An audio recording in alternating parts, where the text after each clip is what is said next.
Hi, Joe and Jamie. We are recording and we're live streaming. I'm going to make Joe the host. And then, I'll make you a co-host first, and then I'll make you a host. When you're the host, and so as the co-host. Hi, Joe and Jamie. We are recording and we're live streaming. I'm going to make Joe the. Okay, I had the live stream on at the same time.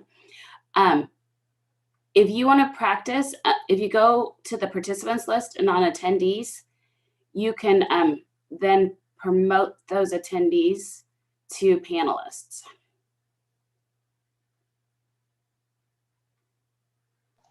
I see it. Yep. Is that Joe can do that, or I can do that too? I will make you a co-host as well, and then you both should be able to do that. Okay. And then I'm having trouble logging in here. I think I have the presentation. when I leave, Is that where I will the make one of you guys. That's super confusing. And then I also need to make it so you can all do video. Okay, so Kimberly, I can promote to panelist. And Chrissy, I can promote to panelist. Can you hear me? Yeah. Yay. And you should all be able to share your videos now.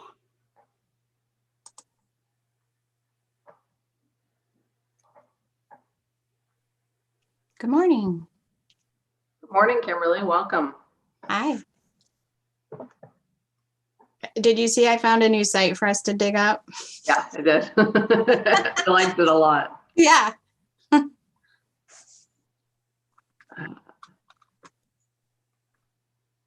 Gotta go find my presentation now. You should, Jamie, be able to share, but I can stop sharing whenever you're ready. I just have the screen on saying that the meeting will start at 9. Yeah, no, that's fine. I already tested the screen share to make sure it worked correctly, so I think we're fine.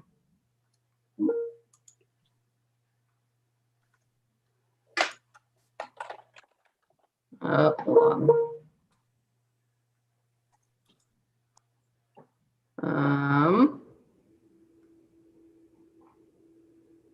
Jamie, do you want to be the host or do you want Joe to be the host? It doesn't matter to me.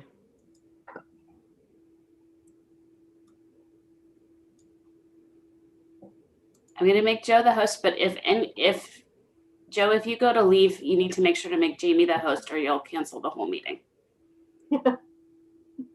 I'll try to remember.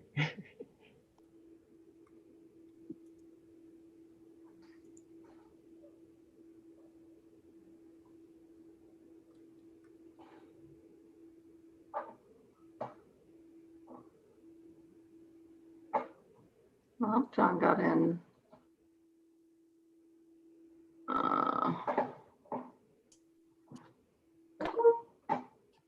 Okay, Ian's having trouble getting in. Can you guys hear me? Yep. What? I had to do it through my Gmail account. It was prompting me for my email and password, and it wasn't taking my work email, so I don't quite understand that.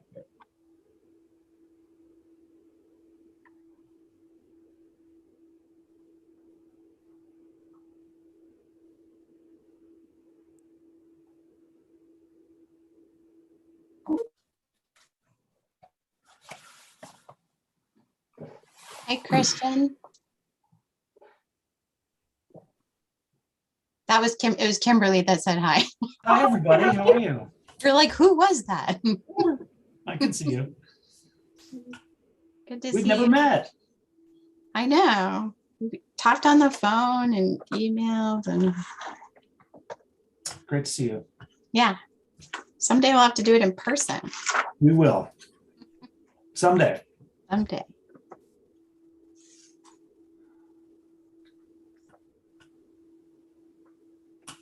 How are things where you're at these days? Is it freezing, foggy? Well, to my dismay, it's clear and high pressure and lovely out. Oh, and you're stuck inside. Well, no, I need about 10 more feet of snow to be really happy. You love the snow. I do too, except I like to be cozy inside somewhere with like, my favorite lately is the hot toddy. I know, I'm like an old woman. By the fire. Well, getting cozy by the fire is one of the things I love about winter. So Yeah. I agree. Here, Joe, Ian can't get in. The link isn't working for him. Can someone help him out? Yeah, sure. I'll send him a text.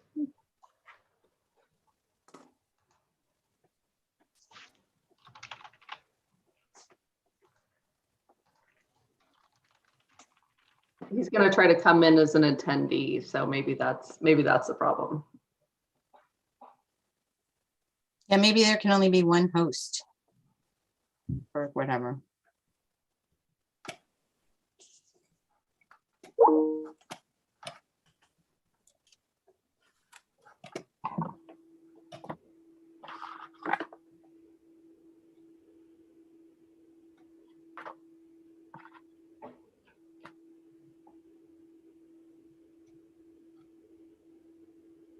Well, welcome everyone. I know it's a little past 9, but we gave ourselves some extra time here to make sure everyone got in and the technical difficulties were taken care of. So bear with us.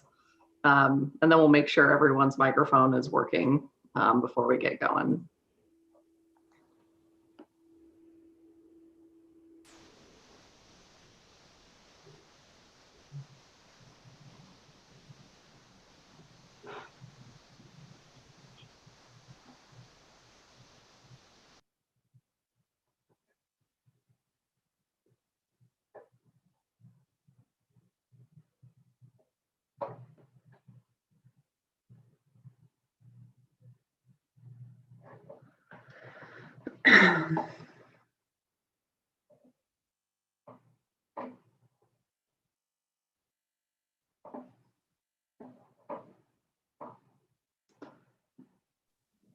Hey, Jamie, this is Tobin. I'm logged into this via my phone? Are we going to be doing a lot of stuff on the screen? As in, should I also log in on my laptop? There's just going to be a presentation at the beginning, Okay. but you don't necessarily need the screen to follow along. Okay. I have a screen, it's just tiny. Thank you. Sure.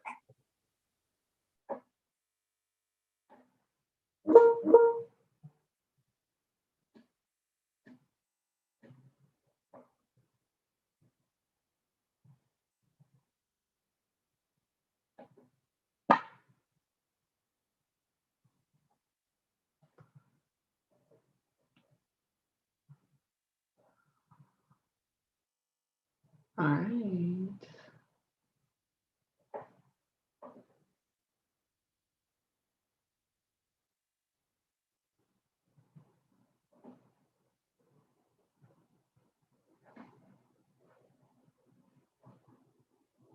Just looking at our list here, it looks like we're still waiting for Cassie and Pam. I know Patrick is not going to be with us exactly at 9. He had something that was conflicting.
Hey, you guys, I heard from Cassie. She's having some trouble getting in as well. I sent her the link that I used. Maybe. Thanks, Christian. Yeah, the join as a guest or panelist is much smaller. So I think if they intuitively just go to the biggest button, then it gets confusing. Yes, that's very true. I had to take a minute and read it and then click the teeny tiny link below. Yeah, I almost messaged you. I was like, Jamie. Then I figured it. Hi, Brad. I see your picture. I saw your picture. There you go. Hi, Brad.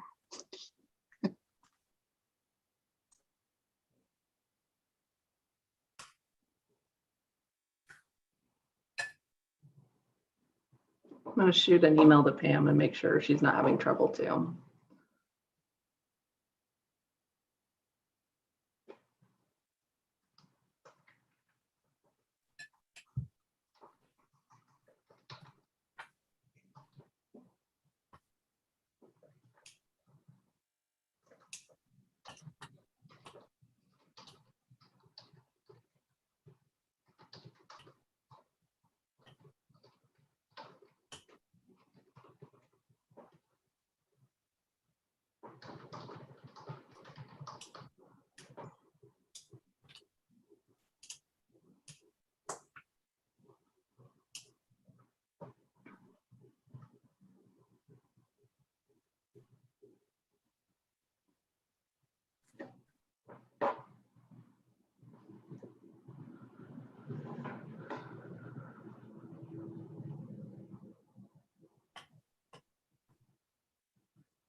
Jamie, I know we have until 9:15 to officially start the meeting. I just wanted to let everybody know that this meeting is recording and we are streaming live.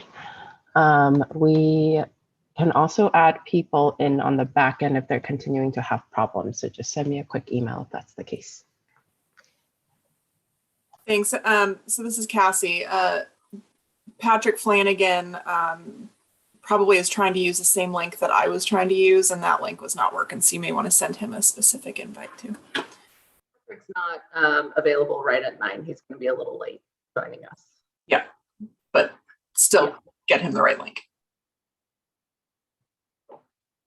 Joe, do you have his email to send it to him? Yep, on it. Thank you.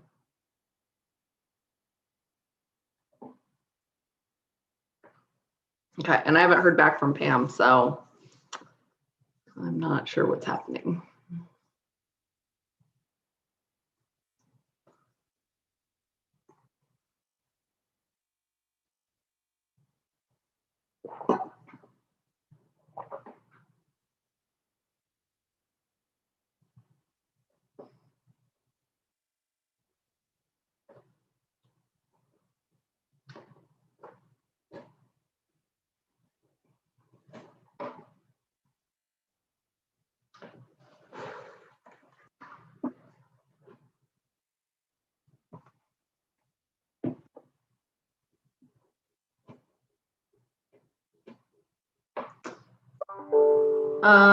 Joe, can you also send it to Pam Enswig? Looks like she's having trouble as well.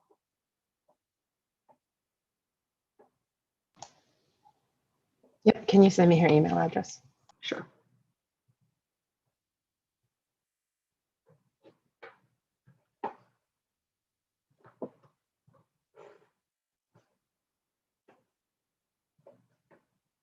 I just emailed it to you.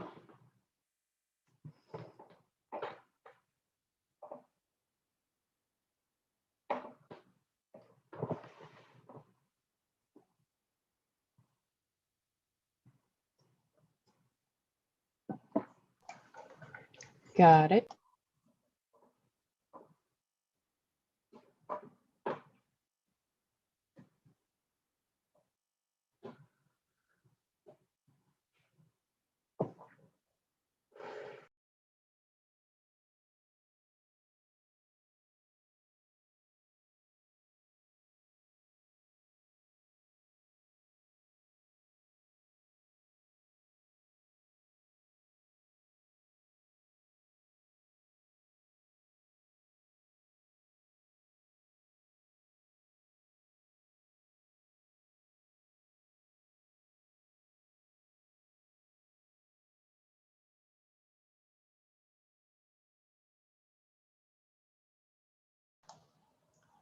They've both been added back in and should have the link should work for them. Let me know if there's any issues. Thanks.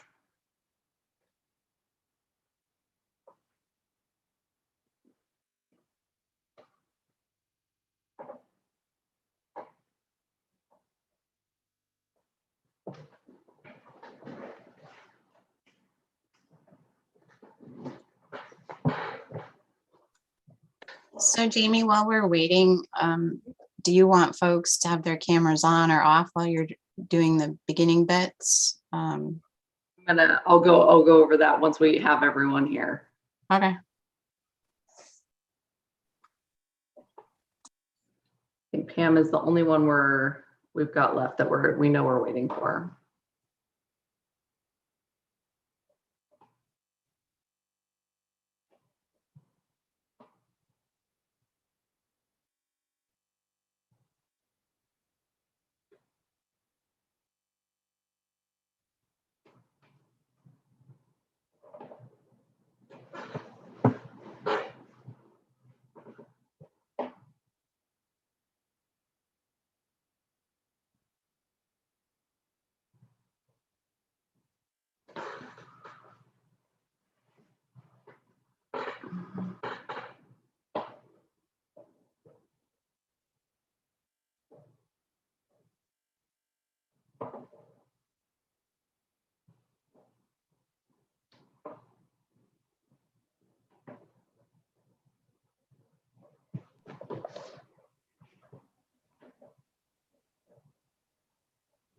All right, welcome Pam. Sorry, some people's links didn't work, but glad everyone made it. We're still a couple minutes early, but since everyone's here, I think we're gonna go ahead and get started. Just a couple of housekeeping things with the Zoom. We prefer that you guys speak rather than use the chat function. That being said, if your microphone doesn't work and you have to use the chat function, we totally understand. If you're speaking, we prefer that your camera be on just so everyone can see what you're doing. Please go ahead and use that raise hand function, especially if there's a lot of people speaking. That way we can make sure we get to everyone who has a comment. Kimberly will be chairing the meeting after the presentation portion, so she'll be the one keeping you guys in line. And we'll go ahead and start with Chrissy Curran. Good morning, everybody. My name is Chrissy Curran. I'm the Deputy State Historic Preservation Officer for Oregon and the Director of Oregon Heritage, the Heritage Division of OPRD. I see a lot of familiar faces out there. And I just wanted to say a couple of things. For those of you who think that we have gathered you here today because we have to, because it's required by law, because we don't have a choice, you're right. And I also want to assure you that there is not one single division in OPRD that looks at a rules advisory committee convening as checking a box. This is the level of civic engagement that your participation represents here today is critical to do the work that we do, and it is heavily valued in the agency from the director on down to the folks in the field. We could not very simply do what we do without you. So I want to thank each of you individually for taking the time out of your whatever you had on your agenda today, or would have had on your agenda today, and subsequent days that the RAC will meet. We value your input. We thank you deeply for participating with us and helping us get this right. And I just can't thank you enough for volunteering to be with us today and through this process. I think you'll find it really rewarding. I would just say, buckle up, put your thinking caps on, do some brainstorming. Don't leave anything on the table. It's all stuff we can use. And I want to thank Joe Nihas from the agency for helping us with the technical aspects of these meetings. And I will go ahead and leave you in the capable hands of John Polly, Jamie French, and Ian Johnson with Heritage Division. And again, thank you so much for helping us out with this project, and enjoy your day.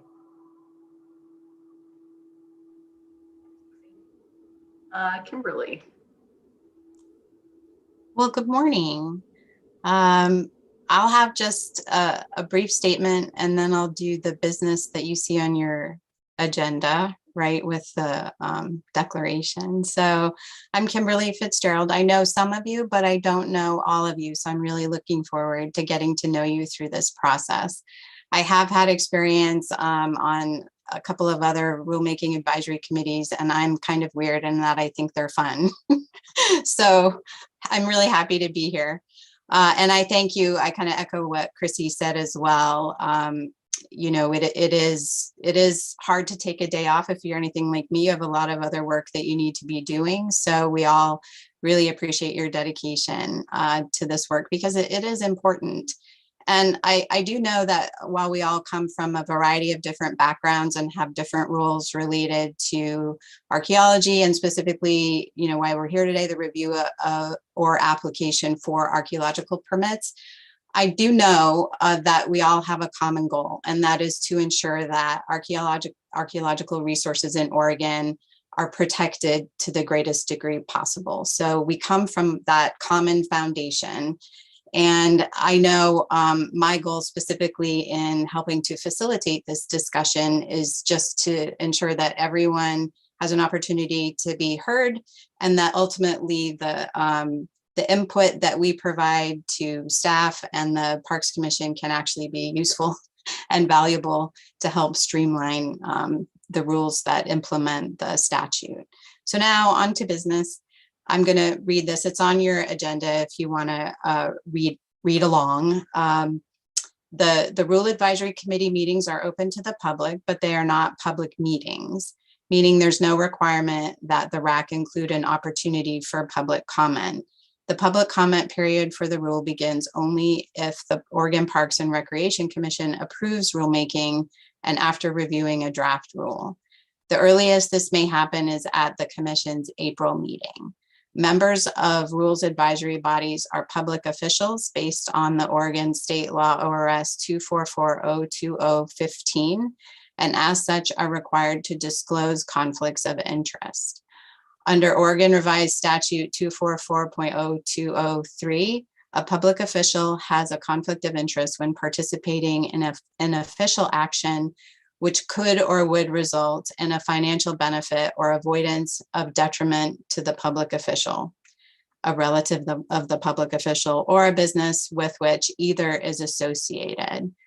So I'm going to ask at the beginning of each of our meetings, which right now we're looking at today, and then another one, if anyone has an actual conflict or even a perceived conflict that needs to be declared. And then, so today, if you're okay with it, what I'd like to do is combine our, going around the virtual room, our introduction with any declarations of conflict of interest. And then I'm also going to ask you to do one more thing that's not on the agenda. If you can define what success means for you and your organization through this process. So Jamie, if it's okay, I can jump in and go first and give like an example for everyone. Okay, so for the record, I'm here to represent the League of Oregon Cities, of which the city of Salem is a member. Success for our organization would be that the committee is able to provide direction to staff and the Parks Commission to ensure that the revised rules implement existing statutes in a clear and objective way to ensure that both SHPO staff and cities across Oregon can work with others to ensure the protection of our archaeological resources and our communities. And in my role at the city of Salem, so this is my declaration, I both manage archaeologists who apply for archaeological permits on behalf of the city, and I also review archaeology permits in my role at the planning department. However, I have no direct conflict of interest, and I may have a perceived conflict of interest. So I'm stating for the record that I will be able to facilitate discussion for this advisory committee and can make unbiased recommendations regarding the rules relating to archaeology permits throughout this process. So thank you for having me here. I feel very privileged to be a part of this. And I think now we can go around the room unless Jamie, you have anything else you want to jump in and say? Nope, that's fine.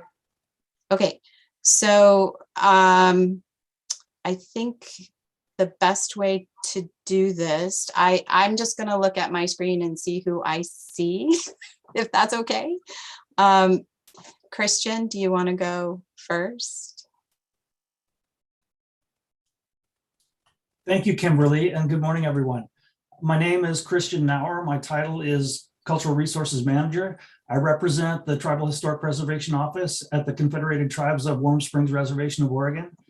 And it's great to be with you today. This is my first time participating in a Rules Advisory Committee, so I'm fascinated with the process.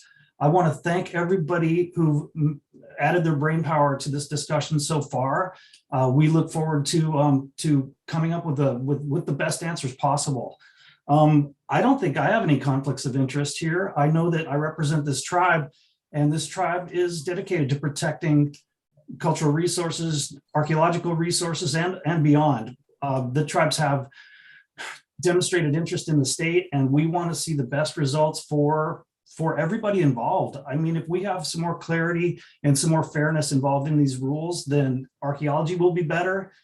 There will be unnecessary, things won't be destroyed for wrong reasons or for no reason at all.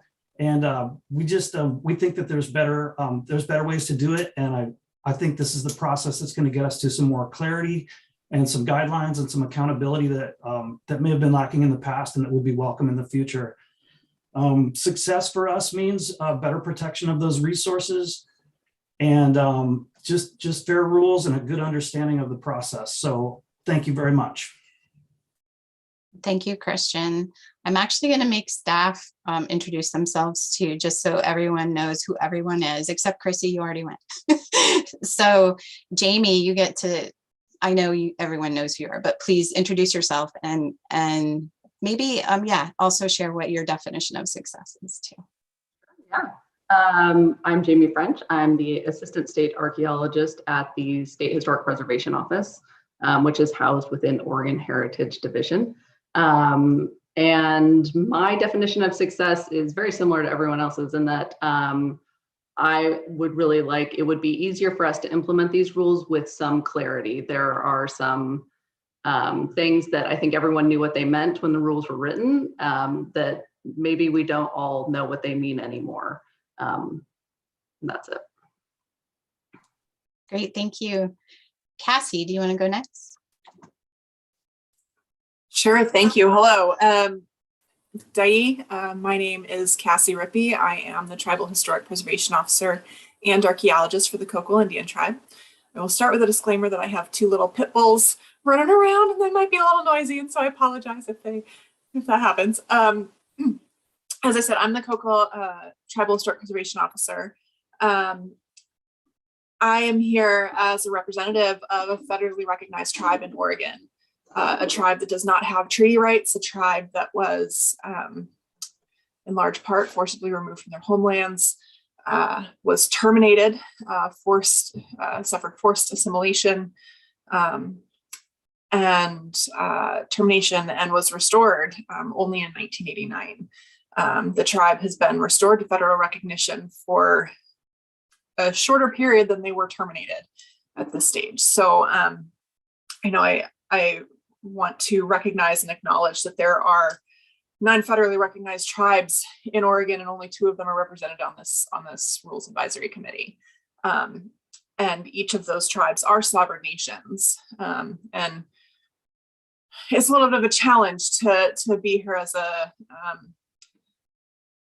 representative for tribes when we stress that we cannot represent other tribes. So we know and acknowledge that tribes are going to have other opportunities to provide input and comment on this, but I want to just make sure that we're stating that today.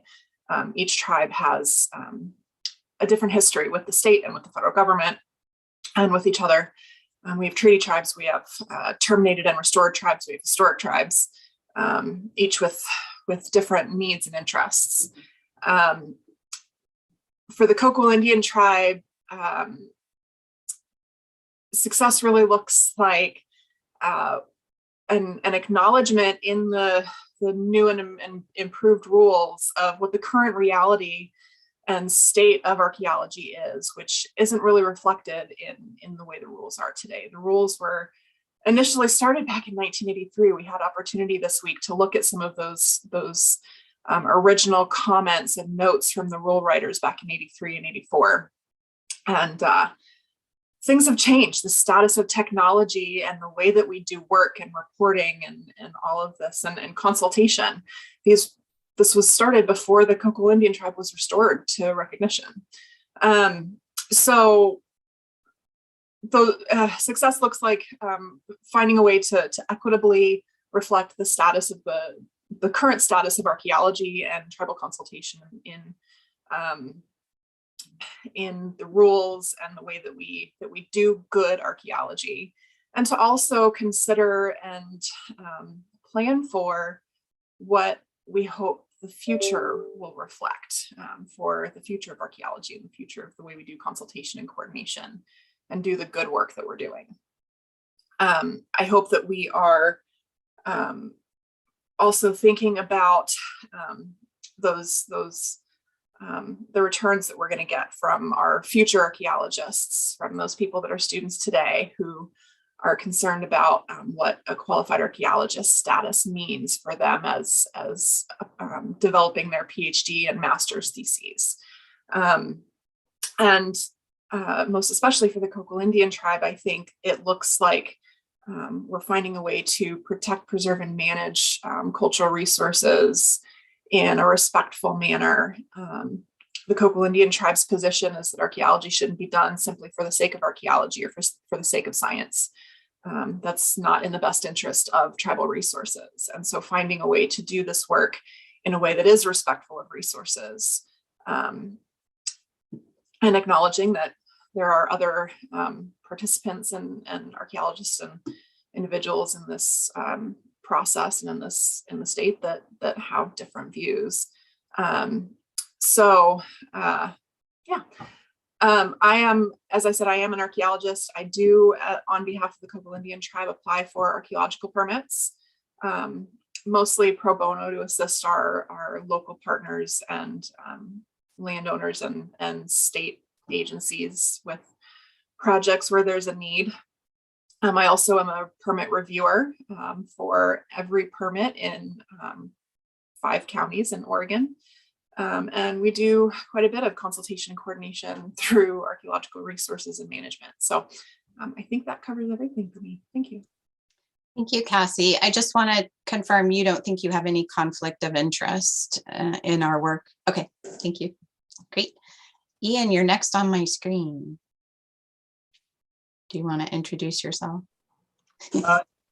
Yes, I was just unmuting myself and taking the camera off. So my name is Ian Johnson. I'm the Associate Deputy State Historic Preservation Officer for the state of Oregon.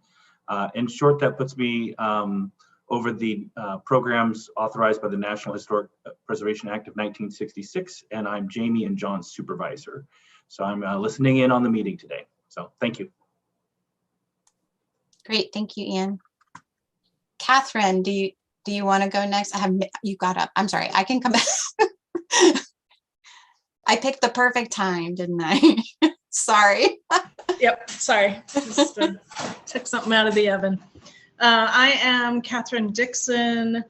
I am here to represent the Association of Oregon Archaeologists. I am in the process of setting up a nonprofit cultural resource firm. I think that I have a perceived conflict, which is that I, like so many others, might apply for a permit. So the rules surrounding that would impact me directly. But I think that I don't really see that it's an actual conflict. Success for me, as so many have said, is to improve the clarity through the rules and to ensure that they're designed to best protect the resource. And also success for me will be to feel heard in this process on behalf of the AOA. So thanks a lot. It's good to see everybody. Wonderful. Thank you. Thank you, Catherine. Brad, want to go next? All right. Can you hear me okay? Brad Bowden. I'm also representing the AOA along with Katherine Dixon. I'm a professional archaeologist for Historical Research Associates, so in the private sector, consulting. I've been applying for and receiving permits for 17 years or so, and I couldn't really say how many, dozens and dozens. And also other folks in our organization, to collectively hundreds, I'm sure. I'm excited to participate just on a couple of things, practical matters. We do a lot of work for a lot of different clients. Sort of by definition, a lot of our permits are going to be survey permits on public lands, less so for excavation. So there's just some practical matters that come up, expectations around who we're going to be able to put on the permit, whether they're going to be considered qualified, timing. We're often on a schedule, and we're very far down the food chain of people that design that schedule and have very little control over it. So they want to have some expectations around when we're likely to be able to complete our work based on our own schedule, but the schedule of when we are likely to receive permits. So far, that's been going, quite well over time. I give everyone a lot of credit for getting that job done, especially during the last couple of years of trying times. I guess I want to build on what Cassie said a little bit. And Jamie, it's really good to understand what was originally intended by these rules and laws, but I hope that we can also have a little room to recognize that the field has, and politically, things have changed quite a bit in the last 40 or so years. So maybe there's some opportunity to take a second look at whether the original intent is really appropriate anymore for some things.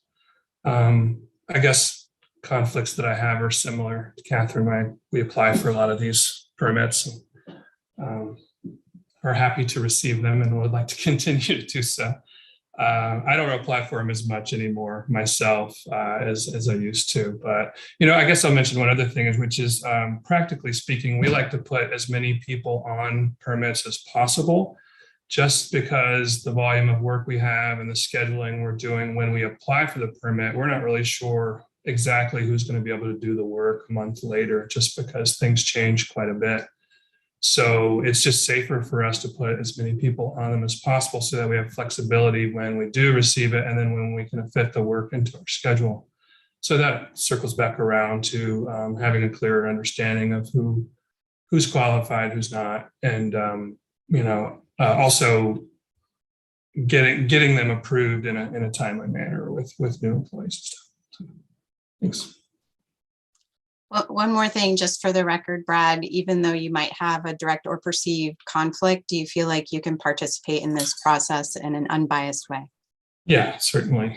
I hope the experience of applying for a lot of them is helpful. Oh yeah, definitely. I think you win on all the permits you've applied for.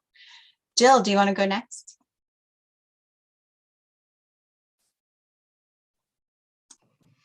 So I have to start off by saying I apologize. There's construction going on in my building and across the street. So hopefully that doesn't mess up the audio.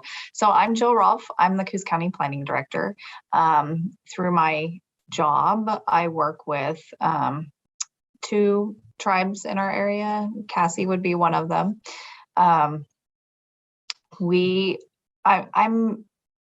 I was interested in joining this more as a learning experience and then happy to provide some input, but I'm also looking to see how this would potentially shape our current land use planning and how we can move forward for updates and better coordination. So that would be my goal. I don't believe that I don't have a direct conflict. Perceived conflict could be because I do sign off on permits when they come in. Though I feel like I can be completely unbiased when making any kind of determinations. So yeah, I'm really looking forward to just learning more and hearing everybody's comments and then how that plays out in the local land use system. So thank you. Wonderful. I'm happy to meet another planner with the planning brain. Thank you for being here. Pam, welcome. Unmute myself. Yeah. Hi, everybody. Good morning. Thank you for inviting me. I'm Pam Enswijk. I'm the director of the Anthropological Collections Division of the Museum of Natural and Cultural History. I am a permit reviewer relating to curation provisions within permit applications. I don't believe I have conflicts. While the Museum of Natural and Cultural History does do archaeology and apply for permits, that's a separate division, the research division, that I'm not connected with. So I'm here solely in my role as representing the Anthropological Collections repository. As far as visions of success goes, I mean, as everybody else, my interest is in protection and long-term preservation, in particular of cultural resources. I haven't been engaged in this process for long enough to have thought about what exactly I anticipate as being measures of success. I think that if we can all come to mutually agreeable resolution and yes, clarify some of the provisions also that relate to curation, that would be great. So yeah, that's about all I've got to say. Wonderful. Thank you, Pam. Shelby, do you want to go next? Sure. Hi, everybody. I'm Shelby Anderson. I'm an associate professor in the Department of Anthropology at Portland State University. I'm here to, like the rest of you, as someone who's very invested in protecting cultural resources here in Oregon, and also bringing the lens of someone who advises and mentors people very early in their career, and being very invested in, our program is very invested in educating them well and providing clarity for them on both how to do good archaeology and the specifics of navigating the Oregon laws and processes. So success for us would be, like the rest of you, ensuring the protection of resources here in Oregon, and also increasing transparency around the things that specifically affect my students and students across Oregon, which is how do I become an archaeologist, and if I need to be qualified, what is required for qualification. So looking for, like many of you, more clarity around that and transparency around the process, and also that maintaining the high level of professionalism that we have in Oregon require of people. So success, yeah, that's success for us. And then I think the last thing was conflicts of interest. I do not have any direct conflicts of interest. Perceived conflicts could be that I do field-based research here in Oregon, and I have applied for permits and will continue to do so like the rest of you. And also my spouse works in cultural resource management. Some people know that, so they might perceive that as a conflict. It's not, especially because he no longer works here in Oregon. So I believe I'm able to participate in an unbiased manner. Thanks so much. Great, thank you so much. Tobin, you're on my thing twice. I guess you have a video and a phone. Yes, yes, on here twice. Hi, everybody. Tobin Baughman. I'm the interim Cultural Resources Program Manager at the Oregon Department of Transportation. And this is my first RAC, and I feel privileged to be included in this. So thank you for that. I do not think I have any conflicts of interest that I can think of off the top of my head. Success for me, I think, archaeology as a discipline has evolved so much over the last 20 years. And I do think that, the laws that govern, how we do our business should also evolve. I think that as a state, we are, I think, pretty far ahead of the pack when you look across the country for, I think, doing good archaeology, engaging with tribes, and in particular, I want this level of engagement with tribes to be reflective in this process. So I think that's success for me, and yeah, I think that's what I have to say. Oh, and actually, I will say another important thing to me is I'm not sure of the percentage, but I would imagine there's a pretty high percentage of permits that are applied for through the process for ODOT projects. So I'm not sure what that percentage is, but I think it's pretty high. So there's a lot of personal interest in me for this process to be refined. Thank you, Tobin, and forgive me if you've said this. Just again, for the record, you can participate in this process despite any potential perceived conflicts. Yes. Okay. Thank you. And I believe when I checked, the percentage was about 1/3 of our permits are ODOT related. Wow. And forgive me, my screen switched about. So Tara, you haven't gone yet? Have you gone yet? I have not gone yet. Yay, Tara. Thank you. Hopefully, there we go. Okay, video's on, sound is on. Okay. Good morning. My name is Tara Gauthier. I am an archaeologist. I'm with the U.S. Army Corps of Engineers, so I'm a federal agency rep on this team. I'm currently the chief of the cultural section in our planning and environmental branch. I don't really see the perceived conflict of interest for the Corps and myself participating in this. We occasionally apply for state permits if we're doing ecosystem restoration projects that are off of our federal lands, and we work with partners, but it's pretty rare. Most of the time, we're actually working under the Archaeological Resource Protection Act for work on federal lands. We're actually, we're issuing permits under ARPA, and we're coordinating with tribes for comment on those types of things. So, but we do occasionally apply for state permits, but I don't perceive that as a conflict of interest. I also, prior to working for the Corps, I worked for the Warm Springs tribe and their contracting company. And so I, in a previous life, did apply for and obtain state permits for work, but it's been 7 years since I worked for the tribe. So I think it, for me, brings a range of experience working on these things that I think will help contribute to this process, but I don't see that as a conflict. And I guess how I would define success is mirrors what a lot of other people have already said, but some clarity to the process. I know from working through applying for the permit processing in the past, it can be a little confusing, and the staff at the state at Chippewa has always been really helpful. But if there can be some clarity, and tearing into what Katherine Dixon had said about making sure success is everyone feels they've been heard, that concerns have been heard and that they have been addressed or explained why they can't be addressed. So that's what I would see as success. Wonderful, thank you.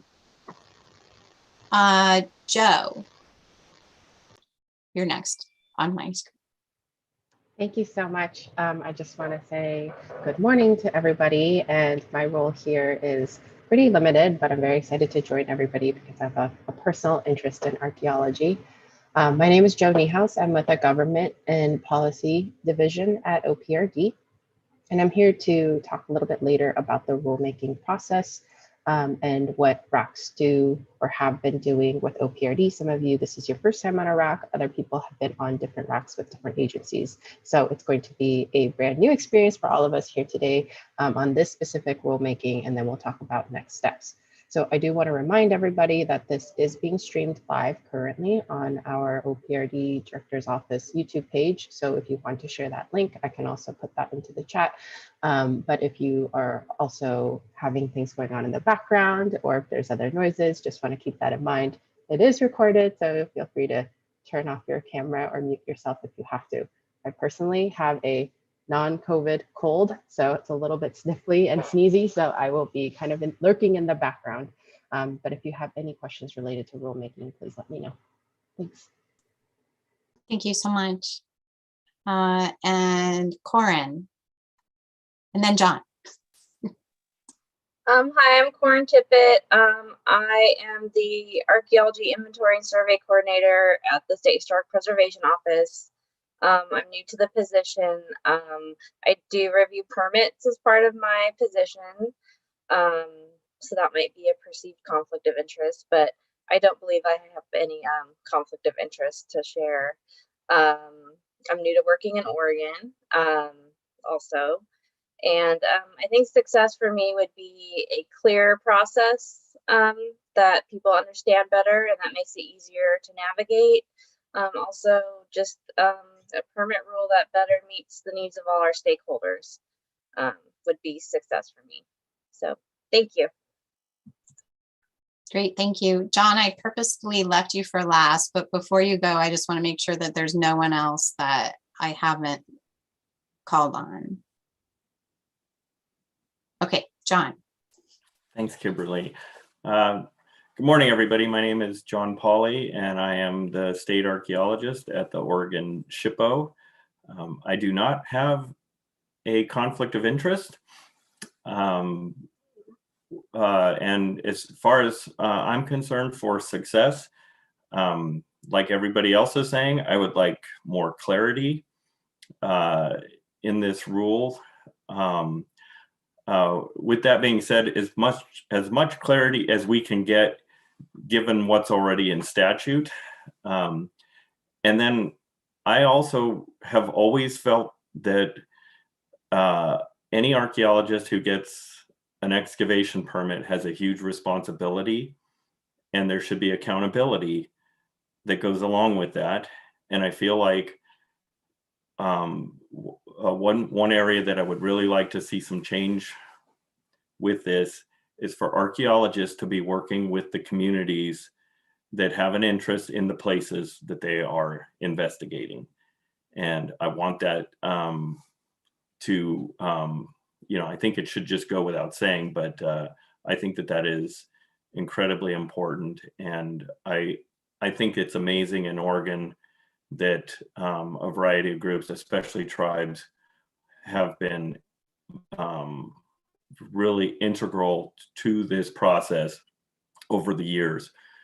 But admittedly, there are still problems with that. And I'm hoping that we can kind of address some of those so that when archaeologists are doing work under a permit in the state, that they are talking to the right people and they're not just going, oh, I am the sole authority on this and only my opinion counts on whether or not this place is important. because I think that is a false view, and I don't think the process should reflect that. Thank you. Great, thank you. Thank you, John. I saw a question in the chat for Joe. I don't know if you want to address that or not. Yep, I can put the link right in the chat. Okay, great. Jamie, I'm turning it back over to you. Thanks, everyone. So we do have another panelist who will be joining us eventually, Patrick Flanagan from the Legislative Commission on Indian Services. He is their new director, just started at the end of last year. And I won't speak any more for him other than that, other than there will be one more joining us. The next thing we have is a presentation about the process that Joe and I are going to give. So let me get my sharing going.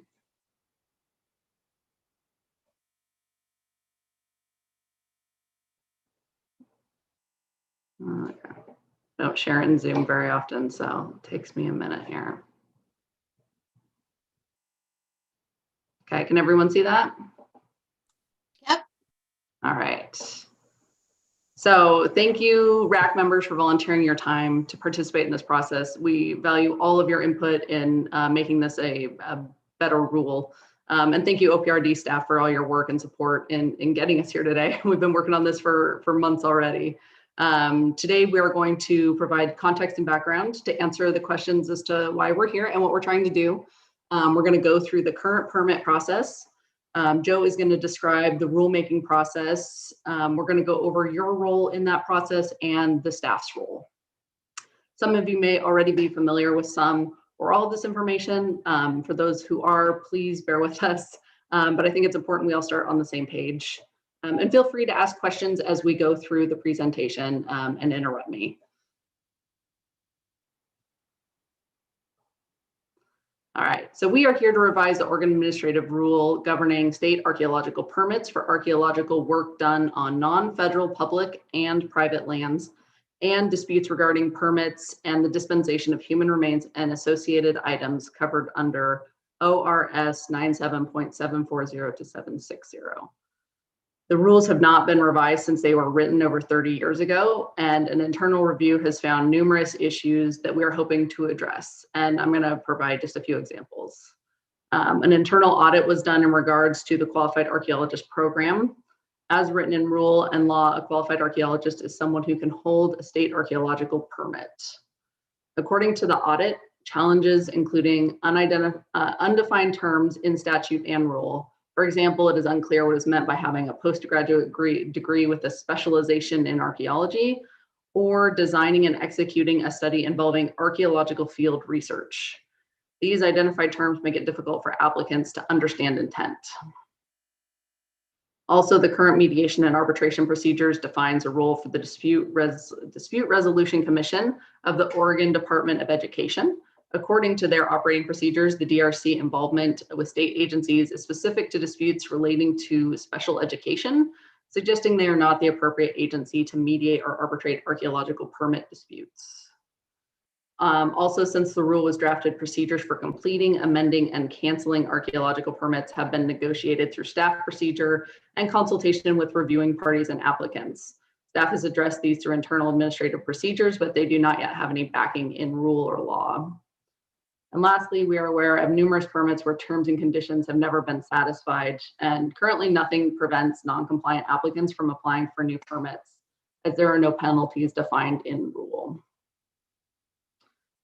Oregon CHPO has spent the last few months crafting the rule with input from the 9 federally recognized tribes of Oregon and the Legislative Commission on Indian Services to come up with the draft rule you have been presented. The task before the committee is to present ideas and recommendations for inclusion in the rule governing archaeological permits. Based on staff's experience with the program over the last several years, we are recommending 7 main changes. First is to update the archaeological permit application requirements to reflect current administrative practices and standards. Update the process for acquiring a permit with the current administrative process, including clarification of administrative processes not in the current rule, such as amendments and electronic correspondence. Update the mediation and dispute resolution process so it can be carried out. Include penalties for failure to comply with permit and its conditions. Update the outdated language, such as facsimile, first-class mail, and OSMA. Clarify the roles and responsibilities of parties identified in statute and in rule in order to better define the process, including tribes, SHPO, LCIS, University of Oregon Museum of Natural and Cultural History, Planning Department, landowner, and applicant. Define more terms used in the rule to enable consistent application. The RAC may choose to advise that sections be removed or greatly reduced, expanded, or that staff pursue a different approach than what is presented to you. We anticipate the challenge will be to provide enough detail and guide the program without creating a rule that's too administratively complex or burdensome to administer.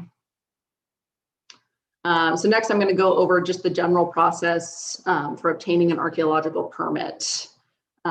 Initially, the application process begins when a qualified archaeologist sends in an application to our office. We review it to ensure it is complete and meets our standards as set in the SHPO field guidelines. We then send the applicant to LCIS, requesting the most appropriate tribes for that project area. If we don't hear back from LCIS within 48 hours, we have a handshake agreement with LCIS that the SHPO will designate the tribes based upon past permits. We then send the application out with a review sheet to the reviewing parties. Those reviewing parties include the landowner, the most appropriate tribes, LCIS, the University of Oregon Museum of Natural and Cultural History, which is our state repository, and local city or county planning jurisdictions. During the 30-day review period, any of the reviewers may comment, condition, or object to the permit. The first working day after the 30-day review period ends, the permit will be issued if there have not been any objections. Just want to pause and make sure there's no questions or anything. No, okay. Next, I'm gonna give it to Joe Niehaus from Government Policy and Relations, who's going to describe the rulemaking process. Joe, just let me know when you want me to switch it. Thanks, Jamie. Next. And we can show the text here. So according to statute ORS 183.310, rules are agency directives. So the Oregon Revised Statutes, or ORSs, are statutes that are passed that are laws passed by the legislature. We're looking specifically at OARs. So I think there's additional text here on this slide, Jamie. There we go. So Oregon administrative rules, or state agencies, are authorized by the legislature to adopt these rules. The administrative rules are adopted after public hearing. There's the administrative rules unit, archives division, secretary of state assists in the notification, filing, and process. So get into a lot of that ins and outs here in the next slide. Okay, so stick with me because this one has a lot of little bubbles that will come up. So first of all, when we're doing rules, we need to have a need. So Jamie did a great job of talking about what the need was to review this existing rule, and having done internal audits, getting feedback from external partners and tribes and all the folks that have to go through this whole process. There's definitely ways to do it better, and I will be honest and say this is not the only rule that Oregon Parks and Recreation Commission sees that could be improved. So we're going through them one by one. So the need to go through the administrative rule process can be driven by a bunch of different ways. The new legislation or recognition that a standard is stable enough to look at again or to be reviewed. So that's really where we are. And then those existing rules should be reviewed regularly so that adjustments can also kick this process off. Next. So then we have to prepare the draft rule language, and that's done by forming a team, doing research, reaching out to affected government jurisdictions, government to government communications, preparing and executing some plans. And in the rulemaking that we're working on now, there was early outreach to tribes. There's requests for input before, and there will be requests for input after the Rules Advisory Committee as well. And next. And next. There we go. So the The decision to form an optional advisory committee is where we are. This is the Rules Advisory Committee that's looked at as an optional way throughout most of our rulemaking process. This one is a little bit different. Chrissy spoke in the beginning that it is actually a legal requirement for us, and that's because of the way that this specific statute is structured, so that we do need to do consultation based on this. Next. And during this process, we'll be looking at some required impacts. Are there going to be issues with businesses? Is there going to be fiscal impact locally? And there'll be a few other questions that John and Jamie will bring up along the way as well. Next. So after the Rule Advisory Committee meets, it is we'll take the notes and the recommendations. It is throughout this process, it'll go towards a full packet that will now be presented in front of the commission. We're looking at requesting to open rulemaking in front of the Oregon Parks and Recreation Commission in the spring. We're looking at about April. And we'll present the idea in the draft language. We'll seek permission to start the public part of the rulemaking process. And we'll also be reviewing the draft with the Assistant Attorney General with the Department of Justice. Next. And that's the Attorney General review. And then now the fun part starts, where we can start really accruing a lot of comments from the public. We'll be having a longer public comment period on this rule. I believe it'll go through the summer. There'll be lots of ways for people to submit their comments, whether, and most efficiently, it will be online. We have just started a new way for people to send us their comments, so it's not just like through email or anything like that. Next.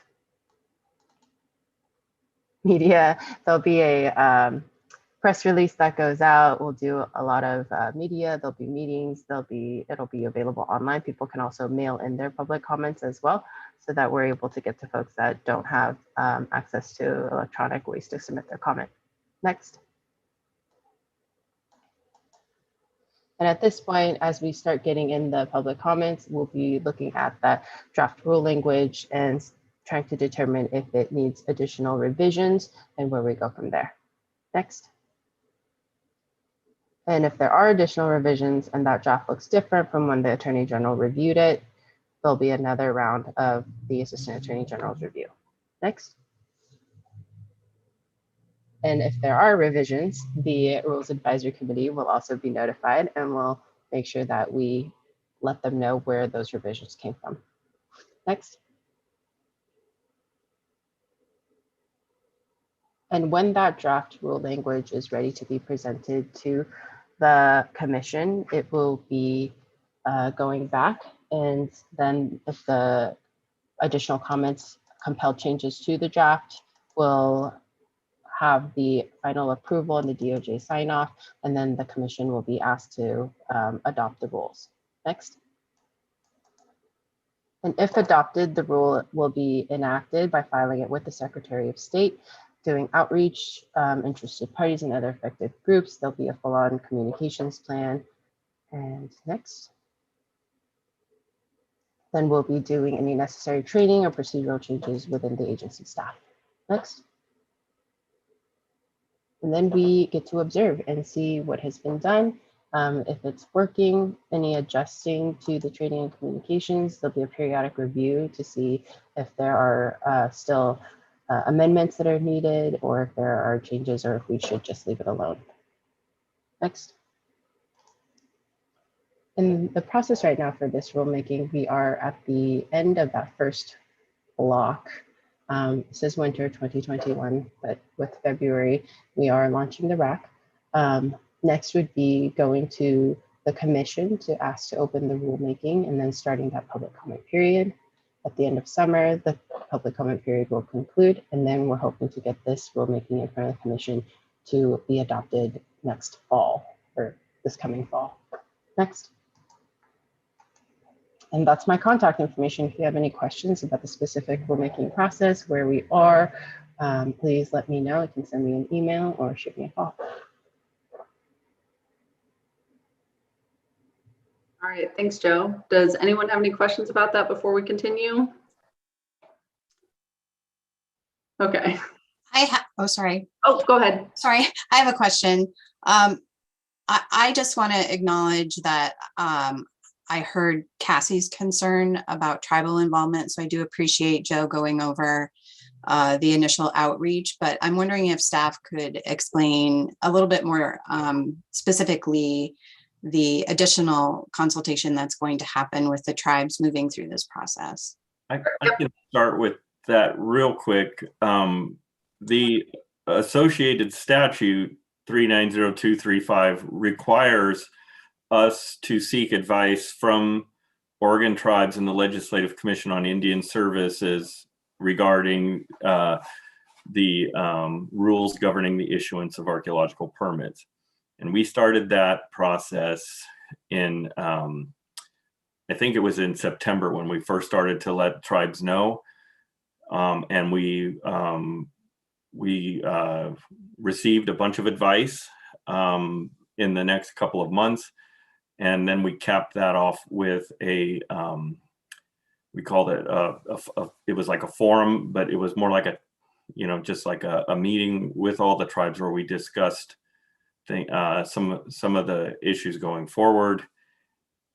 We also are required through statute to be able to take into consideration any, basically whatever we do that might have an impact on tribes and all of that.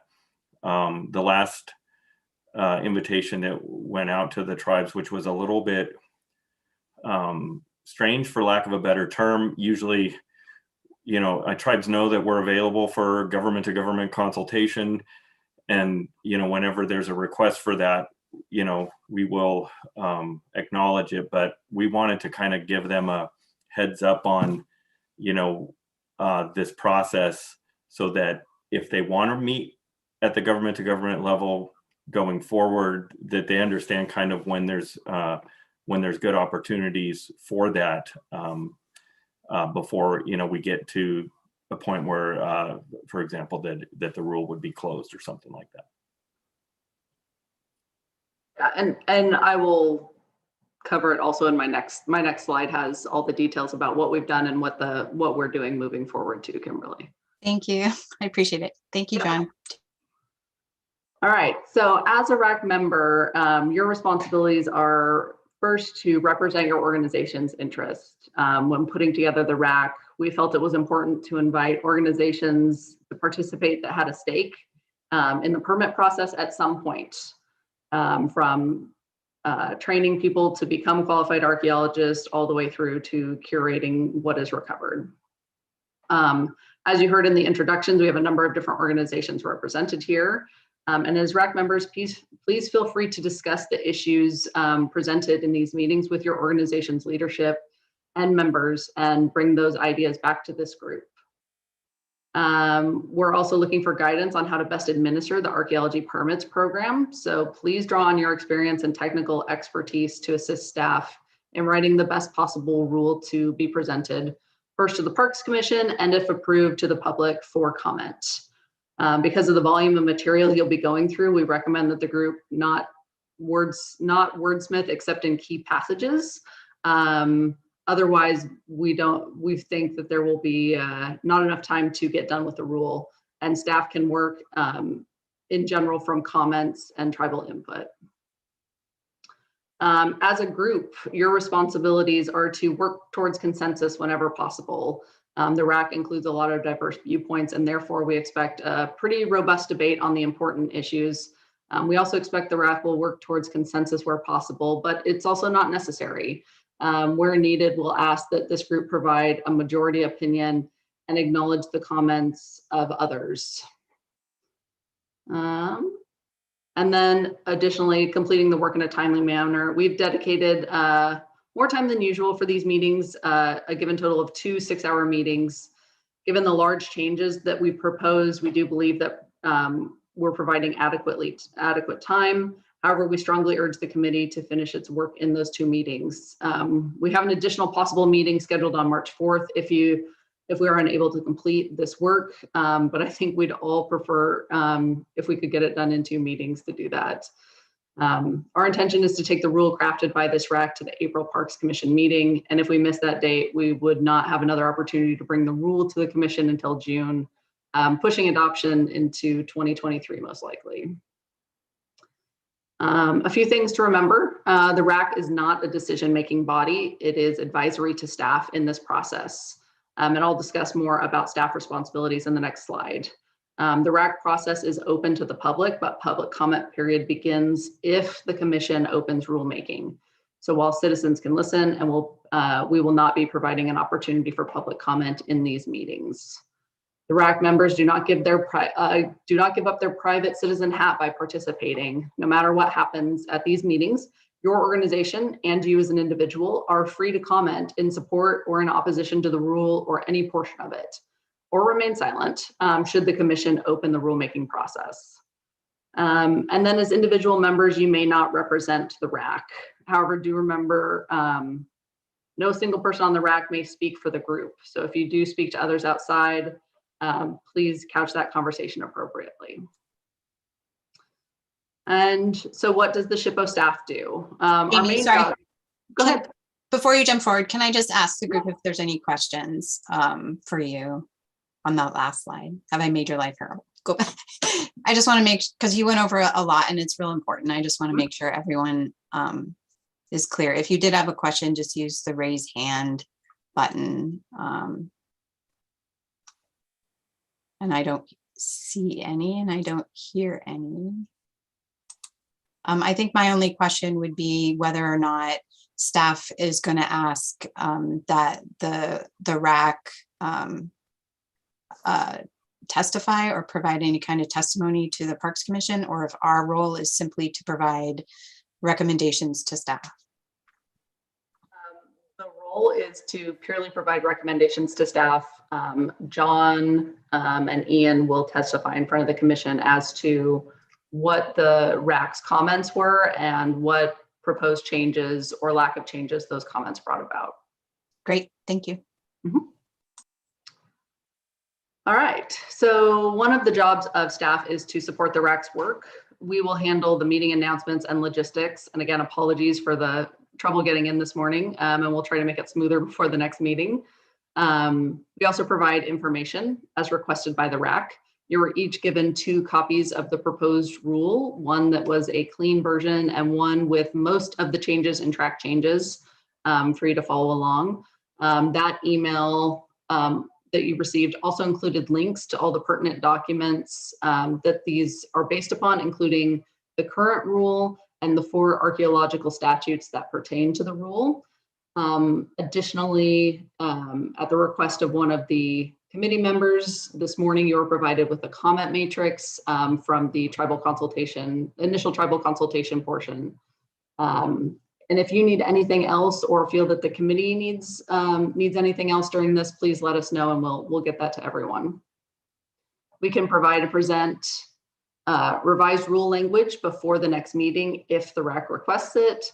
And during the meetings, do expect John, Ian, and I to ask questions or to prompt further discussion. Our purpose will be to ensure that the RAC's intentions are clear so that we can address those. Additionally, staff will be conducting tribal consultation. The draft before you today was drafted with the input from the 9 federally recognized tribes in Oregon. They were provided us with initial comments on the original rule, and we incorporated all of those comments we could, along with SHPO's proposed changes, into the draft that was presented to them on December 13th. And that is where the comment matrix you were sent this morning, it was generated from those tribes' initial comments. We then took additional comments at the meeting and incorporated them into the document you see today. Concurrently with this process, our office has sent government-to-government consultation to each of the 9 federally recognized tribes and have made ourselves available to them at the staff level as well. Additionally, any new rule that comes out of the RAC, whatever it looks like on the other end of this process, will be presented to the tribes for additional comment at the end of this. Oregon state law requires that we consider tribal interests in matters that concern tribes, and it's also very important to us as Oregon Heritage Division. Staff will continue to incorporate comments from the tribes as we go forward in this process whenever we receive them. Staff will write the final rule text. Under OPRD's process, staff, John, Ian, and I are solely responsible for writing the final text of the draft rule to present to the commission when we formally ask that the commission open the public rulemaking. As I noted earlier, we would ask that unless the RAC determines that language is necessary for a specific passage, that the group not attempt to wordsmith or write text, because first it is, the approach would likely mean that the RAC would not get through the proposed rule with the allotted time, and because OARs are subject to specific requirements, including statewide style guide that dictates a fair amount of the minutia.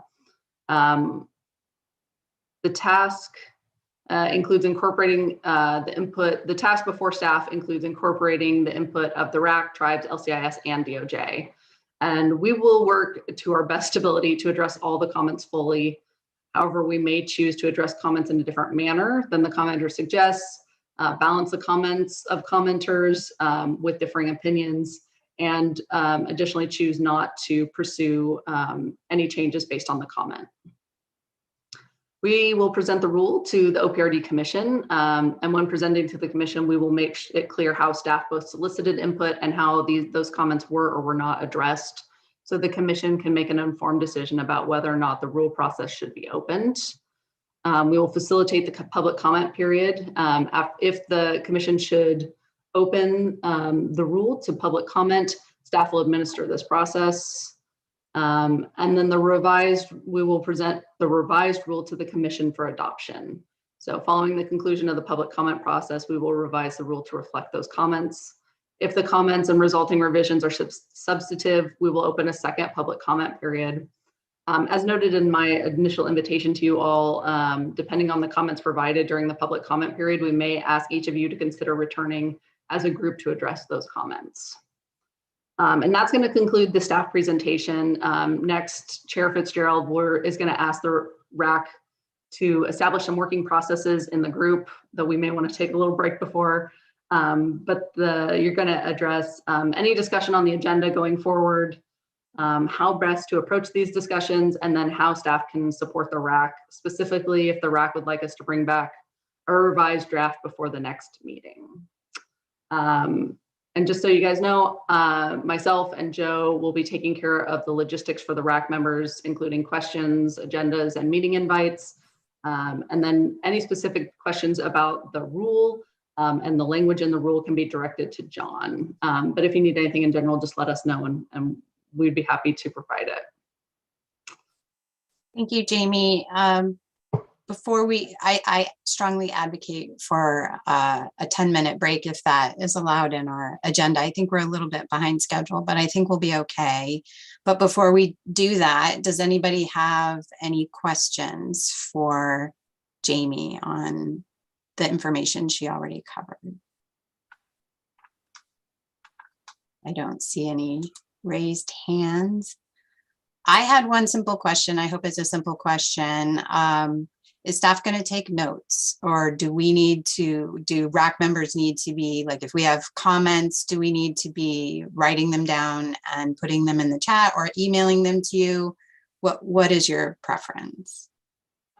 This meeting is being recorded, and that will serve as the official kind of meeting notes for it. Additionally, Corin will be taking more generalized notes, noting especially areas where there are conflicts or where people do not agree, or things that tend to be, we tend to spend more time on. And then John will be keeping notes as to specific language changes as we kind of go through.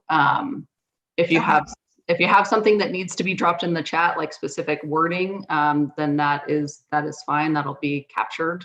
But if we could avoid that for the most part, that would be preferable.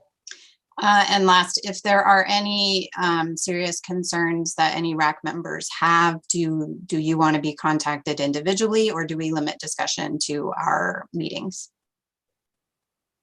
Staff, they can always bring up concerns to staff at any point if they want. If they'd like to bring it up in the meeting, that is also fine, whatever they're comfortable with. And Okay. we can work to address it. Okay, great. All right, thank you. Everyone okay with taking a 10-minute break? Okay, we'll come back at 10:30. Thank you, everyone. Good job, guys.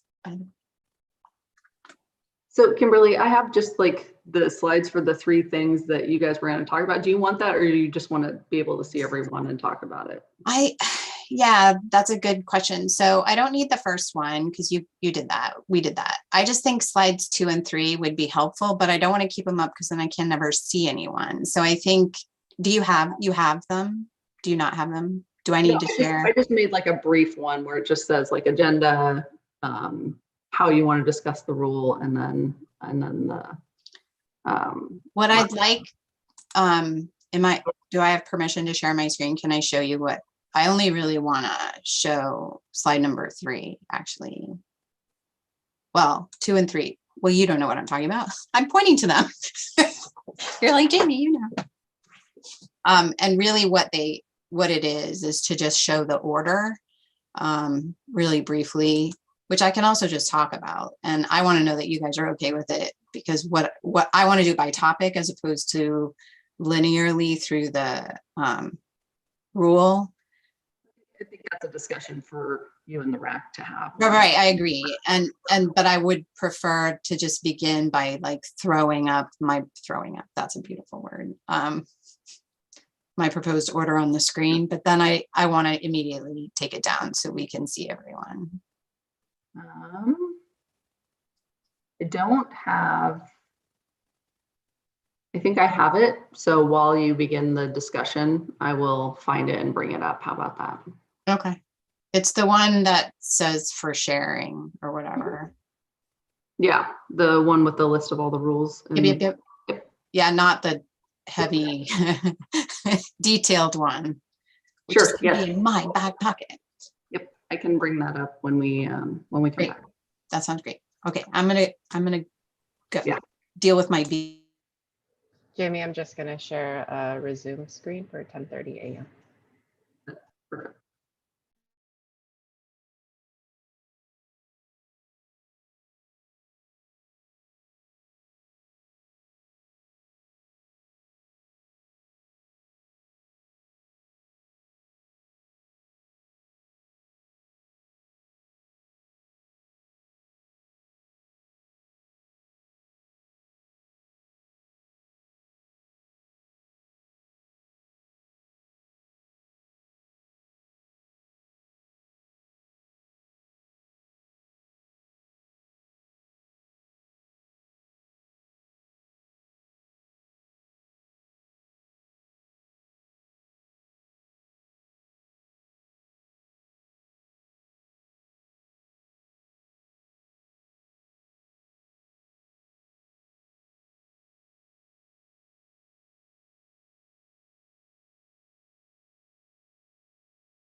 Well, it's 10:30, everyone. I hope you had a wonderful 10 minutes.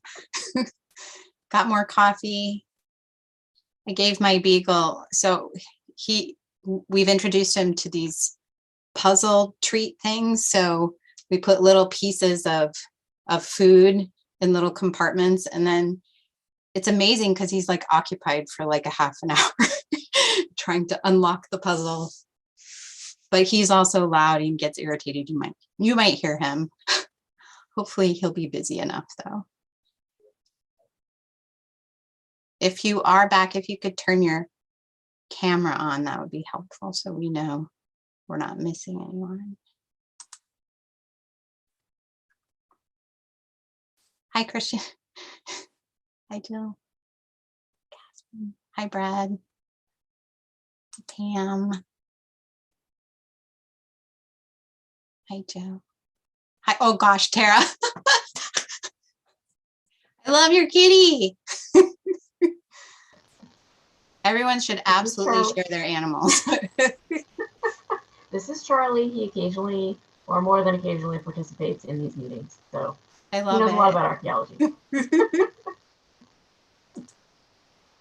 All right, so I think we've got everyone. I saw faces, and then is Tobin back? Maybe Tobin is the only one we need to wait for.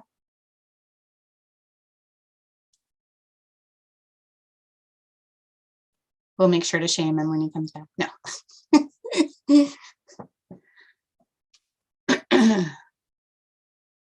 We'll give just one more minute, and then I want to try and keep us on track with schedule. So, and Patrick, do we know when he might be joining? And Jamie. Tobin's back. Sorry about that. Hi, Tobin. No, Okay.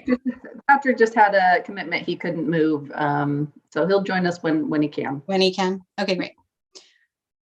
All right, cool. So thank you so much to staff for going through the presentation to kind of explain what's happened already. I'm very process oriented, so I love the flow chart that Joe did. I'm a geek. I did take a picture of it. And thank you, Jamie, for really explaining our role here. And thank you to John for clarifying for us, for Cassie too, and all the tribes who might be listening, how the consultation has worked and how it will work moving forward. I feel reassured by that. So what I'd like to do now is discuss how we're going to discuss the amendments. And we have a couple of different options. I have a preference, but again, this is our first task in developing consensus, yes. And as Jamie clarified for us, we don't want to get into the weeds in terms of wordsmithing. What we really want to focus on are the substantive issues. And I know that Jamie did a really good overview defining kind of the 7 areas, it was 7, right, Jamie, that are going to be addressed by these rule changes. But I want you all to remember that we can turn to the staff often if we need a reminder about things. So I think that I also want to make sure that staff has an opportunity to ask the RAC if there are specific questions that you want us to address as we go through the sections.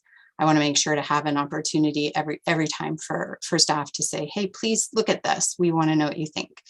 So Jamie, if you were able to find that slide, that would be great if you can share it, the one kind of showing my suggested method of going through things. And I do want to be responsive to staff's request that we get through this in 2 meetings. So what you'll see might feel ambitious, but I'm confident that we can do it. So what you see here, this is my proposed order. So I'm recommending that we go through it not in a linear fashion, but by topic, and that I would like to go through definitions first, sort of to clear up. I'm thinking this is low-hanging fruit that will be pretty straightforward for us to agree on, but I'd like to start there. and then get into the really heavy, meaty discussion about the application for permits, the process, the substantive process changes that are proposed for both public and private.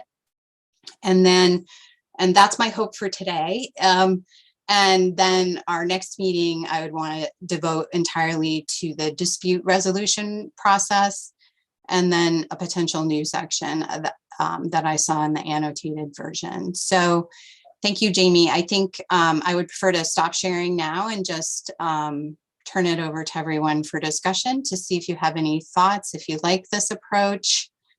What do y'all think? And I'm going to pick up, if I don't hear from you, I will call on you. So I do want to hear from all the RAC members. So you can either volunteer to go first or wait for me to call on you.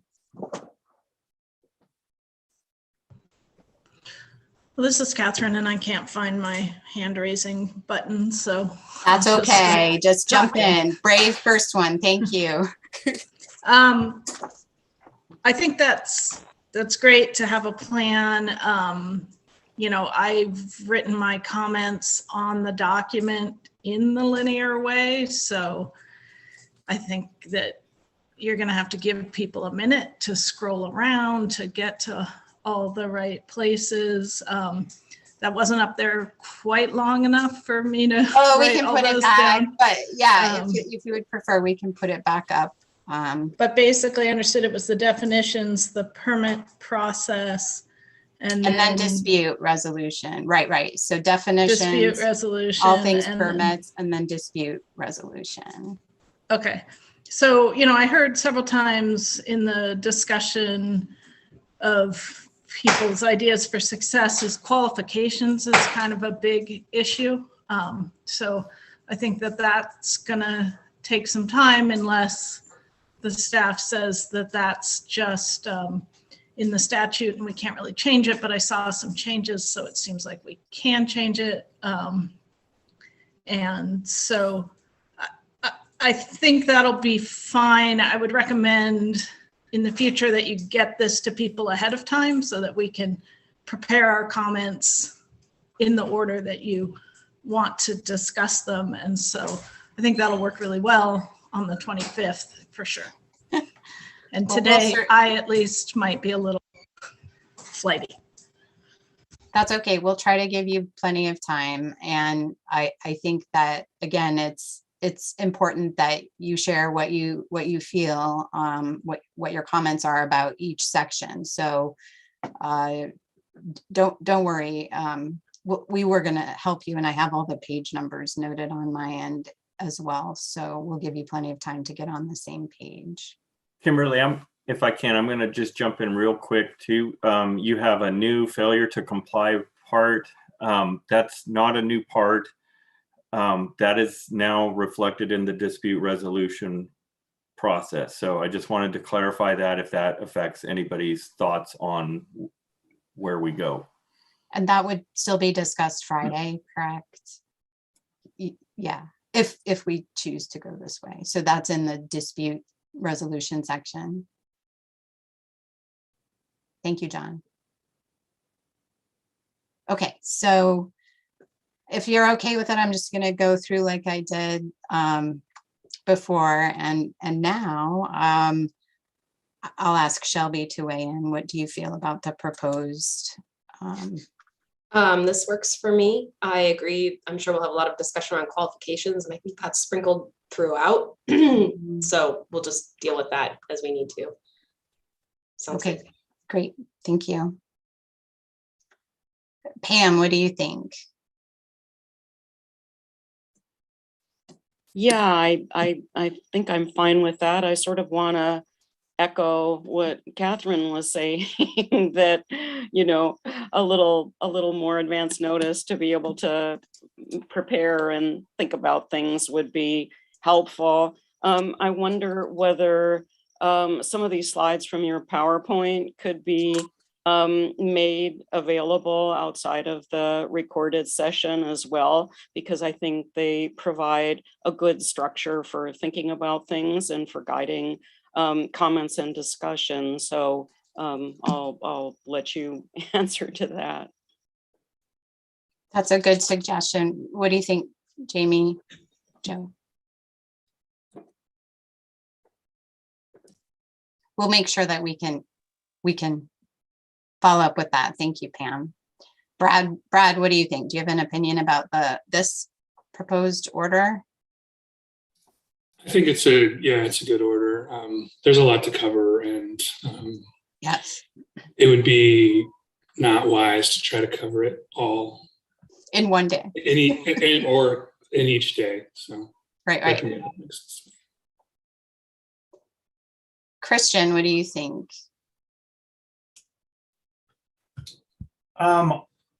I know that we all provided our comments based on sort of the way it was laid out in the document.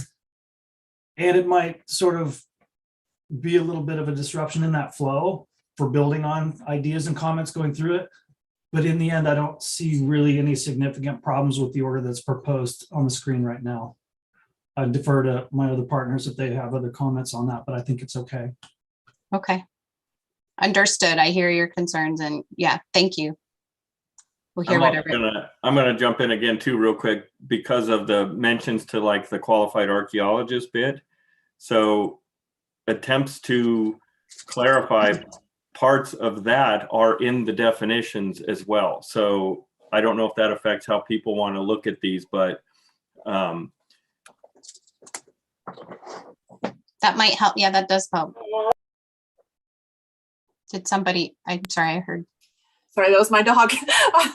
I just came up to say, yeah, I don't have a problem with starting with certain segments and kind of bouncing around in that way. Just, you know, as some others have said, you know, we reviewed this kind of linearly. And so if you don't mind us doing some scrolling, I will say that at least the way that I have had to review this, I'll start in a section and do some review and comments, but I've had to bounce to other sections to address comments and concerns. So the way my brain works, I bounce around a lot. So yeah, it's all connected. I agree. Thank you, Cassie. Jill, do you have an opinion?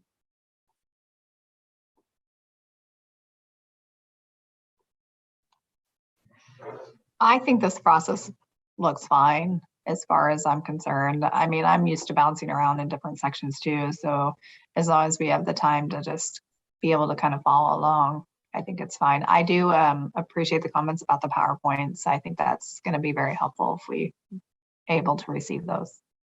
Great. Yes. As soon as I'm done sharing my screen here with this, I will go ahead and send those out to all the members.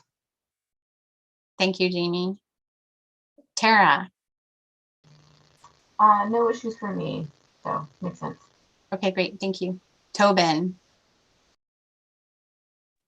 Works for me. Great. Thank you.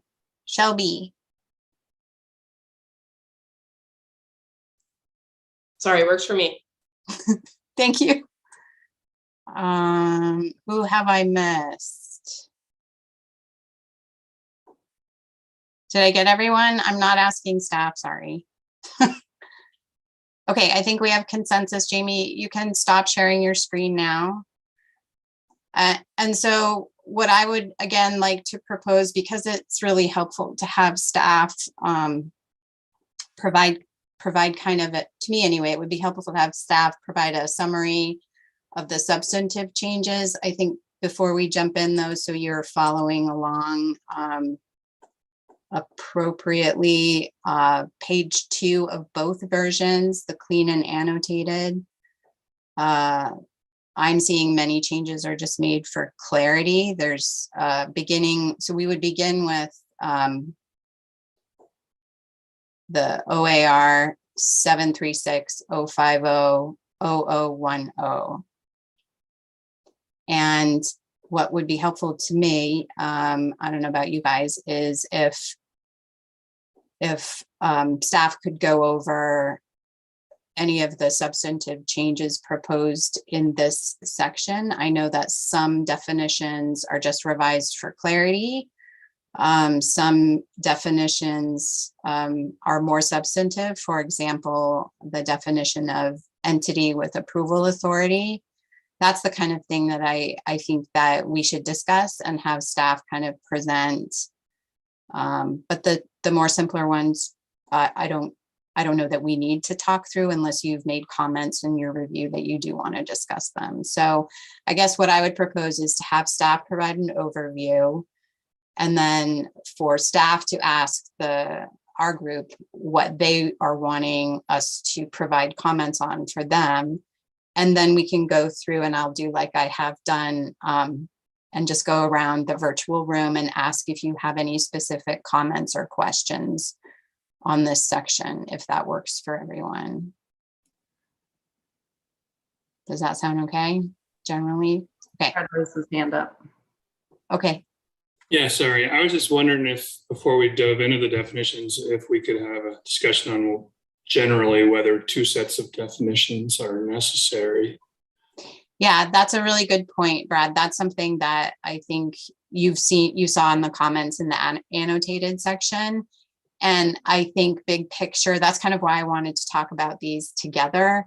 And that would be, I think if staff can provide kind of, again, an overview, big picture of both definition sections, and then any specific thoughts you guys have about one section or two, if there's anything prohibiting us from recommending that. And then maybe we can just go into the individual sections. So 0010 and then 0070. So Jamie, I'm going to turn it back over to you and John now. Yeah, I'll jump in real quick. So there are two definition sections because each section is defining a different part of the rule. That's the way it is in the existing rule. So we just kept that model in place. I don't know if we can change it. I'm sure we can. But the first definition section is specific to the dispute resolution process. And so the following sections discuss that process. Then there's another definition section, which is specific to the process for applying for a permit on public land and private land. And those definitions are specific to those parts. There are terms used in both.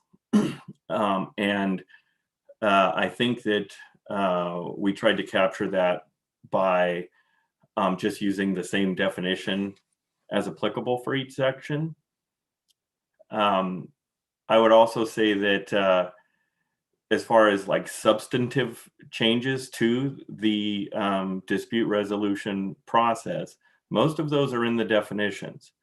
But in the, you mentioned the entity with review authority. This was one of the ones where our current process has the museum and planning offices as having review authority over permits, but that is not an assigned task to them in statute. And so we weren't sure if we can give approval or assign that authority in rule if it's not in statute. And I know that the museum is in the statute as being one of, involved with curation facilities and alternate curation facilities, things like that. So that was a substantive change. And I will also say that we had to just land somewhere for the rack. This is a clean copy. So areas where we were like, not sure what to do here, we just landed somewhere and we were leaving it up to you guys for the input.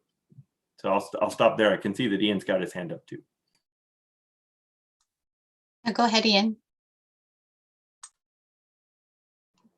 Sure. So just wanted to John asked, commented he wasn't sure whether we could combine the definitions. The RAC's certainly, open. You guys can make that recommendation if you feel that is useful, and we would work out the mechanics of that with our internal staff of how that would work or how that wouldn't. I've seen rules done both ways, so I'm inclined to say there's probably a way to do it. We might come back with an answer for your next meeting that lets you know what would need to be done to do that or what implications that might have. So if that's something the group would like us to go ahead and pursue, you can direct us to do that. And we've got enough time to figure that out between now and your next meeting. Thank you, Ian. So staff, Ian, John, Jamie, do you have any specific questions for the RAC to address that you haven't mentioned yet? For the entire rule or No, just for the definition section. So that's what so just so you know, I'm going to ask you that for each section that we go through for this 010 section. Are there any specific things that you would like us to provide opinions to you? I've put you on the spot. Sorry, John. No, that's why we're here. I think that I honestly don't have my track changes version up, so I'm not quite sure all the changes that we made, but most of them were based on input from tribes, I believe, up to this point. There might be some stuff that we've added as well in there from our thoughts. So I don't have any specific questions other than that. I think the biggest one is that OSMA and planning departments were not included in statute. And so I don't know how that was added to the rule in 94 and if we can do that. Planning departments are would have review authority when they are the land manager is how I read the statute. So, but if they're not the land manager, they would not be getting a permit to be able to comment on. Okay, Jamie, did you have anything to add? I was just going to say that most of the definition section, some of those old definitions, it was cleaning up the language because it mostly references stuff that's defined in statute. And then the big thing that we did is we added new definitions, things that had never been defined before. Right. So again, we're on page 2 of both versions. And what I'm going to do, I've made my own notes. So just to kind of set the stage, I'm going to share with you what my notes are. And then I'm going to go around the virtual room. And if it would be possible, I would like us to all weigh in on Brad's question. So I, for one, would recommend combining the 2 definition sections, provided staff and DOJ and everybody says it's fine. I think that would be a cleaner way to do it for this whole section.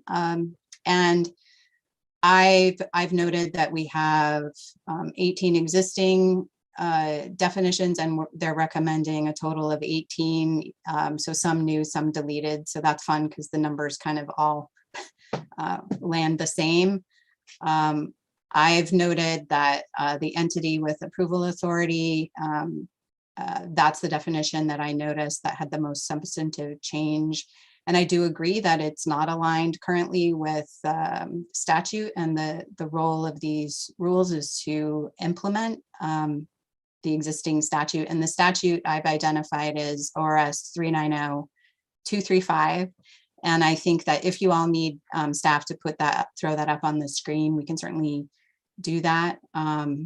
My question, I think John may have answered already. And again, I feel like if you have questions, maybe staff can take note of them, and then I'll circle back at the end and see if you can answer them, because we might have all similar questions. The statute says landowner or land management agency. So I think what I would like to see is maybe more clarity. And I don't know that not everything needs to be in the rules, maybe in your desktop procedures, and then that's communicated to the planning departments, just so we know what to expect here. Because I think for those of us with the planning brain, at least what I've experienced is we get that if it's not in the rule, you can't do it. But we would like to know how we would be involved or noticed. And then I noted that 6 was the recognized curatorial facility was replaced with state designated. That's not so much a substantive change, but it seems to make sense to me. There's a new section for alternate curational facility, also makes sense to me, and it's pursuant to ORS 390-235-3B. So making it clear that these facilities are made available for non-destructive research by scholars. That makes sense. 2 were deleted. It looks like associated material objects, and then a new one, burial, has the meaning that's in statute. There's a whole section of definitions in ORS 358-905. And I really like personally where the definitions in this section just point back to the definitions in statute. That to me ensures that there's no conflict and staff isn't confused. It's clear. It looks like, so burial goods was deleted and replaced with sacred objects, which is number 12. And again, it points back to the statute definition. I really like that. And a new one, object of cultural patrimony, has the meaning in statute. It looks like professional archaeologist was deleted and then renumbered. So 14 is now archaeological permit. I do agree. I think there's some confusion, at least in my world. What's the difference between a professional archaeologist and a qualified archaeologist? There should be one. I don't have personally a lot of comments on the qualified archaeologist definition, but I leave that to you all. And then I did note the definition of Indian tribe. There's no really proposed changes. It does have the meaning in statute, which I appreciate. And I don't know if we want to discuss the comment that's on the annotated version or not. I feel like that was a comment that was in the matrix regarding whether out-of-state tribes should have approval authority over organ permits. I don't have an opinion on that. That's not my wheelhouse, but I did note that. And then another new one I noted was conditions mean any additional permit requirements which are added by an entity with approval authority. So that's really all I have. And then I am gonna now go around the virtual room and just ask again for folks to weigh in on whether you think that we should have a combined definition section, and then go through any comments you have. And honestly, if you do need more time, it's okay to say that. You can say, well, I don't have anything today, but we can figure out a way to circle back if you have additional comments that if you haven't had a chance to really substantively take a look at this. So Christian, are you okay with starting?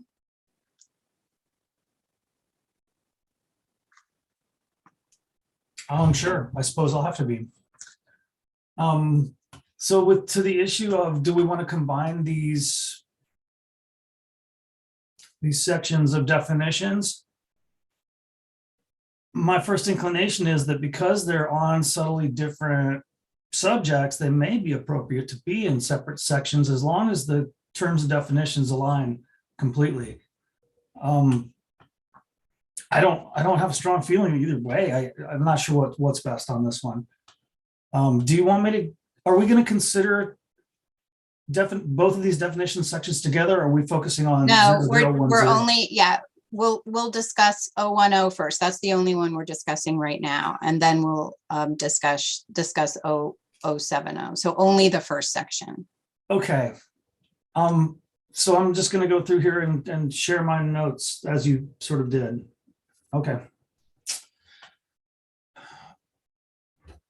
We didn't have any concerns, and you know, we talked through this with some of our tribal partners. I want to mention that I'm keeping my folks in the loop from my desk. We also would hope that there'd be more tribal representation here, but we understand the limitations, and we're going to have to deal with what we've been handed here. So thank you for having us on board. We had a comment under 5, applicant. We've had discussions about where's the overall sort of accountability for the institution or the company along with the qualified archaeologist, because we have an individual being relied on for their expertise, and there just may be an incentive in there for bad actors to sort of burn through archaeologists and put people on permits that you know, just as a convenience or whatever. And this thought of mine isn't fully formed.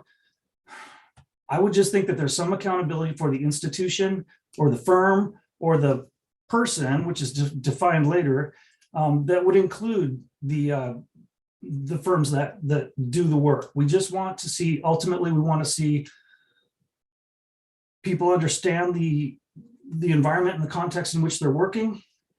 We want to see appropriate considerations of evaluation of sites, and we just want to see that people will stand behind their work as far as a firm goes. And I don't know where this is supposed to go. I would rely on some of my other partners to hopefully fill in for me on this somewhat incomplete concept, but I'd like to throw it out there. So is there any interest in expanding the, to the question of, is there appropriate culpability or accountability for the firms as well as the individual people, the human beings that are the archaeologists? That's it for that one. If we want to discuss it, I guess we do. Or do we just go through here and people are? Yeah, thank you, Christian. I think so. What I'm doing is I'm making notes, and in some cases, like you're talking about accountability, that may be important to tie into the dispute resolution and sort of enforcement piece. But I think what I would like to do is just share what your concerns are now. And at the end, we'll do a sum up, and then staff, please take notes on these kinds of things. I'll ask staff to respond to anything that they've heard, questions like this. But yeah, share what you've got in terms of your notes. And then at the end, after we've heard from everyone, we'll ask staff to respond. And then if it's more appropriate to discuss at a later time, great. If not, we can discuss it now. Okay, thank you. That helps me understand the process a little bit better, and I will move on. We had some thoughts about A1, 7A1, and this is sort of a vestige of the way that things have been done in the past, and it says scholars, and there's a lot of implications there. And is there any way to broaden that sort of understanding of, and tribal members and cultural practitioners, they have a different sort of understanding of the world than scholars do. So I think that scholars is maybe something that should be considered for maybe just a little bit of deeper consideration and expansion. If we go down to, it's great that the terms refer back to the ORS, and I think that's the way it should be. Qualified archaeologists, that'll come up. Number 17, appropriate Indian tribe. It's really good that it says tribe or tribes, because everybody needs to understand that there may be, and sometimes usually are, multiple tribes with interest in a certain area. So I think it's clear enough, because it says having greatest interest, and I think that's okay. I don't want to avoid any sort of like identification of one tribe with interest, with some conflict of who's got more interest in the area. But I think it's captured by having tribe or tribes in there. So that was my consideration on that one. And that brings me to the end of sort of, I think it brings me to the end of my thoughts on that section. Give me just a moment.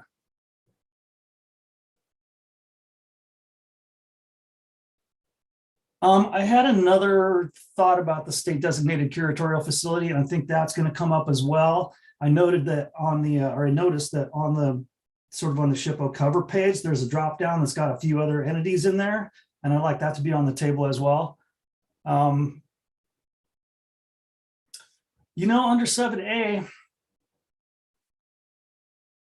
there's a fine point there. It says with the concurrence of the appropriate Indian tribes. And one of the notes that we kind of came up with was just replace with the concurrence of with and. It makes it cleaner. It makes it clearer on sort of that sort of authority to pick a curatorial facility. 7I, I guess I kind of looked at that one.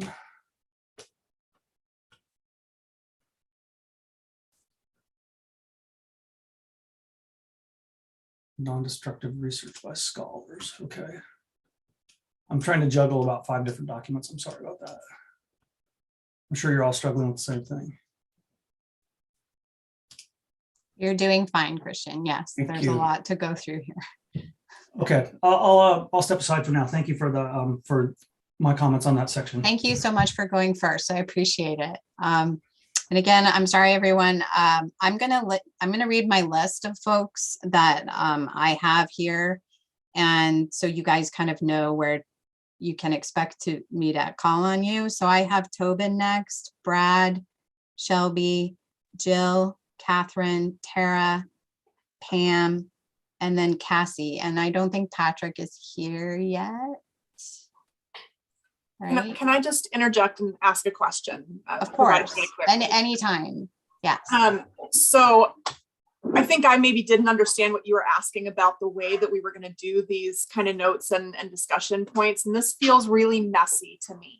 Mm-hmm. And I'm going to have a hard time tracking what everybody's comments throughout this whole thing are. My understanding was that we were going to take a section and then go line by line and say, okay, here's this number one. Does anybody have any discussion on number one? Does anybody have any discussion on number two? And that to me feels a little bit cleaner rather than, hey, tell me all of your things and then let's come back and discuss. Because that just from my own perspective. So, and this is where we're doing the sausage making. So if that would be a preferred way for the group to go through it, absolutely, we can certainly do that. And it might take longer, but yeah, I'm happy to switch gears and absolutely do that line by line if that's useful to you. I think though that I would turn to staff to share so that everyone is looking. I think that my only concern is that we would not be able to see each other, but that's okay. I think if you can pull up, you tell us which is the better one. I think the clean version. Do you want to see it on the screen, everyone? And then we can go through line by line. I think. Hand up. What's that? Oh, I was just gonna say, I'll just speak for myself. I don't think I need you to have it up on the screen for me. I think we could just you can follow along. And I guess, yeah. 0010, number one, let's check in any comments. And then number two. Any comments? Okay. Any comments that sounds fine. All right. Excuse me. Yeah. I think I'd like to concur with Cassie and agree that I think this will be quicker if we have, it's going to be a discussion, and that's what this should be, to hammer it out line by line. Because if you just get a flood of comments from everybody else and try to come back and squeeze those comments together, it might be a more laborious process. I just suggest that I concur. Okay, so good. So I guess, and then my question to you again, and this may be more for both the group and staff. So for example, if we have a question about a specific item within one of the lines with the definition, do you want to talk about the questions for staff as we go, or do you want to save those till the end? I would say as we go. Okay, that sounds great.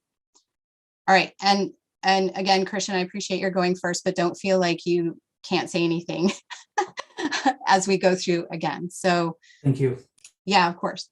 So page 2 on does anyone else have anything? Tobin has his hand up before. Okay, Tobin, what's your question? Yeah, so I like this approach we're now going to take, because for me, I may not have a stake personally in one of these, but I really care about what other people think about it, and be able to hear that one at a time is great.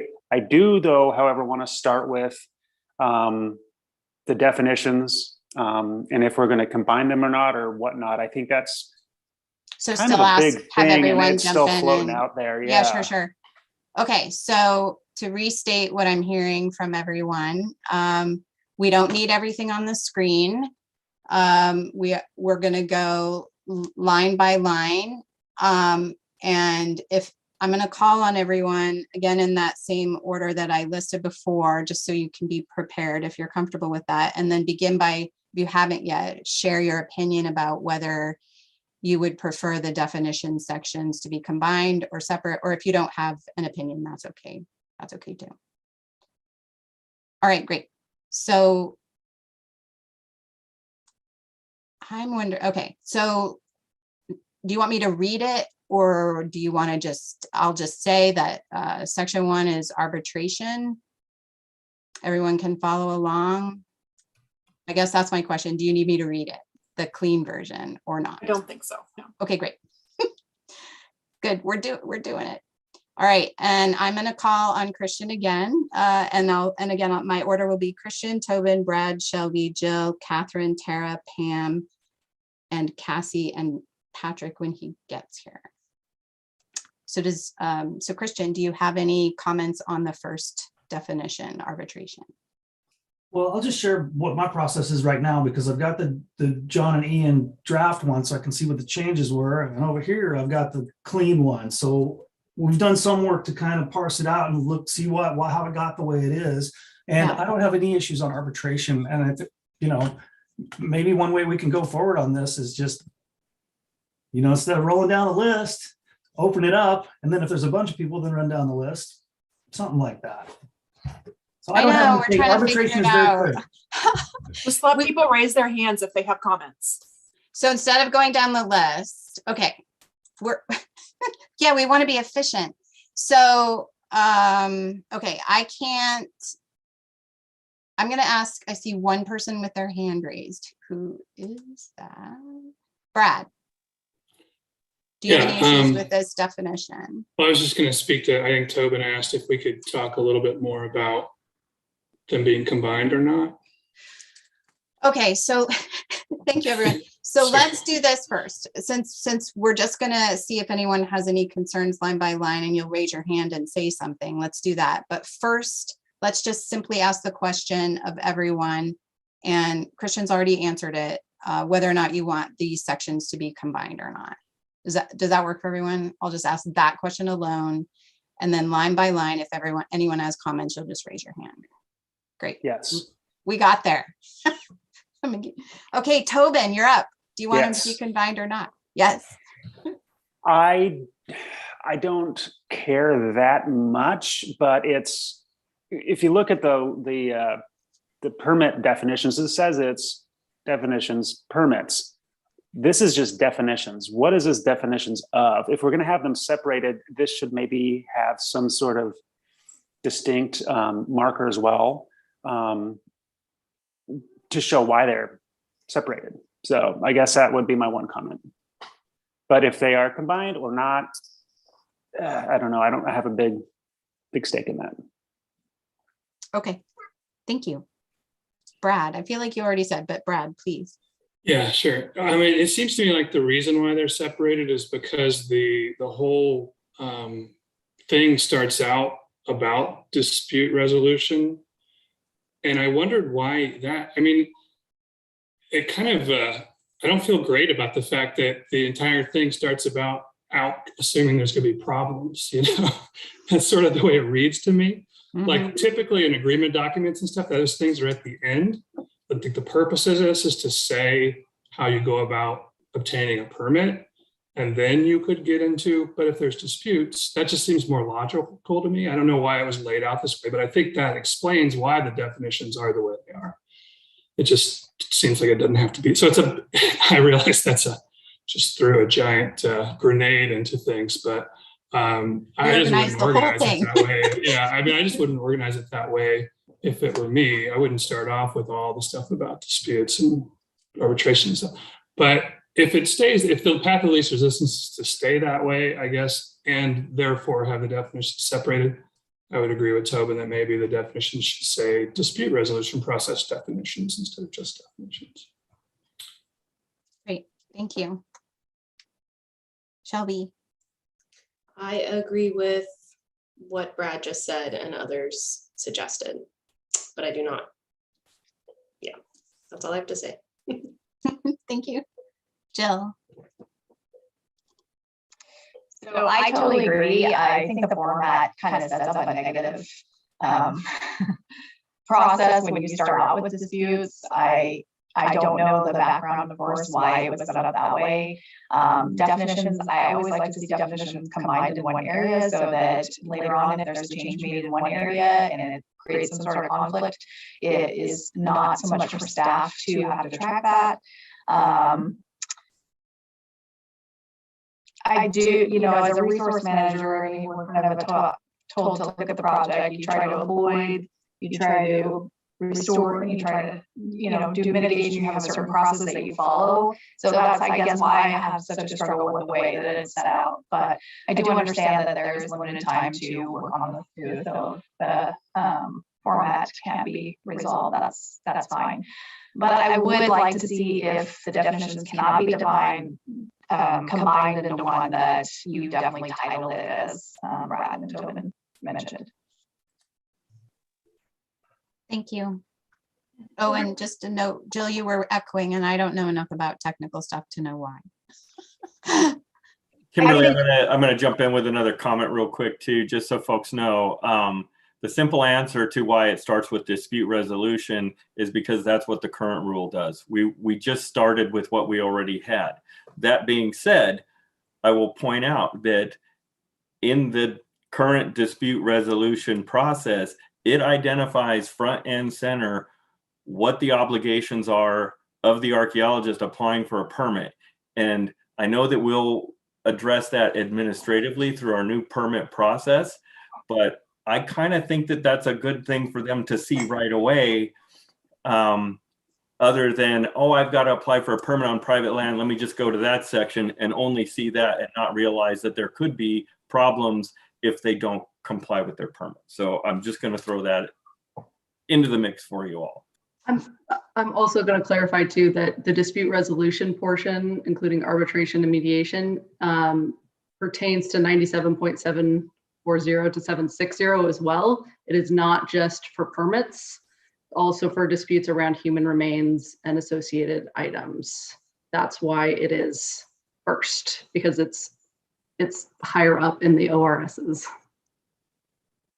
Thank you. I just want to acknowledge, we are limited and staff is limited in the changes we can make. We have sort of benchmarks, but that said, it doesn't mean that we can't make recommendations to staff about, I love those archaeology bulletins, any other way to share and educate and maybe set a more positive tone. That is something we can talk about at a later time.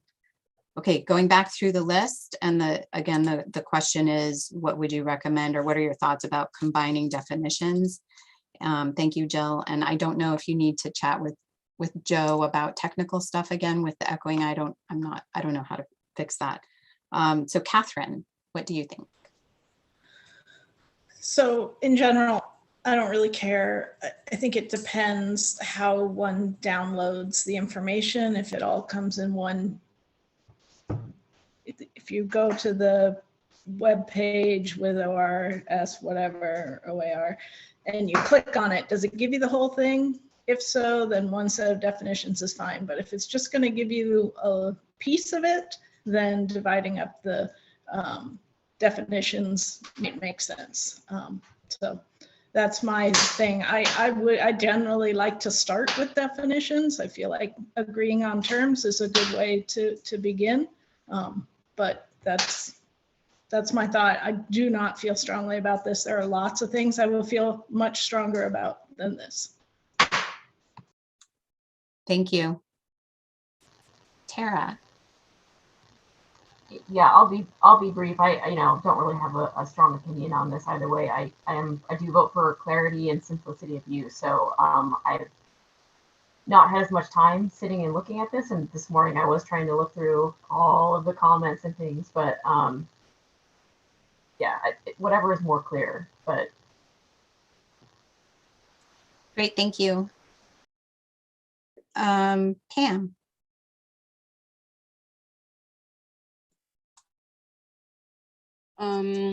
Okay, well, first of all, I kind of like to echo Brad's comments, but then acknowledging John's explanation. The fact that the dispute resolution process relates to more than permits, and that's why it's up front, doesn't really square with the fact that it's under the heading of Division 51 archaeological permits. So that seems to be all pertinent to permits and permit specific. So, that's just a comment on that. As far as whether they're separate or combined, I'm sure there are conventions for other rules that dictate that. And so I guess that, that would be a question of legal conventions rather than my personal opinion. I guess there are probably official rules for these sorts of things. That's really all I have to say. Thank you. I think Joe wanted to make a statement or point something out. Yes, thank you, Chair. I just want to make a point of information and interrupt real quick. We have quite a few people joining us on the live stream, which is really great. They're interested in the topic and they want to be able to comment and be involved. And I would like to reiterate that the Rules Advisory Committee process does not have a public comment section in it. The official public comment period does not open until the rules draft goes in front of the Oregon Parks and Recreation Commission and they officially open rulemaking. So we're targeting April for that. And that could be that presented draft looks different than the draft that the RAC is working on today. The RAC will come up with a list of recommendations that could or may not be implemented into the new draft. And then that final draft, I say final, will go in front of the commission to be open. And then there will be a period to comment on it. If there are comments that come in before the public comment process is officially open, they won't be in the official record. So that's the difference there. It doesn't mean that you can't send your opinions and comments. Absolutely. It just won't be part of the record unless it's during the officially open comment period time. Thank you. Thank you, Joe. Cassie, again, just the question of combining definitions. Thank you. Yes. So I agree with everything that everybody said. For me, the way that I would personally use this is it would be easier to see all of the definitions in one place. I don't like to have to scroll around and look for things and then worry that, the possibility that there's a different definition for burial than there is here than there is down below. So for me, I think it's clearer to have everything in one place. Yeah, thank you.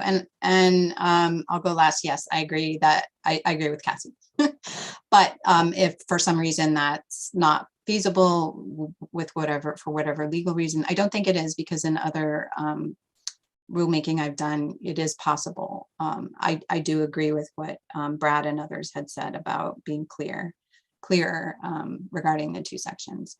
Okay, so now if everyone's comfortable and you've got you don't need the rules on the screen, you've got your clean version, you've got the annotated version in your own comments. I would ask for Jamie's help in identifying raised hands. I have it on the screen, but please let me know if I've missed anyone. So again, 736-050-0010 is what we're looking at now. And the first definition, arbitration. Does anybody have any comments or concerns, questions that they want to discuss now on this one? If so, raise your hand.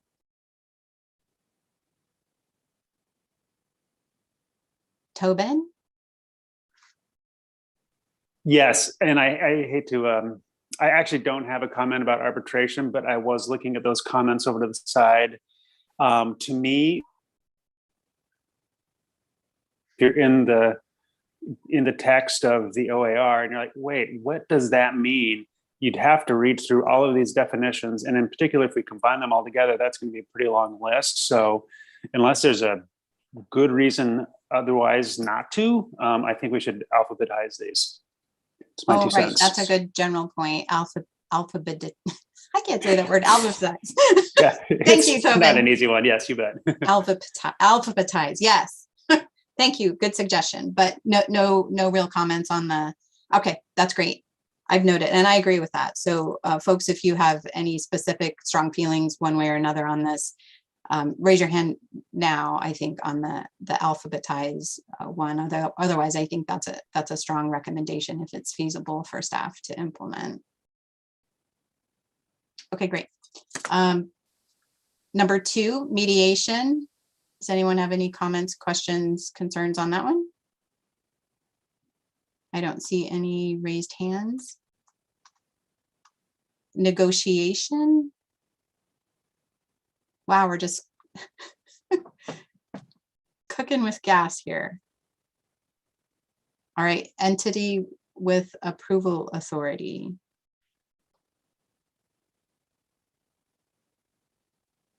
Pam. Yeah, John had mentioned the question of whether the repository is an entity with approval authority. And I guess my question would be, how would you envision the repository's role if that isn't the case? And I guess I'd have to go back to the earlier statutes to revisit that. But you know, I'll trust your opinion on that particular issue. I guess I am just wondering what that means. That's kind of a big question, and I'm not sure whether we're ready to discuss that now or whether it's just something that ought to be clarified. Thank you, Pam. John or Jamie, do you want to address that now? I can. So this was a kind of news to us type of thing, but in the applicable statute 390235, it's in section 1F. It says, before issuing a permit, the state parks and recreation director shall consult with the landowning or land managing agency if the archaeological site is associated with a prehistoric or historic native Indian culture, the Commission on Indian Services, and the most appropriate tribe.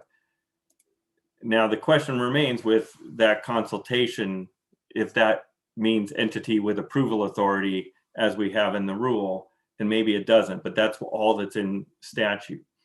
Where the museum is in statute is about identifying alternate curatorial facilities with tribes.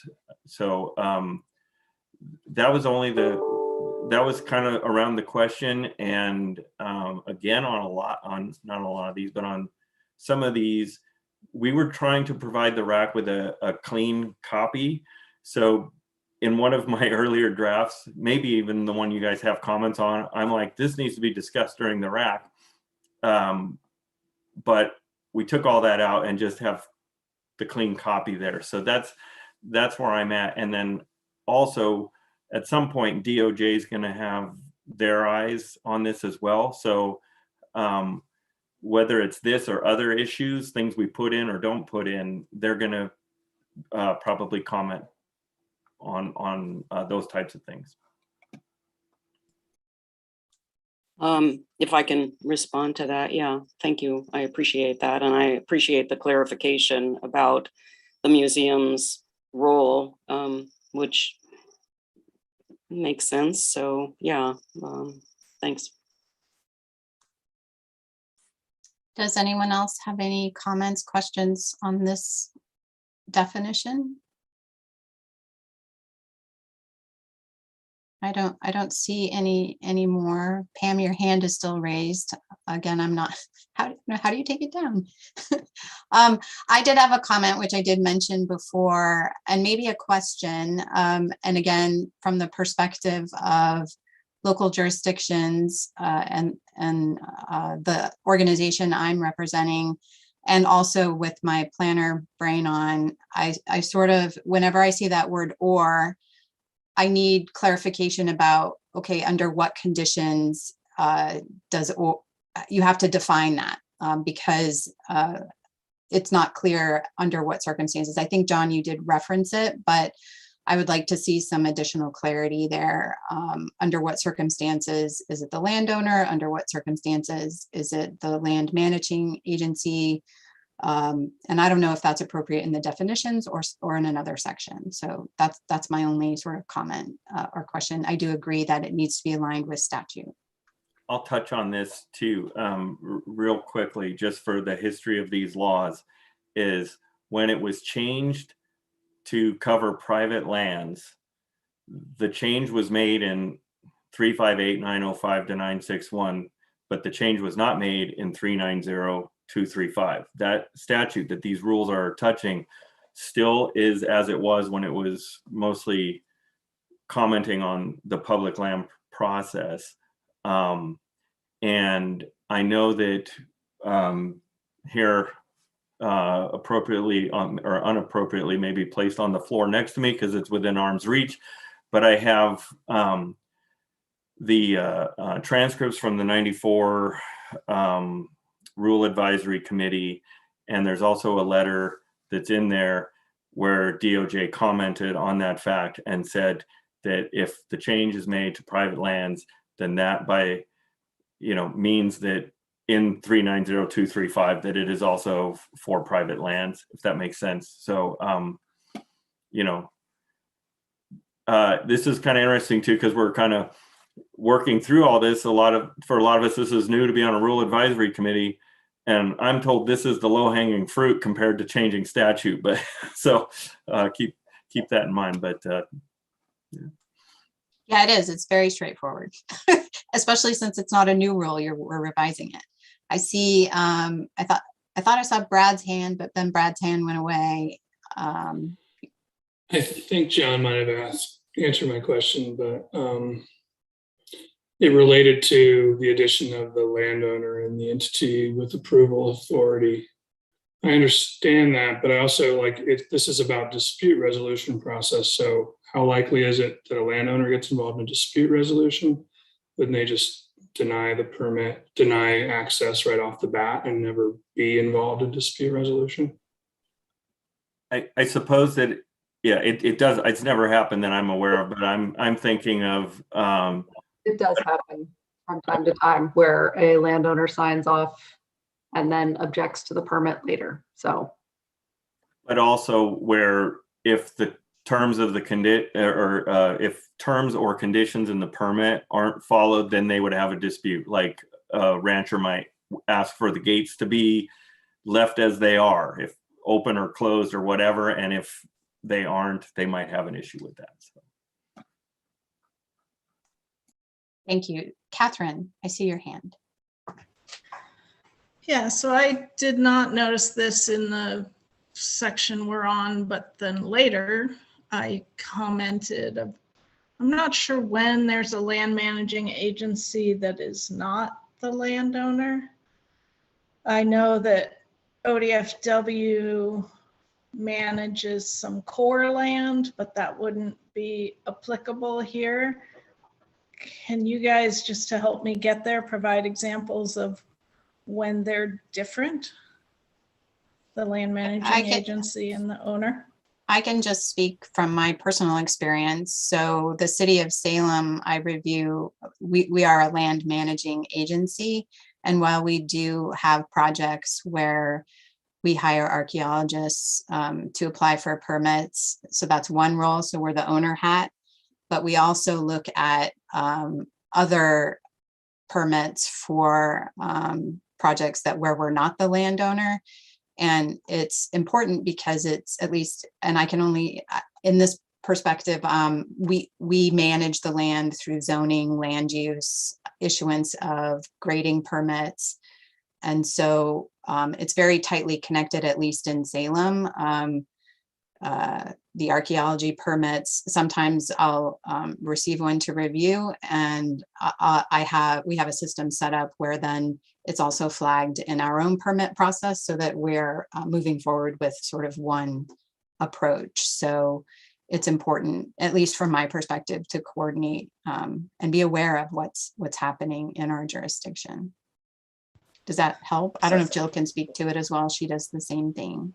Well, I hear what you're saying there, but I feel like that's a fairly broad definition of land managing agency, because that, there's some sort of zoning throughout the state, right? There's what. Yeah, and I think that's why planning departments were identified early on as important. I don't know, do you guys want to speak to that? Or it looks like Brad's. Oh, I was just going to say, I think John spoke to this a little bit, because the entire statute applies to both private land and public lands permits, then a landowner would be the equivalent of a land managing agency in a private land permit situation. That's the way I understood it. That is our intention with this section, yes. Sorry, Jamie, what'd you say? I said that is our intention, yes. It covers both a private landowner and then a government body that oversees the lands. Okay. I'll look at it again, but maybe some clarification of language would be useful for people like me. Sure. And Katherine, your hand is still up. I don't know. Did you have any additional questions or, okay. All right. Anything else on this one? Okay. Number 5, applicant. Does anyone have any comments, questions, concerns on this one? Cassie? Yes. Hello. Yes. So from my perspective, this was one of the most dramatic changes that was made to this section. One of the big changes that I noticed was previously it said the applicant means the person applying for an archaeological permit. It currently says the applicant means the qualified archaeologist applying for an archaeological permit.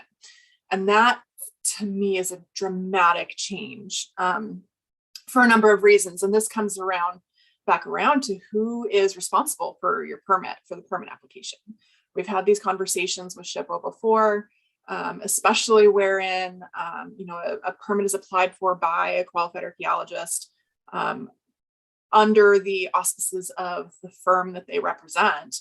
And then that person leaves the firm, but the permit and the project hasn't been closed out yet. So who then remains responsible for the permit completion and those responsibilities? Is it the archaeologist? Is it the firm? If it is the archaeologist, once they've left the firm, if they no longer have access to that information or have a right according to their contracts to complete that report, there opens up some gaps for responsibility for completing those permits. My preference would be to see this remain, go back to saying person. Some additional language that or changes that we've suggested could be an applicant means the qualified archaeologist and the institution or company that they represent applying for an archaeological permit. But I want to make sure that we are not opening up a case wherein staff changes or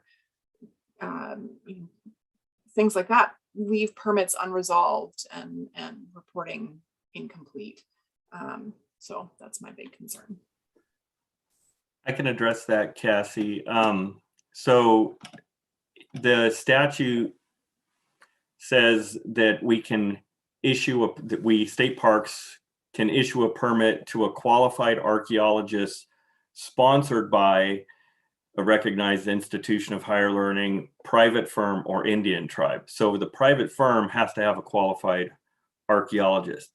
I will say that also in statute 390235, I'm at part 2 of that. The only place where a person is used is that State Parks and Recreation Department may issue a permit to a person conducting an excavation for the benefit of a recognized scientific or educational institution with a view to promoting the knowledge of archaeology and anthropology. And we're talking about how we can't make statute changes, but I have never seen like Oregon State University have somebody in their anthropology department, for example, apply for a permit who wasn't a qualified archaeologist. But it reads like that is how it could be done. But the part about the private firm is in statute where it's to a qualified archaeologist working for a private firm.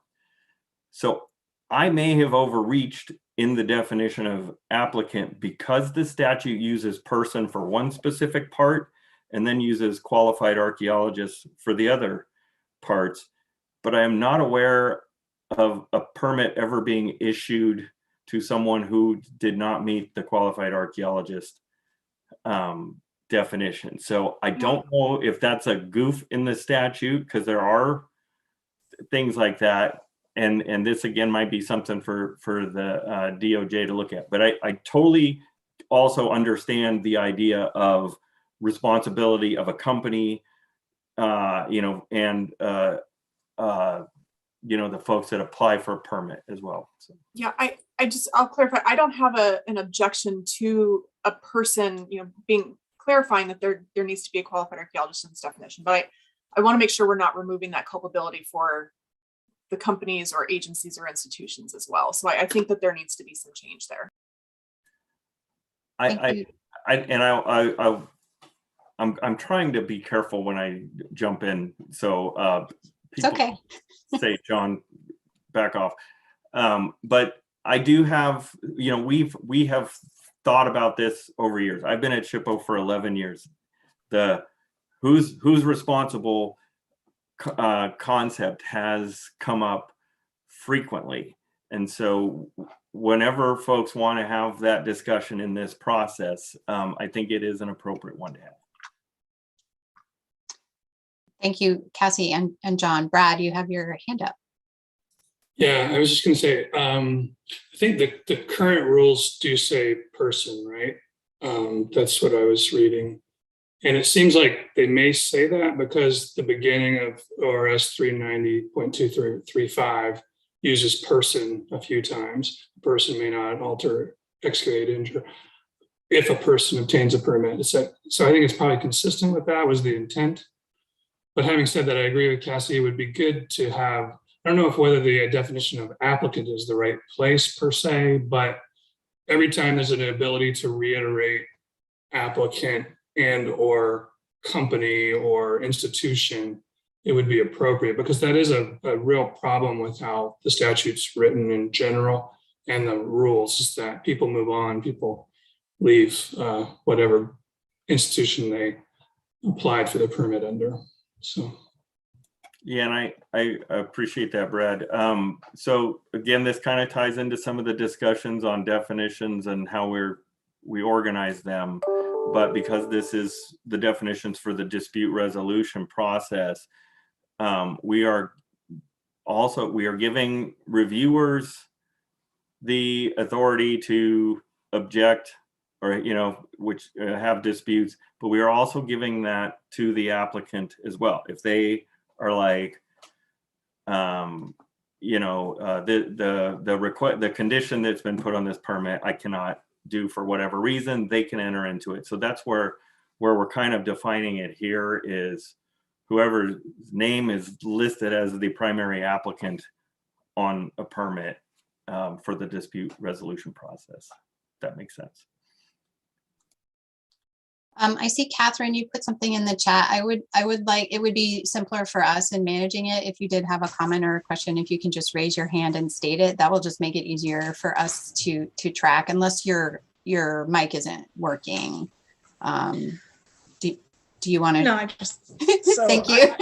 I was struggling to understand why the difference was significant. So is the difference significant because in the definition of a person can be a company?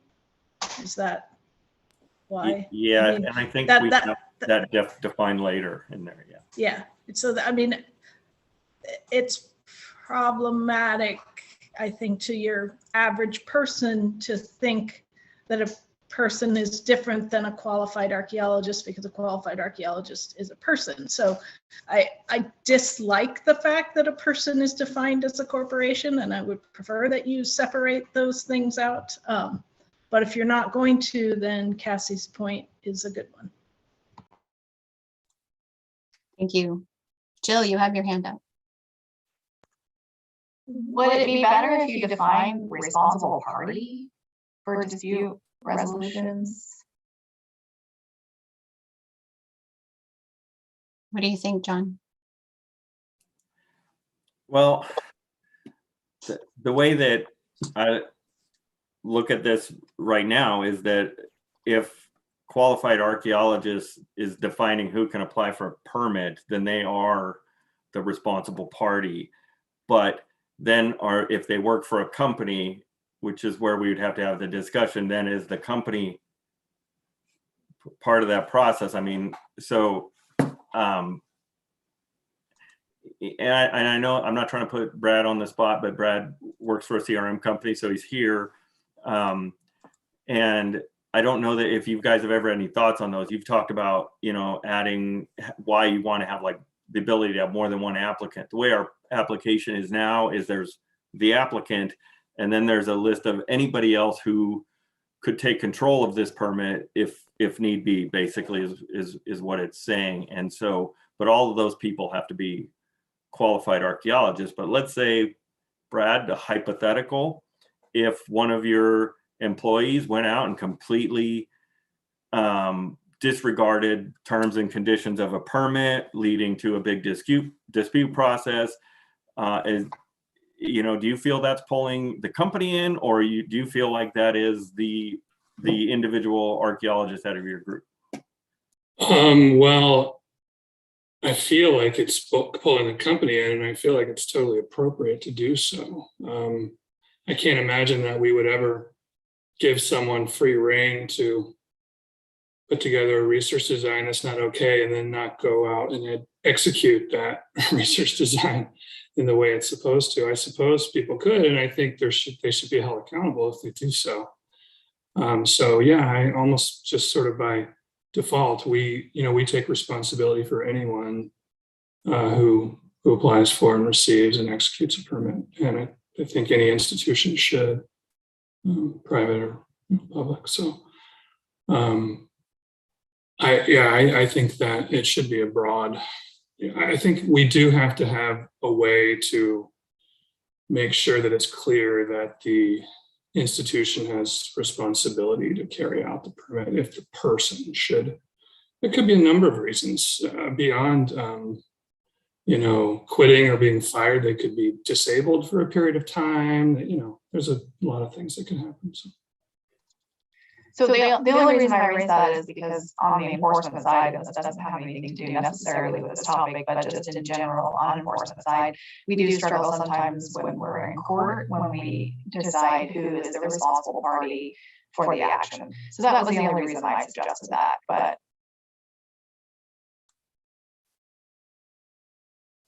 Thank you, Jill. I have 3 folks with hands up, and I'm gonna call you in the order that I saw the hand go up. So Ian. Oh, I was just commenting on another item, and the conversation's moved on. So I'm just going to go ahead and hold that till it comes back again. I don't want to distract. Sorry, I wasn't faster. Shelby. I was wondering why I know we don't want to wordsmith, but genuinely wondering why, even if you change this to a person, most people reading this are not going to understand that that also means a company or an institution. Why couldn't it explicitly say, and the sponsoring organization or something along those lines? Why couldn't that be more explicit? And then I also wanted to just offer that, I mean, institutionally, when we have other permits and things that we go through, the university is ultimately responsible if I mess up.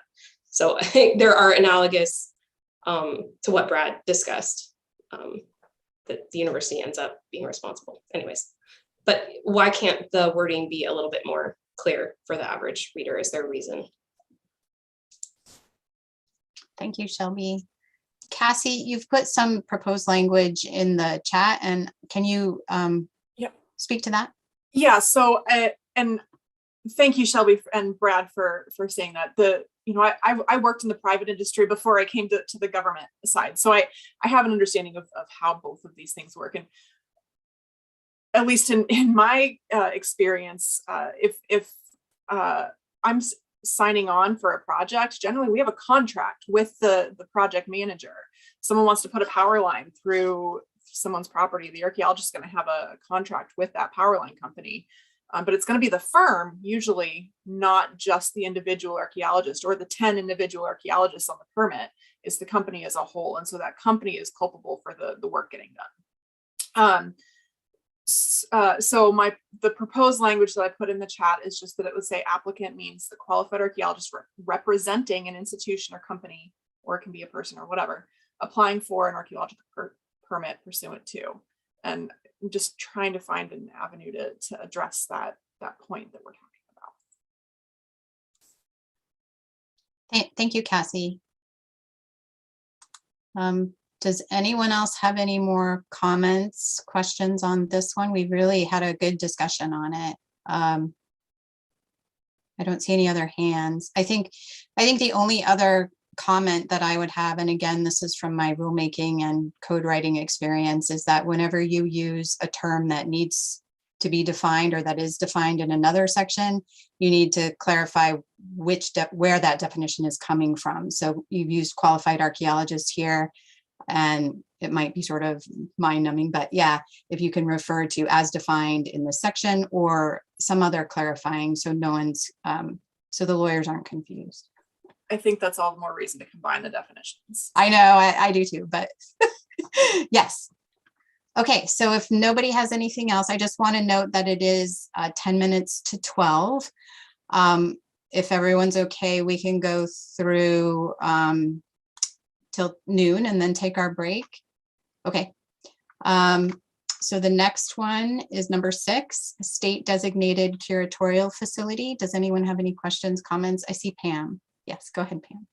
Yeah, since the Oregon State Museum of Anthropology is written into statute, I think that should be referenced somewhere here, even if it's something like means the University of Oregon Museum of Natural and Cultural History incorporating the Oregon State Museum of Anthropology, and then UOMNCH.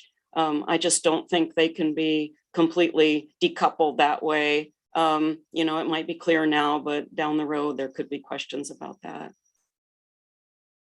And I can get back to you on, you know, what opinion John might have on this or what the best wording might be, but I don't feel that we can completely omit it from the definition part, at least, just so that it's clear that that's a part of the larger Museum of Natural and Cultural History. Thank you, Pam. John, do you have any comments on that before we move? I made a quick change, Pam, for in the updated draft where I just said state designated curatorial facility means the University of Oregon Museum of Natural and Cultural History, formerly the Oregon State Museum of Anthropology, OSMA. If you want me to do more change to that, I'd be happy to, because I think that is a good point you bring up. No, that's not accurate. They aren't one and the same. Okay. The Oregon State Museum of Anthropology is what's legislated, and it is incorporated into the Museum of Natural and Cultural History, which is not written into statute. So it's a very different kind of umbrella term. And while we've sort of gone to using that as, you know, just sort of in everyday language, and that's how we understand our identity, there's still the matter of what's specifically written into the statute, and they aren't identical. So I would not support that one replaces the other. Maybe you guys can work on it. So the university, Oregon State Museum of Anthropology incorporated into the University of Oregon Museum of Natural and Cultural History. Yeah, and I'll get back to you with some specific wording on that. I'm just putting that as a comment out there that I feel needs to be addressed and clarified, but I don't have a final recommendation. That was just one option. It's a good point, though. Thanks, Pam. Thank you both. Does anyone else have anything on this definition? Okay, I don't see any hands. So number 7, alternate curatorial facility. And then there's, so that's 7, there's A, and then AI. and then B. Maybe we should just let's do one at a time. So 7A, so alternate curatorial facility can mean one or more of the following. And then, does anyone have any comments? Okay, go ahead, Cassie. Hi, yeah, so I would request that this just be amended to "and the appropriate tribes," not "with the concurrence of," just for some clarity about consultation practices. Great, thank you. I made that change after Christian made that comment, so thanks. Wonderful. Did you say most appropriate tribes? Okay. So I just want to clarify that a curational facility only is approved by the tribes in the area of the curational facility, or in the area of all of the collections that could go to that facility? My understanding is we're talking about that collection in specific. So I guess I'm not understanding your question. Well, so typically alternate curational facilities are approved, such as OSU or SULA, and then any collection could alternately go to those facilities depending on the applicant and the project and things like that. And it doesn't get, the current process does not get tribal approval anytime a collection goes somewhere that's not University of Oregon. So I guess I'm asking if we're looking for tribal approval on every permit, or in just the designating of alternate curational facilities in general. Yes. Yes. The second. Okay. Both. And you can comment on the application if there was a problem with one or the other, because the applicant person, whatever applicant will be including their preferred curatorial facility. And right now we keep a list of the ones that have been approved. So if it is one of those, we just put it in. If it's not one of those, then we're going to be looking for that approval from John or Pam at the museum or tribes. Thank you. Katherine, you have your hand up. Okay, so I'm not sure that I can separate all these out, but I'm not sure what's involved in, I just like to call it OSMA, approving a facility. Is there like an actual process? Is it today I feel good about this, today I don't feel good about this?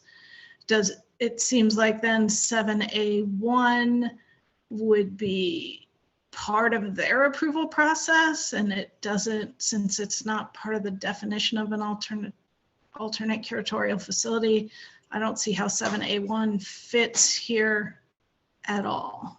So Pam, maybe you can talk about how you guys approve alternate facilities. Yeah, we do have a formal application process where an institution or whoever it is, the applicant has to demonstrate that they meet certain requirements.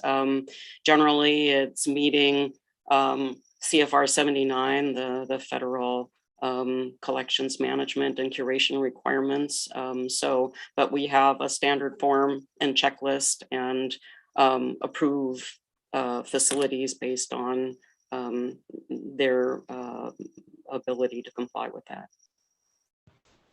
Okay, that's great. Is there any way we can incorporate some of that process into here?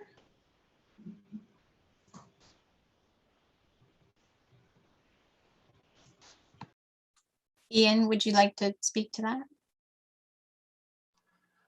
So the general guidance on rules is state agencies can obligate themselves, but we may not obligate other entities. So we can describe how we will respond to other entities or under what circumstances we will respond, but we cannot, unless statute gives us authority, generally task someone with something else or define their processes for them. So we can say, we will send this to them and then give them X amount of days to respond to the following criteria. And then if they choose not to respond, or they choose not to do that, or they respond to, in a different way, then we do this. But that's kind of our general guidance. We can bring more specific questions to up among staff, but that's my general direction I've been given on rules broadly. Thank you, Ian. Did that address your question, Catherine, or? Well, I guess my comment is I'm not super comfortable with just the statement that, what they approve without any description of their process. I mean, if you want to put in there that the institutions at a minimum will meet 36 CFR 79, that's good for me. But I just feel like that's way too open what's in here. So maybe staff, can you speak to whether you're allowed to refer to, see, I'm not a lawyer here, but can you refer to that rule? Is it a rule? Help me. The 36, whatever you said, Catherine. It's a federal regulation. Can you refer to that in these rules or not? I do not know. I do not think there is I mean, Pam just said that that's what the museum uses for their process. I don't know if there is a state defined process as well, or comparable law for museums. Okay. We can set definitions for ourselves in our processes, so we could reference that in what we do, and as application processes. But again, we can't task another entity with something we don't have absolute authority for in statute. That's the folks with the in the white building with the gold guy on top. That's what they get to decide. So who has to do what? But within implementing the rule, we can task ourselves. And so how you might address that is saying something like, folks have to meet these requirements, which then allows, again, the university to be able to respond in any way that they so choose, but you can set up the criteria under what circumstances and how we would respond. And I know that sounds like bureaucratic double step, and it is, but that's kind of how that's how it works. So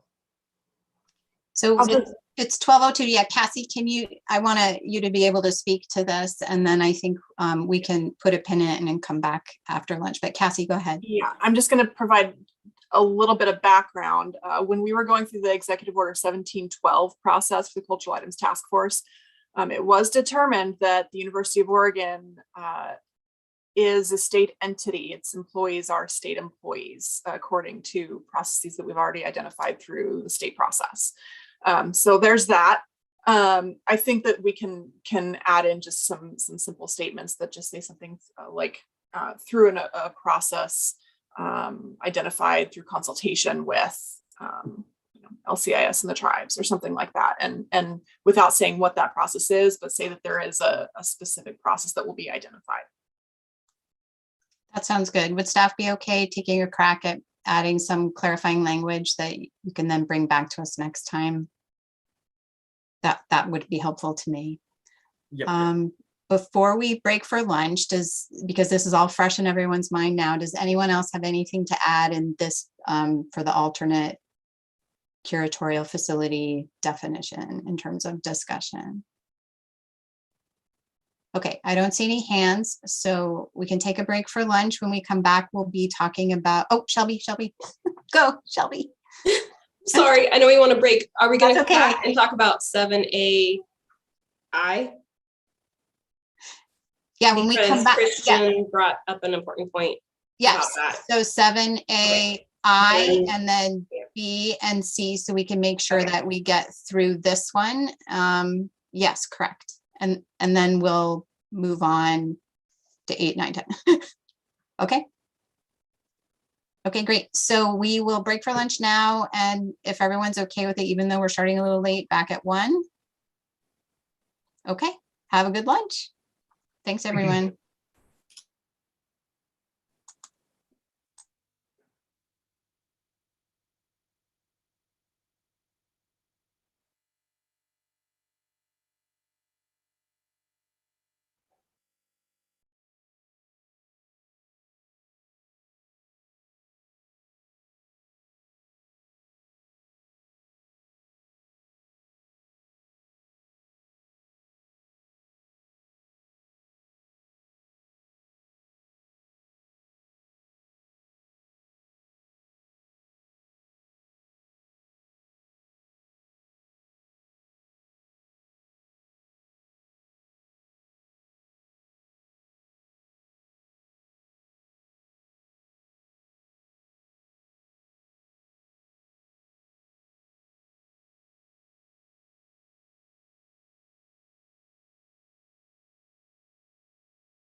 Hi, Jamie. Hey, I had a question. It's a technical question. I don't even know if it's you question. How can we help? Was it Jill with the feedback or echoey stuff? I don't know. It sounds like she's got 2 microphones going, but I'm not sure how to help with that if she doesn't. Yeah, I don't know either. Do you know, John? Any thoughts on echoing? I don't know. No, I can't even remember if she was asked if she also has a phone, if she's using a phone, or because sometimes that leads to that trouble I've noticed. But do you think is Joe back? I don't know. Do you think she can privately message her maybe and try and work it out? I feel bad. I know. I mean, I don't want to keep. I don't think. I mean, it's fine. I just if there's a way to fix it. You could possibly just ask her to play around with her microphones in the settings and see if one works better. Okay. We'll just ask. I could play around with it, but unless that. Hi, Jill. Yeah, maybe just play around with it. I don't know anything. I can't help. I don't know how to fix it, but yeah, maybe. Do you have The only other thing I can do is if you send me another link, I can log out, log back in, and see if it fixes it. Oh, do you want to try that? Yeah, that's a good idea. Joe's gonna have to do that. I don't have the access to the YouTube or to the Zoom like she does. So okay, is she still at lunch? I'm not seeing her yet. A whole 2 minutes. Is it the same link? Because I can just try it. Yeah, maybe just. It would be the same link. We haven't closed the meeting. Oh, do you have to? Huh? Yeah.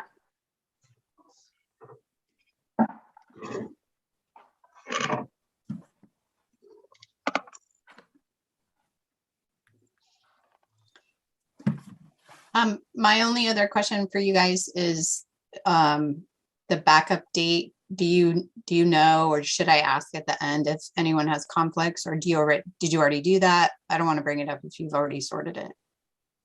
I just want to make sure everyone can come that day if we need it. And I don't need to ask till next time, but it was in the initial invite as the backup day, but I think that'll be something to discuss depending on how things go on the second day. Okay, I won't worry about it then today.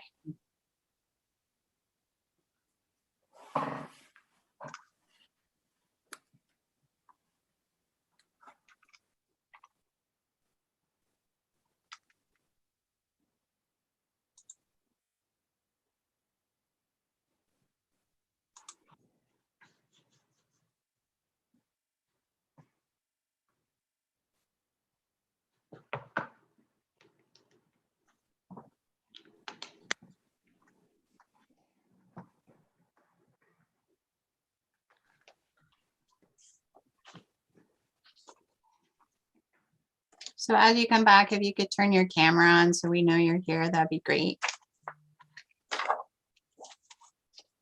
Thank you.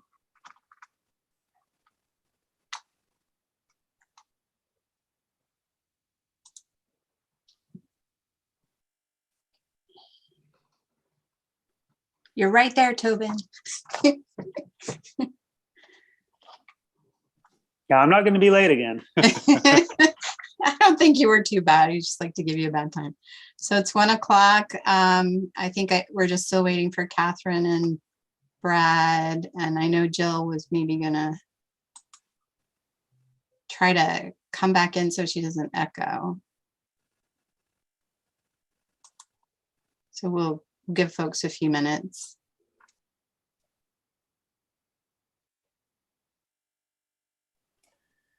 We're still waiting on Tara's cat too, I think. Tara's cat, we need the cat. My beagle is sleeping and he snores. I forget who's having the construction. It might sound like that. Was that Tara? No, who was it? He did enjoy the puzzle though. For those of you who have dogs, I highly recommend the treat puzzle. Those are my lifeline with two. Aren't they good? I freeze them and then give them the puzzles and be like, I have 20 minutes. It's so great. I know. I think, is everyone here? I think I see everyone. Oh, except, do we need to wait for Joe? Jill. I'm sorry, Jill.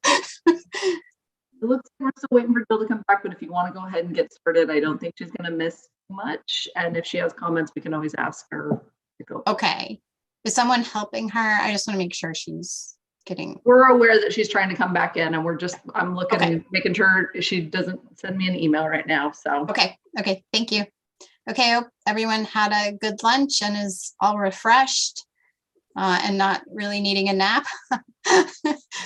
So we're going to pick up where we left off. And so it's page 2 on the clean version, alternate curatorial facility AI. So that's what we're discussing now.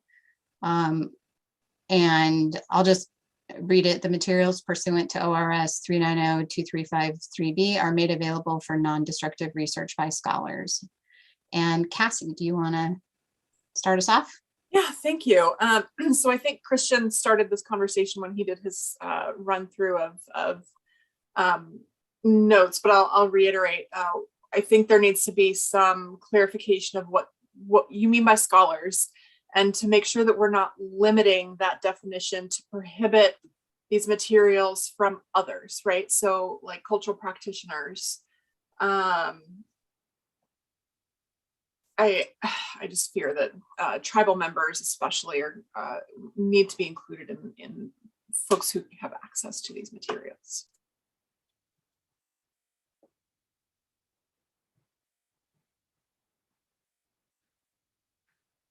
You can't hear me. Catherine. Thank you, Cassie. So I totally agree with what Cassie and Christian said there, but I also just don't really understand why this is in there as opposed to any other limitations on, the rules around the facilities. It's just language from statute, Catherine. I haven't checked to see if it was in the current rule or not, but I do know that it is in statute. If it's not in the current rule, one could argue, that we wouldn't even need to do it, or maybe we don't even need to include it here anyway.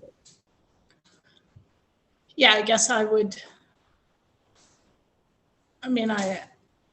It's hard for me to understand that maybe you could rewrite it to say a state designated, an alternate curational facility must make materials available.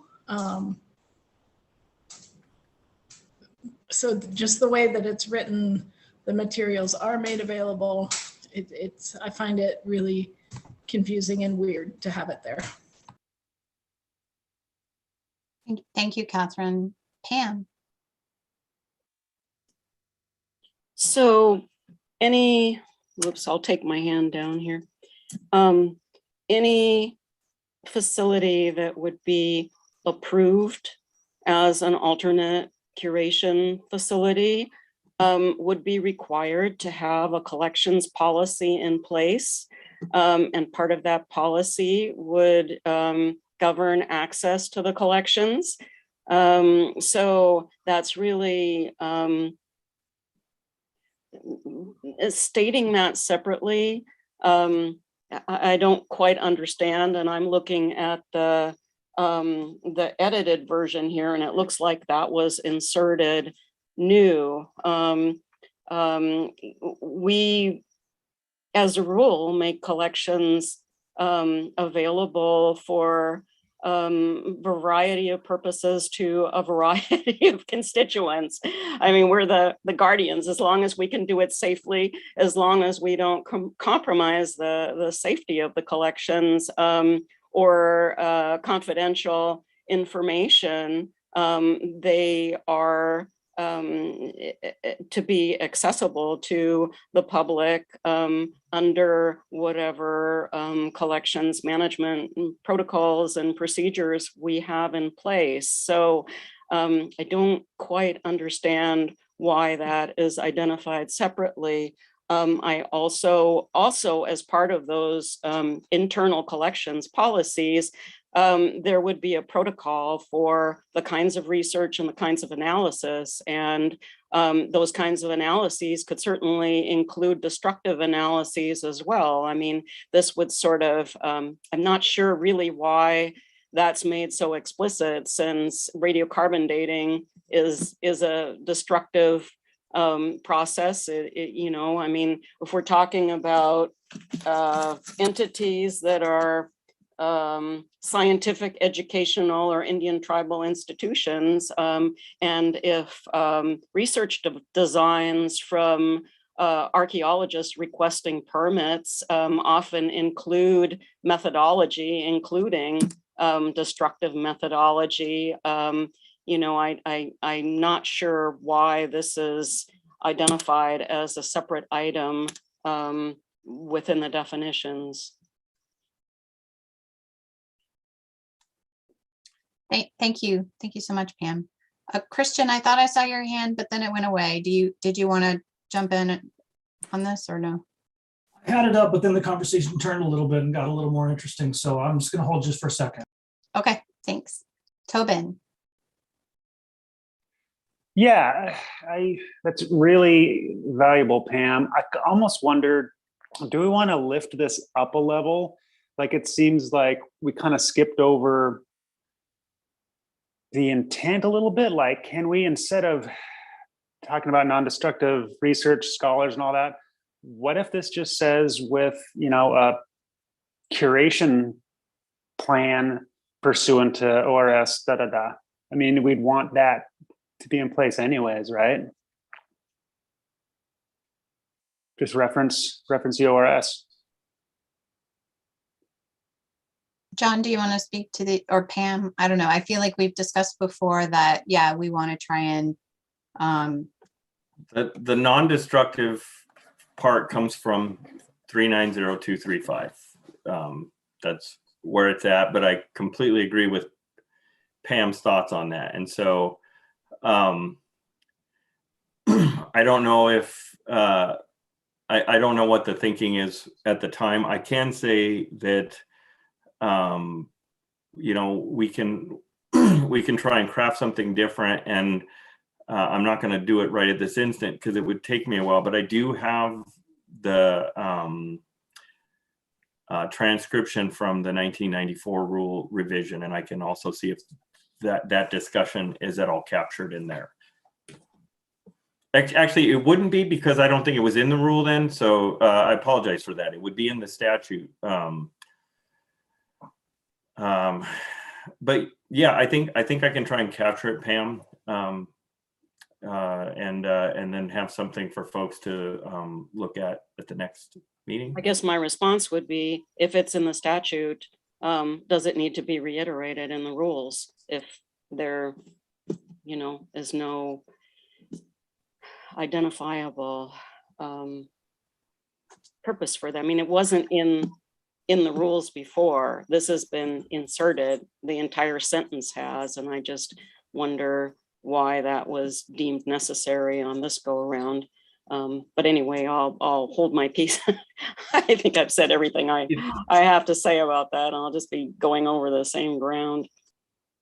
It was just putting the alternate curatorial facility under the same language OSMA was in the statute. But I mean, it's an interesting point that you bring up, because we know that, you know, like with radiocarbon analysis or things like that can be destructive, obsidian hydration analysis. So I'm fine with removing it, but I think that the intent was just to hold the alternate curatorial facility to standards already assigned to OSMA, and maybe we should just say that, and or something to that effect. Thank you, John. I think Brad was next, and then Christian. Yeah, that's essentially what I was going to say. You have that language in the statute, so you can't really change that, but you don't maybe need to refer to it here. If it's already in the statute, you could just say alternative curatorial facilities are held to all of the standards that are in 390.235. Leave it at that. Thank you, Brad. Christian. I think that sounds like a pretty good suggestion, Brad. With regard to scholars, is there any more discussion about expanding or, otherwise defining what scholars mean? Or does that encompass the kind of people? Should it say appropriate individuals or something? I don't know. Well, that also comes from statute, Christian, but part of the purpose of rules are to define things in statute that are, need clarification on. So this is our opportunity to come up with something for that. So maybe, John, as I'm hearing everyone's concerns and what you plan to do, then we'll sort of put a pin in this one and come back and revisit after you've had a chance to craft something responsive to everyone's comments. Is that what I'm hearing? I just want to make sure. Yeah, just so everybody knows. So I'm keeping some loose notes now because I don't know if you all have ever had to try and transcribe things from audio. Yeah. It takes a while. And I'm going to be using the recording of this as I go through the current draft that you guys have before the next meeting. Try and get it to you guys as soon as I can before that, so that you can see any of these changes. So I'm hoping that if I don't catch it in my notes right now of things I need to do, I'll catch it when I watch this this feed again. Great, thank you, John. Okay, does anybody have any other comments or concerns, questions on 7AI before we move on to B? I don't see anyone with a raised hand. So 7B, I'm not going to read the whole thing. Does anyone have a Cassie? Go ahead. Hi. So this is more of a procedural question. It states that any facility that's collecting material needs to be approved by the State Board of Higher Education. Does this actually happen in practice? Is this being reviewed? Who are these folks and why, I guess? I don't believe that is something that has ever happened to my knowledge. It's from the statute again, but if the suggestion is to remove all this and just say some general language, I'm all for that. But yeah, like if and maybe this is something that we just need to flag as, hey, this is something we need to visit as a rule revision, or as a statute revision. If this isn't actually happening and it needs to be happening, that's a problem, and we need to address that. Exactly, and that's a good point. And Cassie, thanks. And just for everybody else on the rack here's information. When we went through this process with the tribes for the initial comment period, we have been flagging things for statute changes because there's only so much we can do in rule, and yes, the statutes are a bit dated as well and need to be updated. And so we're trying to capture both sets of comments while we're going through this in the event we're able to go through the legislative process for changes in the statute. John, I just scanned through the statute. It's not in there. I think it's in a different statute, but I'll see if I can find it. Okay, thank you, John. And if it's not, if it's just in the old rule, we'll take it out. Yeah. Okay, Catherine. I guess what struck me odd is the State Board of Higher Education is here instead of the U of O, which is everywhere else. So maybe that's what they mean to say there. It looks like I just found it. So it's in 2353CB, and it says the governing board. The statute says the governing board of a public university, listed under ORS 352.002 with the concurrence of the appropriate Indian tribe. So I believe it was speaking specifically to universities being able to accept elections. I'm not sure why it's different in the rule, but. Thank you, Jamie. I think we'll have you guys take a fresh look at that and come back. We will, and then I was just going to add to that it is also in the current rule. So yeah, more fun. I'd like to welcome back Jill. Jill, does your microphone work? Do you want to test it and just say hey? Hello. Yay, no echoey. Thank you. I'm glad you figured it out. I didn't do anything other than log out and log back in. Oh, sometimes that's all you need to do. Well, thank you for doing that. I appreciate it. And I don't know if you have anything you want to comment on. We haven't moved too far into things, but I think you're catching up. We're still on, we're alternate curatorial facility. We did go through 7I, and then as you've heard, we're talking about B right now. Is there anything you wanted to? I don't have anything to add to those. Thank you. Okay, thanks.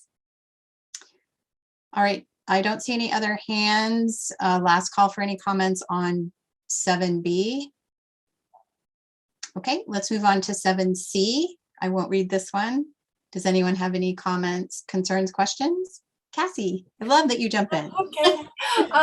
So I know that this is in statute, and so just a note here that I don't think that most places ever actually get anything to the university within 6 months of field work. The permits, the way that they're issued, my understanding, and you've got like a year for field work, and then some additional time for reporting and analysis and stuff. So really, ultimately, it's probably 2 years before the university gets some of those things, and in practice, probably longer. So it's just something to flag for practicality in future conversations. Thank you, Cassie. Pam. So we're talking about a report from the alternate curatorial facility to the Museum of Natural and Cultural History, as I understand this, right? Cassie, is that what you were addressing? That's what this is addressing, yes. Mm-hmm. Yeah, well, all I can say is that's handled very loosely. So it does not happen with any regularity, even though it's written in there. So maybe what I'm hearing is we might want staff to look at that as well when examining this.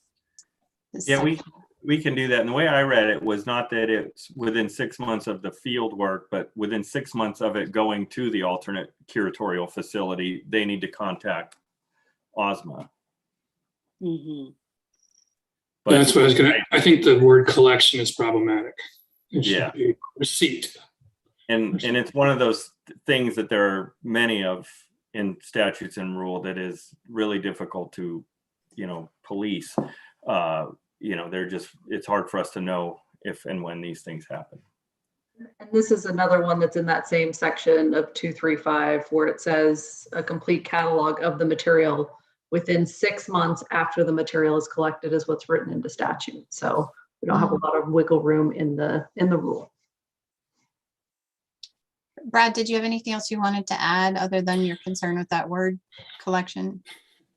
No, other than kind of akin to Christian's suggestion, if the statute says that, maybe we should create a broader definition of what collection means here in the rule to allow it to include a receipt of the materials. I don't know. You don't have a lot of wiggle room if you can't change the statute. So yeah. Okay, thank you. Does anyone else have any comments on this one, or generally with 7 before we move on to 8? Okay, I don't see any. Good discussion, everyone, and good luck, staff, revisiting that. Okay, moving on now to 8, human remains. Does anyone have any comments on this? I know that we can't. You're not even, you'll just always go first, Cassie. For 8, 9, 10, and 11 and 12, I know we can't change what's in statute. I'm just going to flag here again that we had a really lengthy conversation about this, even in the executive items task force. What's in statute is not necessarily appropriate, and the tribes have raised some concerns and objections to these definitions and wish to see them amended in future. So. Thank you, Cassie. Does does anyone else have similar concerns or any other? I guess my question, and again, for everybody, since 8, 9, 10, 11, and 12 do refer to definitions in statute directly, are you comfortable with taking all of these as one, or do you still want to go one by one? I don't see any hands. I think we all recognize that we are limited by statute. We can't really change the rule. I think some of us have mentioned that we do appreciate the definitions referring to definitions in statute, but please, yeah, let me know if you have any specific comments on any of these, and if you're comfortable with it. I'm going to go to 13. So it looks like Cassie, did you have something else you wanted to add? do. Yeah, go ahead. No, you're okay. If we're going to take them just as a bulk, the other thing that I just wanted to raise, and I will continue to raise throughout this process, is the definition of burial. When we talk about burial, the use of the word burial is a very othering language, and it's really not okay. A burial is it has to do with a cemetery with graves, and so why we use different language in archaeology versus the rest of the world is problematic. And I have other notes in different parts of the statute about how and where those things should be addressed. I would encourage the inclusion of the term cemetery and the definition cemetery in and around this as appropriate, so that we're not reinforcing that otherness. Thank you. Thank you. Did staff have anything you want to comment on regarding? I just think that this is going to require a closer look at statute. Right now in 97-740 to 760, it's a Class C felony to disturb, and it names burial as one of those things. Then there are also statutes that define cemeteries, and I just want to make sure that we're complying with all the existing statutes. But Cassie, your point is well taken, and if this ends up having to go in the parking lot, which the parking lot's getting full, I mean, we'll just make a bigger parking lot if we have to, but it just kind of is letting folks know. I'll even comment to folks who are out in, YouTube live stream land that there are some things that are in statute that may need to be looked at here going forward. Thank you, John. I thought I saw a hand raised, but it went away. I just want to ask one more time, does anyone have any comments or questions regarding the definitions in 8, 9, 10, 11, and 12 before we move on? Okay, I don't see anything. And now here's a big one, I think. Number 13, qualified archaeologist. Does anyone have any comments on this definition? Well, let me just ask, are we going to go into just what's written here, or are we going to go into the full in-depth conversation that's below in a different section? Well, I guess it's really up to the group. I think that it's all interconnected. I don't think that it would be harmful to discuss, I don't think in a linear way, but I know it's a challenge for some folks. So I am supportive of talking about this one topic at once because it just makes sense since it's fresh in our mind, but I would defer to the larger group. Does anyone object to, I guess I see Catherine's hand raised to bring comments, but before we get into that, does anyone else object to discussing all things qualified archaeologists right now as one, even in different sections? Okay, I don't see any hands other than Katherine. Are you just still raising your hand just for a comment and not objecting? And not objecting? I just want to set the boundaries first. I guess it would be nice to feel like we finished something. And if we go into qualified archaeologists, we might. You feel like we'll be here forever and a day? Okay, so we could, if the group is okay with it, skip qualified archaeologists for now.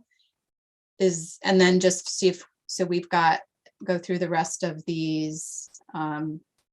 We've got 14, 15, 16, 17, and 18, which I think are pretty straightforward. Do you want to do that?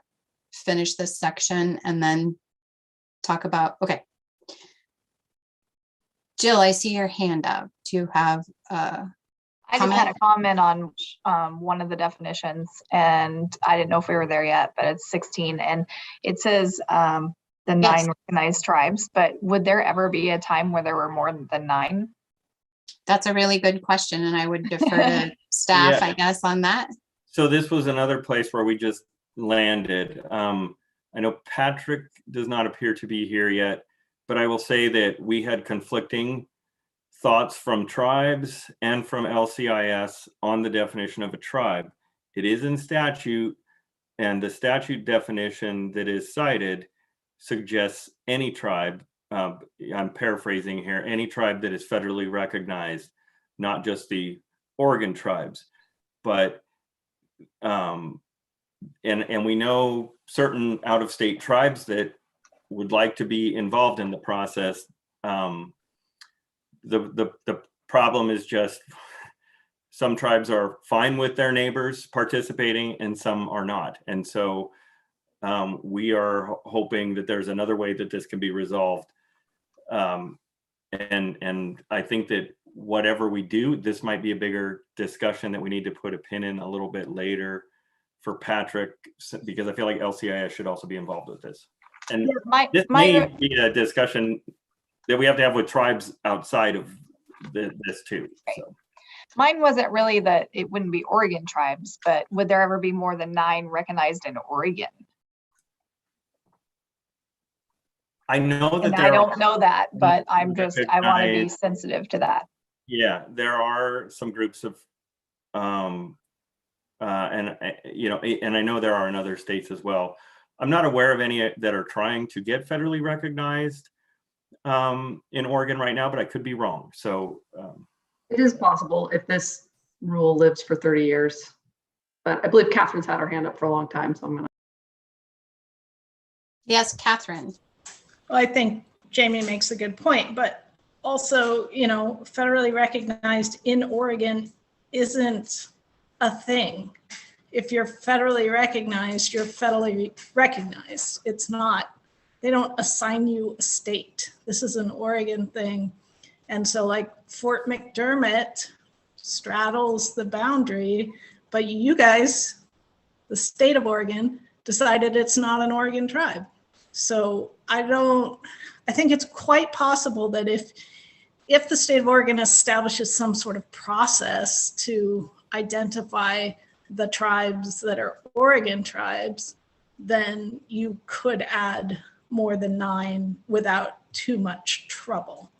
And, this was important to me in my previous job, but it's also important as a representative of the AOA, because if I apply for a permit and I think that tribes that should appropriately be consulted about it are being appropriately consulted about it, but they aren't, that can cause problems down the road as we're going along. And, I might well work in Wallowa County, and, the state of Oregon has decided the Nez Perce tribe doesn't exist for the purposes of the state of Oregon.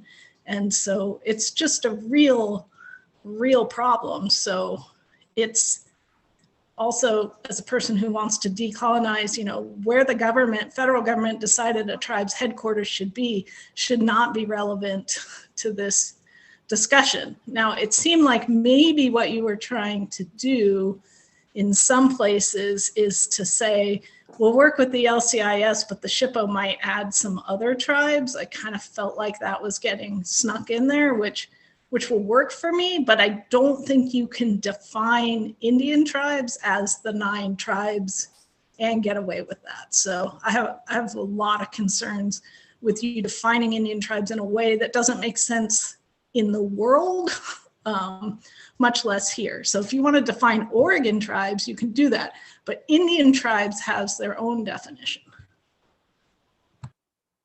Thank you, Catherine. Ian, do you want to address any of that? Oh, you got your hand up. Yeah. Thank you very much. Am I echoing?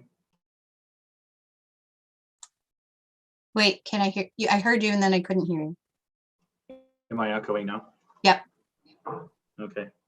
Let me take care of this. How about now? I can hear you fine. Echoing now? Yeah, we can hear you. You're You fine. are not echoing. Okay, perfect. Thank you. You're good. So on this issue, I think it's really important that the RAC fully follow this discussion out all the way so that we can get this information down. But I want to make something unfortunately clear here. It's the governor defines what our relationship as a state with the sovereign nations, not individual agencies.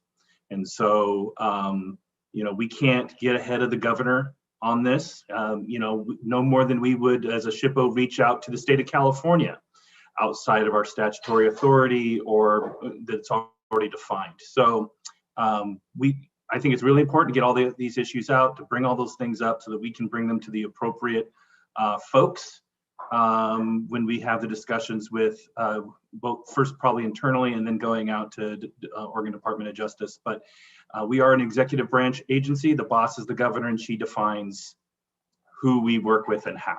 So especially when it comes to tribal relations. So I don't say that to in any way try to limit the conversation here. I do think it needs, again, to be wide open and to give the full range of this group. I want to let you know this decision sits way above our heads, several bosses. So Ian, thank you. And staff, I guess my question going back to John's suggestion is that we wait for Patrick to come back to fully discuss this. So I'm not sure if he's able to join us at all today. So maybe we can discuss next time more fully. If that's okay. Yeah, but I also think we may need to have discussions with tribes outside of this. Yeah. It is interesting. I will say that the statute refers to the definition of tribes, and it uses the definition that's in 97-740 to 760, which paraphrasing because it uses other language, but it's federally recognized tribes. Then there's other parts where it is specific to Oregon tribes, like developing the rules governing the issuance of archaeological permits specifically says Oregon tribes. And Oregon tribes is not really defined, but we've never thought of that as an issue. But the federal tribes part is one that I think is going to be interesting. And I will also, just for everybody's disclosure, wasn't that long ago where we were sending permits, but they were the courtesy copy type, but we were sending them to out-of-state tribes. I don't know if we're still getting out-of-state tribes as in our correspondence with LCIS, if we have over the last several years since Karen retired, but I'm not sure because I haven't reviewed a permit for a while. Okay, thank you, John. I think more to come on that. Ian, your hand is still up. Is this just left over or did you have something else to add? Okay, Brad. Yeah, I just wanted to point out that in whatever is decided here, in 4 up above, an entity with approving authority or approval authority, the rewrite is most appropriate tribe rather than appropriate Indian tribes. So you might want to, it sounds pretty much the same, but someone could construe it as slightly different since appropriate Indian tribe is defined and most appropriate tribe is not. Good catch, Brad. Okay, so I would like to take Katherine's direction and try to finish a section mostly. So just to summarize, definitions 14 and 15, they refer back to statute. Does anyone have any questions, concerns, comments on those before we move on? Okay, I don't see any raised hands. We did discuss 16 and 17, and we'll come back to those. Does anyone have any questions, concerns, comments on 18? Cassie? Sorry, I did not realize that we had moved past 17. Oh, sorry. Yeah, so, I'm trying to go. Yeah, so yes, go ahead on 17. We really didn't quite get into that conversation. So Christian sure. raised a point earlier today, this morning, that I want to reiterate in that I'm a little bit concerned about the language it says as having the greatest interest. And so my concern always gets to how how are we determining that? And that may be a conversation with Patrick, and just making sure that it's not being like, well, 3 tribes have stated an interest, and someone's not just saying, well, this one, we've decided this one tribe has the greatest interest. So I just want to raise that concern and caution. Yeah, I appreciate your bringing that up. Christian, did you want to add to that? I saw your hand. I think she stated it quite well, that greatest interest is possibly problematic, and it's something like tribes identified as having interest in the area or whatever.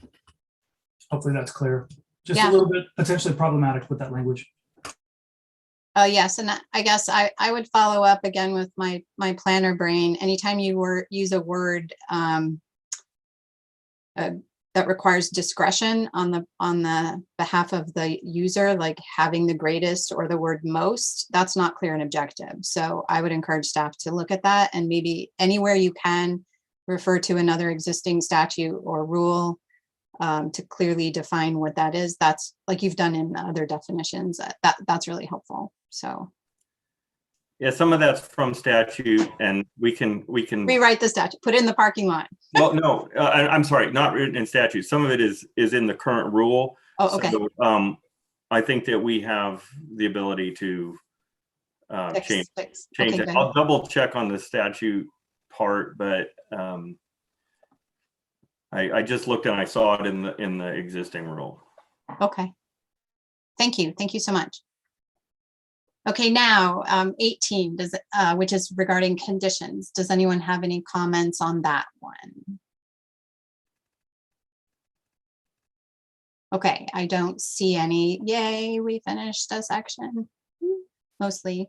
It is a little after 1:30, and I want to be sensitive to folks. I'm comfortable moving through till 3, but if anyone needs a break, I'll ask again probably a little after 2, but feel free if you need to turn off your camera and get a drink of water, whatever you need, please do so.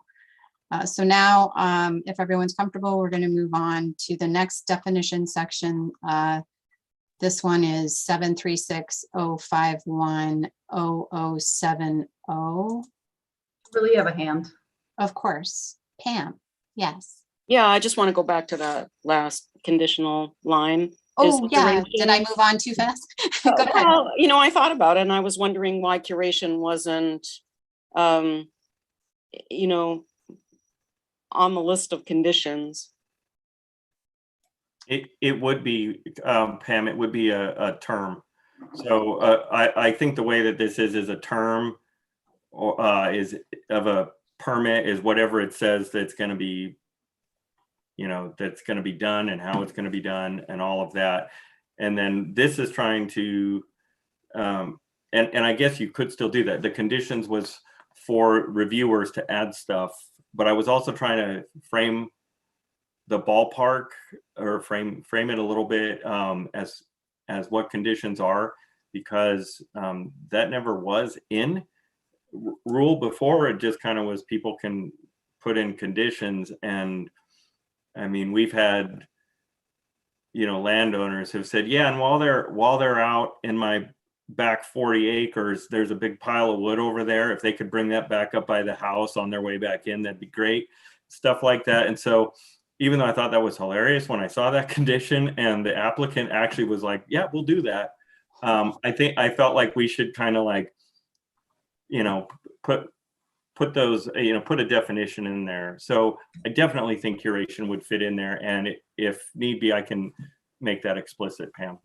Yeah, I mean, I've included conditions regarding curation, not very often, but on occasion. So it just seems like it ought to go into the list.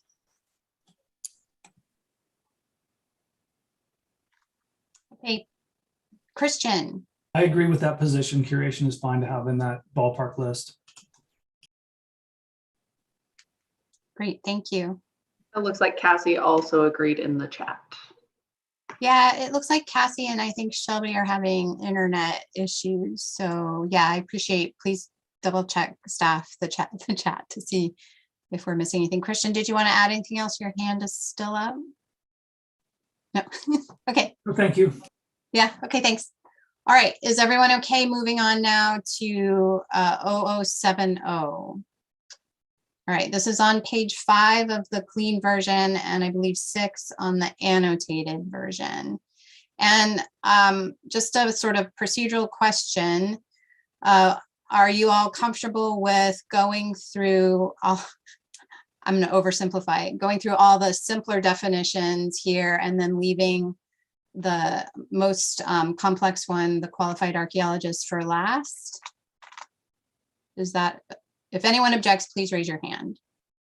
Okay, so that's what we're going to try to do. And there are some duplicates in this section, I think, which is, I guess, is fine, but we'll do the same process. I'll go through one at a time. So the first one is alter. Does anyone have any comments or questions, concerns about that one? Okay, I don't see any hands. Applicant, we talked a lot about that for the previous section. Does anyone want to add anything? Would it be, I'm assuming the same sort of comments, input, because it looks like the same definition. Does anyone want to add anything here? This is still related to our previous discussion. Yep, it looks like, I agree. Okay, and then I feel like appropriate Indian tribe, we also just spoke about same issues, I believe. Okay. Archaeological site. Does anyone have any comments on this one? Yes, hello. So hey, you're back. Yay. We'll see how long my internet lasts. It keeps a little funky. So I know this is in statute. I'll start with that caveat. One of the things that I just want to highlight is that has come up on a number of occasions when it said at the end, it says that contains archaeological objects and the contextual associations of how many objects. I know that there's some stuff that's written into our guidelines about how many, into the state guidelines, but it's not actually in rule. And that has come up and has been an issue in the past. And at what point do isolates qualify as not an archaeological site? Which leads into the conversation of that contextual associations thereof. And so I just want to raise some concerns that this definition has always been a little challenging, and that's just for 4, not getting into the conditions below. Oh, I can quickly address some of that. We're going to be doing some updates to our field guidelines. What we're going to have is that we're going to probably go with the definition here where a site is objects plural before everybody freaks out about how many site forms, because we can't handle a billion site forms coming in. The issuance of trinomials is going to be more of an administrative process. And so we can set a line at when we're going to assign a trinomial, and that can be totally arbitrary, but we're leaving it as sites and we're leaving it at objects, and objects would mean the same as an object to us would mean the same as an isolate. And I would also add, if everybody's heard me, reiterate this point quite a bit, but when we're doing National Register evaluations, has nothing to do with how many items are there. It has to do with, is the place important? Sometimes the objects can help address that, but that's where we're trying to get folks to go, steering this battleship into looking at the criteria and assessing importance of place. Not going, oh, well, there's only 3 things here, so it's not eligible. But actually, if you're going to make a not eligible call, you better be able to support it against the criteria. So I just stepped on my soapbox for a second. That's okay. Thank you, John, and thank you, Cassie, as well. Brad. This is getting a little bit ahead of ourselves, but since John brought it up, related to number 7, if isolate is the same thing as an object, my concern there is that objects are defined as, one of the things they're defined as is of archaeological significance. So, the last part of what an object is in the statute and here. I just real quick touch on that, Brad. So archaeological significance in statute is absolutely, at least in my interpretation, but I think is National Register significance. It's the same thing. And if we look at the definition of a site that the National Register provides to us, it says that a site need not contain physical things, basically. So I think that they can work together. But yeah, if we do, this is in my parking lot for statute changes a little bit, because I'd like to address that. But since the state has piggybacked onto the National Register process, I think that gives us a little bit of rationale for looking at National Register guidance. And yeah, I'm getting off the soapbox because we are getting into the weeds. I can definitely have this conversation with you at any other time too, Brett. Yeah, I mean, I guess I'll just mention that if that's your definition, then everything's significant. If an isolate's the same thing as an object and of significance means National Register eligible, then artifact, every single thing is significant, right? If it meets the National Register criteria. And again, it wouldn't, that includes 0 objects or isolates as well. That's the sticking point, is that objects are defined as of archaeological significance, which doesn't suggest you have the ability to say they're not significant. I don't think though that, I mean, this is like the state telling the feds what the National Register means. And I've always thought that that's a problem. And so I think that we have a lot of room to work with these terms, given that they've kind of hitched their wagon to the National Register. I do see what you're saying, Brad. It's essentially saying if it's not significant, then it's not an archaeological object, is what I'm hearing. Right. I've always thought that was weird because, and then sites are collections of objects. So if they're not as significant, they're not a site anymore. Yeah. And then it's also a sliding circular scale. problem. Things can be eligible, not eligible later. And are we supposed to constantly update everything? It doesn't make sense. It's a great point too. John, add it to the parking lot, because those are all unfortunately defined in statute. Catherine, did you have you had your hand up? Did you want to say anything? Nope, they got there. Good They job. got yay. Yeah, this is all tough stuff, you guys. Is there anyone else who wants to weigh in on number 4 before we move on? Actually, sorry, archaeological site there's 4A and 4B. Yeah, I'll go ahead and hop in. Yeah, please do. Thank you. So under those A, B, I know that we're not doing a whole lot of wordsmithing, and I know that B says include but are not limited to. However, I would appreciate if you would add middens and fish weirs to this list, just to be comprehensive. I will do that. Great, thank you, Cassie. Does anyone else have anything they want to add or comment on relating to archaeological site A or B?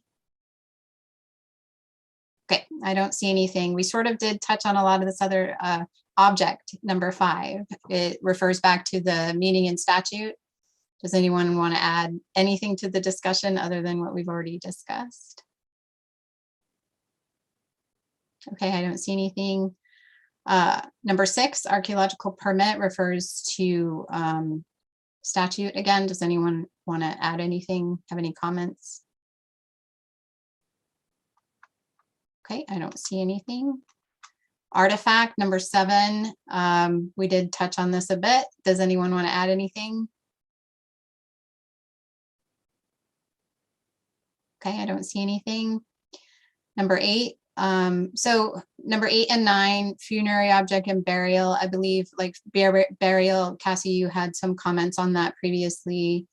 It does refer back to statute. I'm assuming your same comments related to that. Did anyone have anything for 8 relating to funerary object, which also refers to statute? Okay, I don't see anything. Number 10, oh wait, Pam. It takes me a while to think. I'm sorry, and I'm like, let's go. So, and this may be defined in the statute, and I should probably just go back and read that, going back to archaeological object, and maybe I just wasn't tracking what everybody was saying, but I mean, an archaeological object can be something other than an artifact. Is that not true? It can be botanical or remains, or it can be firecracked rock. I mean, it just seems to me that artifact is a narrower definition than archaeological object, but maybe that's semantics. I don't know. No, that's a good point. And I think we added the definition for artifact. And I can't remember why we did that. And it may just be because the word is used later on. And maybe it's easier to fix that by just being consistent all the way through with archaeological object. But I will check on that to see if we can use consistent language all the way through. And that is a really good point too. Thanks. Brad, did you have anything? I was just going to say the same thing. Yeah, I mean, they up above when it talks about what objects are, it includes dietary byproducts, for example. So it is a little confusing to say it means the same thing.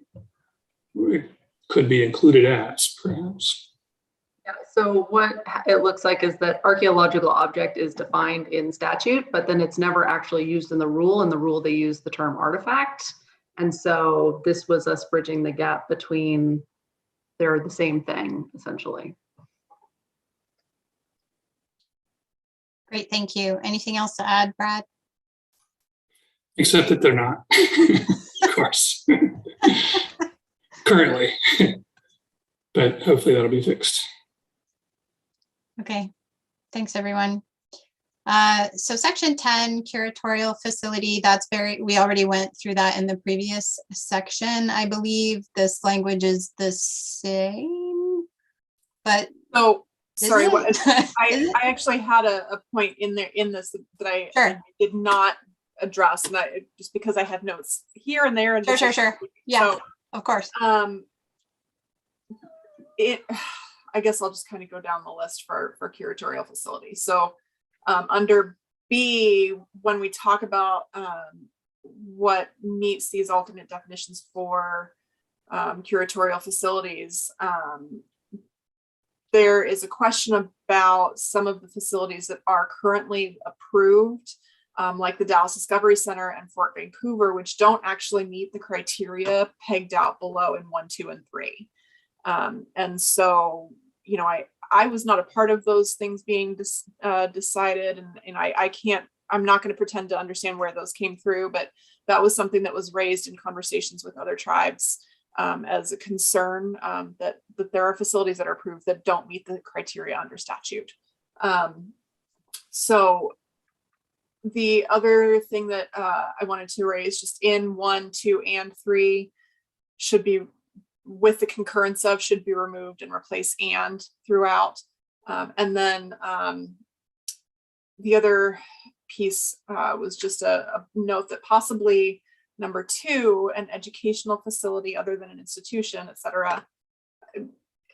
There's a question of maybe that might be redundant, and unless there's that higher board of state education piece gets resolved, but that may just be a redundancy from number 1. So I think that's it. Great, thank you, Cassie. Katherine.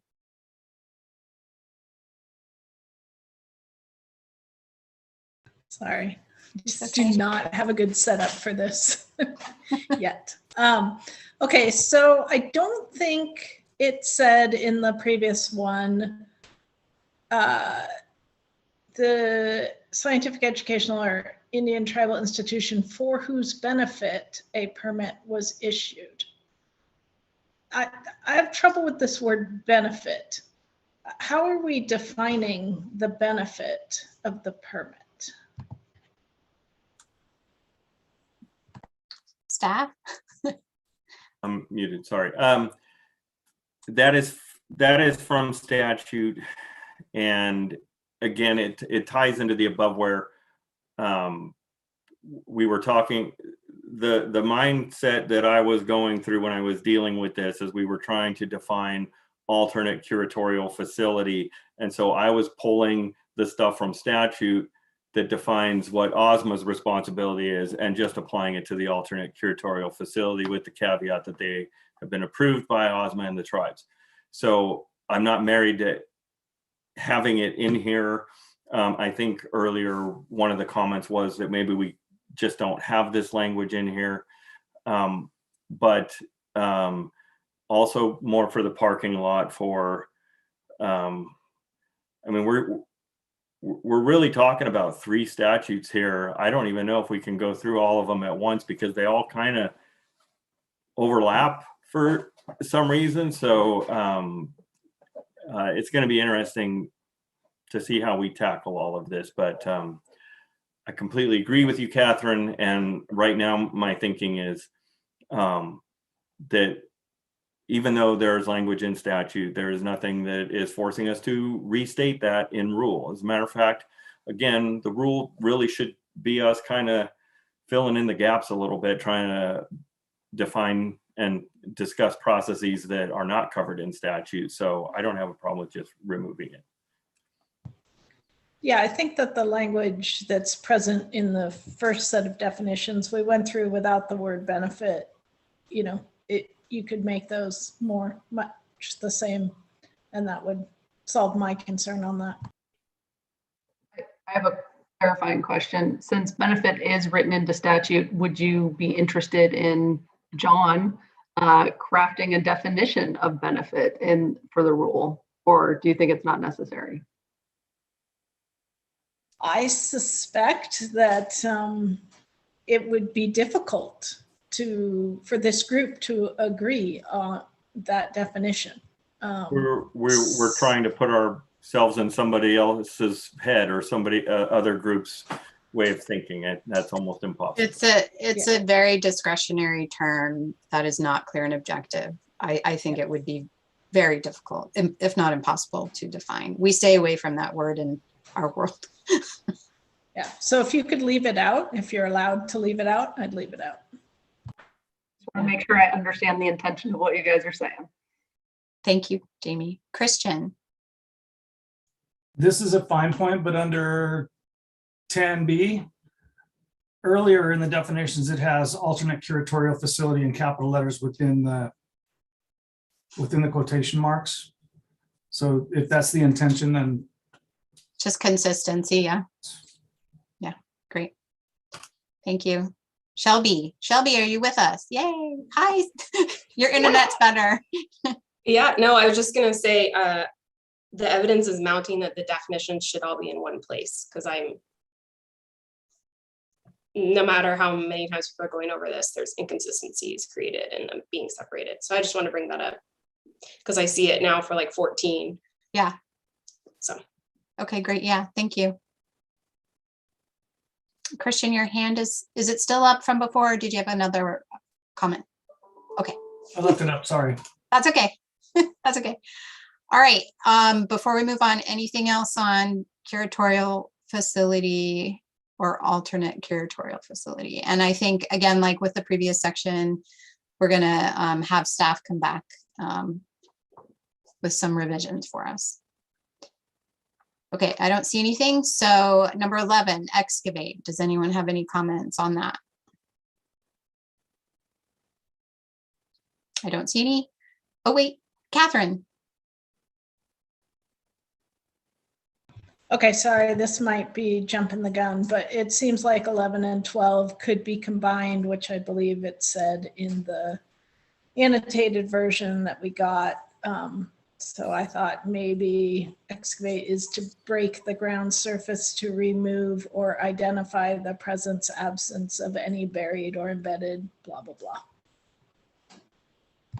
John or Jamie, did you have a comment on that? Are you thinking? It's only the two are separate because one of them requires a permit on private land if it's within a site and one does not. Exploratory excavations do not require a permit on private land. And so I think that's why they're separated. but I'll look at it here again. Okay. Sorry, just to jump in on that, then it doesn't mean the same thing as excavate. So that wording is confusing to me on 12. It functionally, it doesn't mean the same thing. No, that's a good point. Yeah, the idea is to distinguish between two. I mean, it is an archaeological excavation or whatever when you're doing presence absence testing or you're in a site, but I think that we're trying to differentiate between those two, and so obviously we need some better language there. Yeah, maybe just don't actually say exploratory excavation means the same as excavate as you have it defined above, because it means something slightly different, and that difference is important, at least if I'm understanding what you're saying. Sure, yeah. Christian.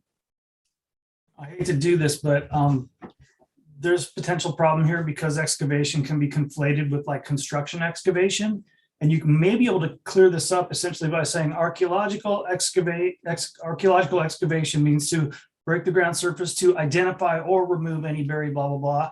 And then exploratory archaeological excavation can mean using archaeological excavation to determine whatever. I'm sorry. I'd like to avoid conflation with construction excavation, and also sort of add the facet of it that means to identify in addition to remove embedded. Yeah, I think we can get at that, Christian. I think we're looking at the intent, where one is the intent is an archaeologist to do a study.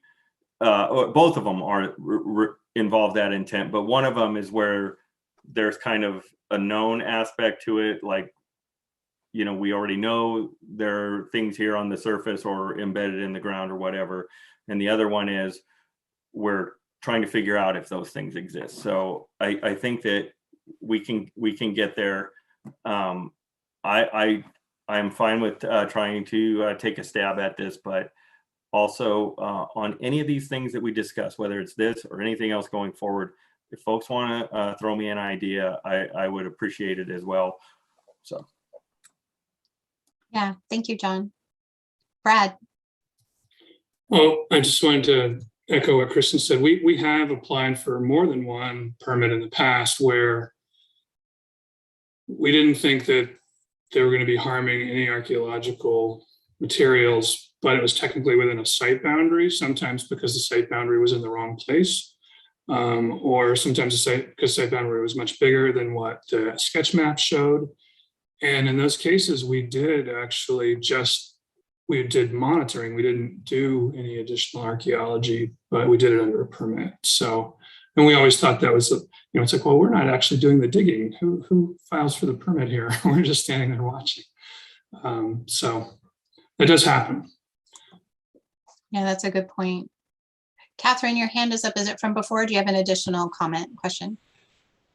I have an additional comment. Let's see if I can remember what it is. Oh, if the point is to distinguish between public and private land in the definitions, if that's like the critical difference, I think that calling that out in the definition would be useful.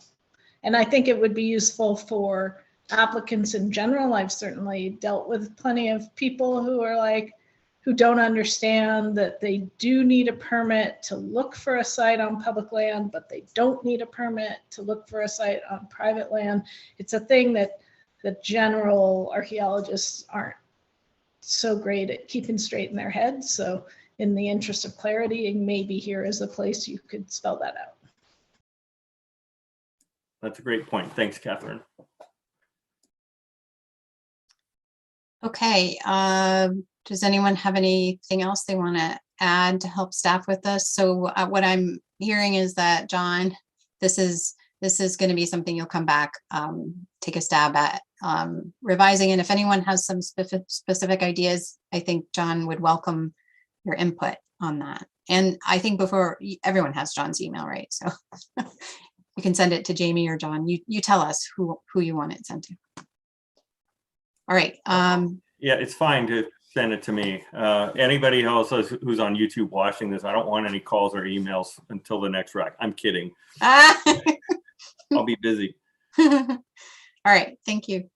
Okay, moving on, number 13, human remains, which has the meaning given in statute. Does anyone have any comments on that? Okay, I don't see any hands. 14, object of cultural patrimony. I believe Cassie mentioned something. Cassie, go ahead. So yeah, in addition to the comments that I made above, here, I just wanted to call out that first, I think this was just a clerical thing. The definition B that's in statute has been dropped from this. And I think that could just be resolved by matching the rest of the formatting and saying object of cultural patrimony means the term given. But if that wasn't just a clerical thing, why was B removed? And do we maybe need to define what the other piece is? Do we maybe need to define what unassociated means under item B?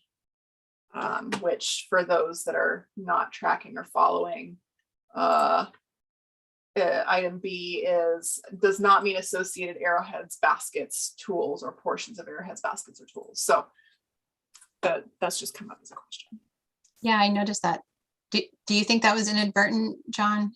That I left that out? Yeah. No, I didn't. I feel like I understand the point of it, and it's in statute, but it's I don't think in the permit rule somebody's gonna be digging up a basket that somebody has in their living room unassociated. If they're in an archaeological site, they're going to be dealing with things that are associated with the archaeological site. It's kind of my thinking at the time, because the tribes get an opportunity to look at what's recovered to identify sacred objects or objects of cultural patrimony from the archaeological investigation. So I didn't think it was necessary to have that part B in the permit. Yeah, I'm less concerned with baskets and more concerned with those arrowheads and stone tools that are unassociated. So, when folks are reading these that are maybe not archaeologists and they're trying to understand what their obligations are, they see in the rule that says it does not mean associated arrowheads or stone tools. How do we make it clear what unassociated means for those purposes? Well, I like that. If we want to put it back in, I don't have a problem with it, and then maybe clarify that a little bit. But yeah, that's I mean, to me, this is talking about stuff from a permitted activity, and so it's all going to be associated. But I am fine with putting it back in, unless other, yeah, I mean, if we do, I would feel better about it if we clarified it. Yeah, thank you. I do want to acknowledge that Patrick Flanagan is here. I'm sorry if I didn't notice you before, Patrick. Welcome. And I don't know if there's any questions you have, feel free to jump in. Glad you can join us. And thank you. I apologize for being late. Obviously, it was some sort of error on my part, but this did not get on my calendar, and I didn't realize it until this morning. And since it wasn't on my calendar, my day got booked up with legislative stuff. So my apologies to everyone for not being here. And I know I'm late, but I wanted to join in at least for as much as I could today. And I think I've remedied the calendaring error for the future. wonderful. Well, we're really glad to have you. And I think you already have a homework assignment, which staff will follow up with you on later. And this is being recorded, so I think you can watch if you want as well. Okay, Katherine, you have your hand up. Okay, so this includes the term Native Indian group. Do we really want to add another thing to define? So Katherine, that again is a term that's actually in statute, so we might have to define that again and then just say it means the same as or something like that. Well, if this is just taken from statute, why doesn't it just refer to the statute like all the other ones, like burial has the same meaning as in blah, blah, blah, blah, blah. So if that's what you're doing, then do that. Sure. I think that'd be easy to do. Okay, thank you, Catherine. Anyone else have any comments on this definition before we move on? Okay, I don't see any. 15, which is person. We sort of talked about person in a different context when we were talking about applicant, but person, does anyone have any comments on this one? Wanted to let Patrick know where we are. We are in the second definition section, 0070, so you know. Yeah, thank you, Jamie. Thank you. Yep, it took me a bit, but I got there. With You you. figured us out. I'm with you. And I can guess, looking at the other definitions that we've covered, where my homework assignment is. Yeah. Sorry, I wasn't here for that part of the conversation. That's okay. Your fellow committee members did a really good job. So talking about some of the issues. All right, if nobody has any comments on person, we're gonna go now to 16, private lands. And there's A and B on this. I wanna just, that first section on private lands, does anyone have any comments on that? I don't see any concerns with A. Catherine? Yeah, sorry. So in our world, or my former world, on the reservation, land held in trust, is that what you're held in trust, wouldn't be considered private land? So are you gonna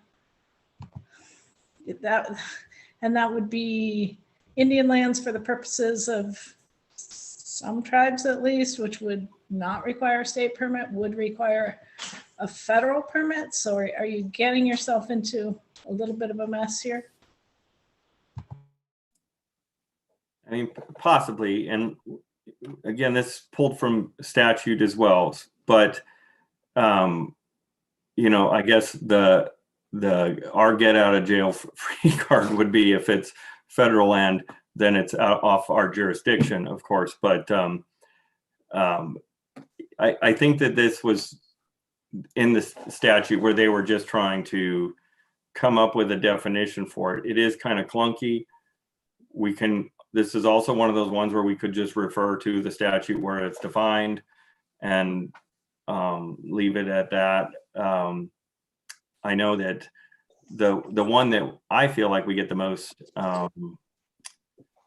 trouble with are like port authorities, where a lot of times folks aren't sure that that's public land when it is, you know, but we usually try and catch that up front. But yeah, I don't know if folks want, we can play around some with this, or we could just refer to the statute.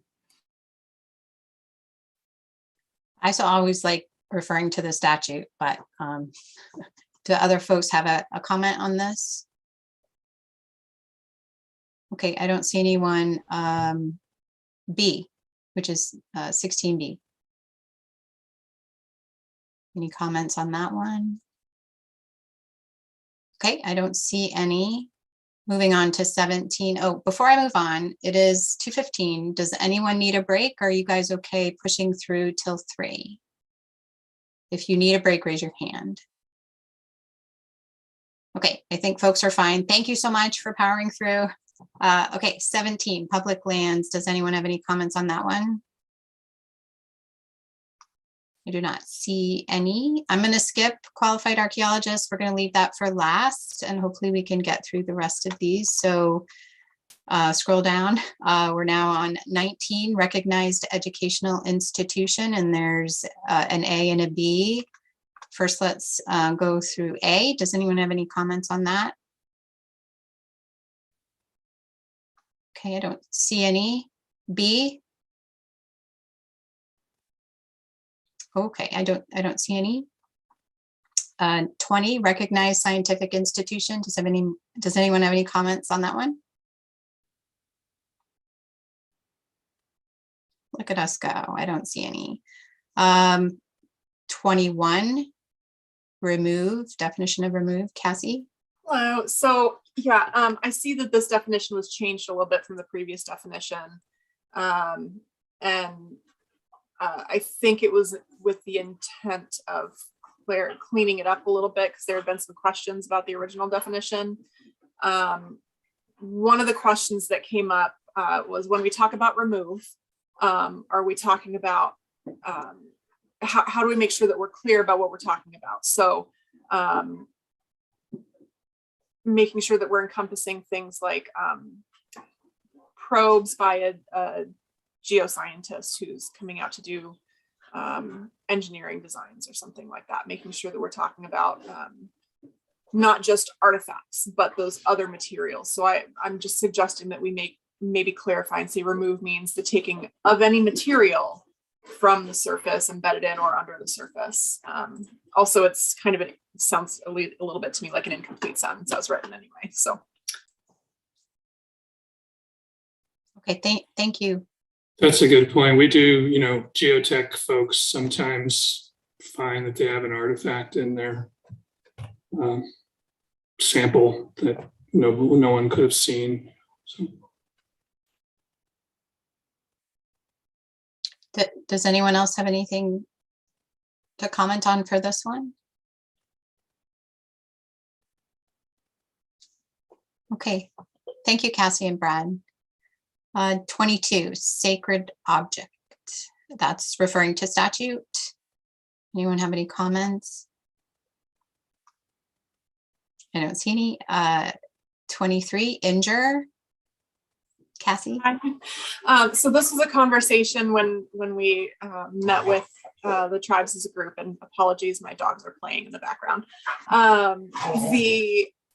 The conversation that we had went back and forth about whether or not we need to define what damage is. There was some suggestion that there's a plain use term of a common use term of what damage means. My experience suggests that while archaeologists understand what that means, and maybe tribal cultural resources professionals understand what that means, I'm thinking more specifically about the individuals who are actually going to be implementing the investigations into cultural resources violations, where we take police officers and investigators out to a site, and to us, we seek what is plain language damage, and the investigator, because they don't have experience in understanding that, someone has to point it out to them. And this is probably a larger issue than the statute can address, or these rules can address, but making it clear that damage doesn't have to mean a huge piece is missing. Damage can simply, in some cases, mean heavyweight footprints walking across a wet site or something like that. And so I just want to caution this has been an issue in the past where that it's not been defined. Yeah, thank you, Cassie. I do want to mention that, and maybe not today, but there are supplementary, like the bulletins, other educational materials too, that that staff can work towards. So to build on the definitions we land on in the rule. It doesn't mean that everything has to be defined here, but I think I think in my community as well, I have to continually do education because our world is a little different than most folks. So, and does anyone have anything else before we move on to destroy? That's a good sentence. Okay, number 24, destroy. Anyone have any comments on that one? Okay, I don't see any. And last, entity with approval authority. We did speak about this in the previous section. Does anyone have any additional comments to add to this one? Okay, I don't see any.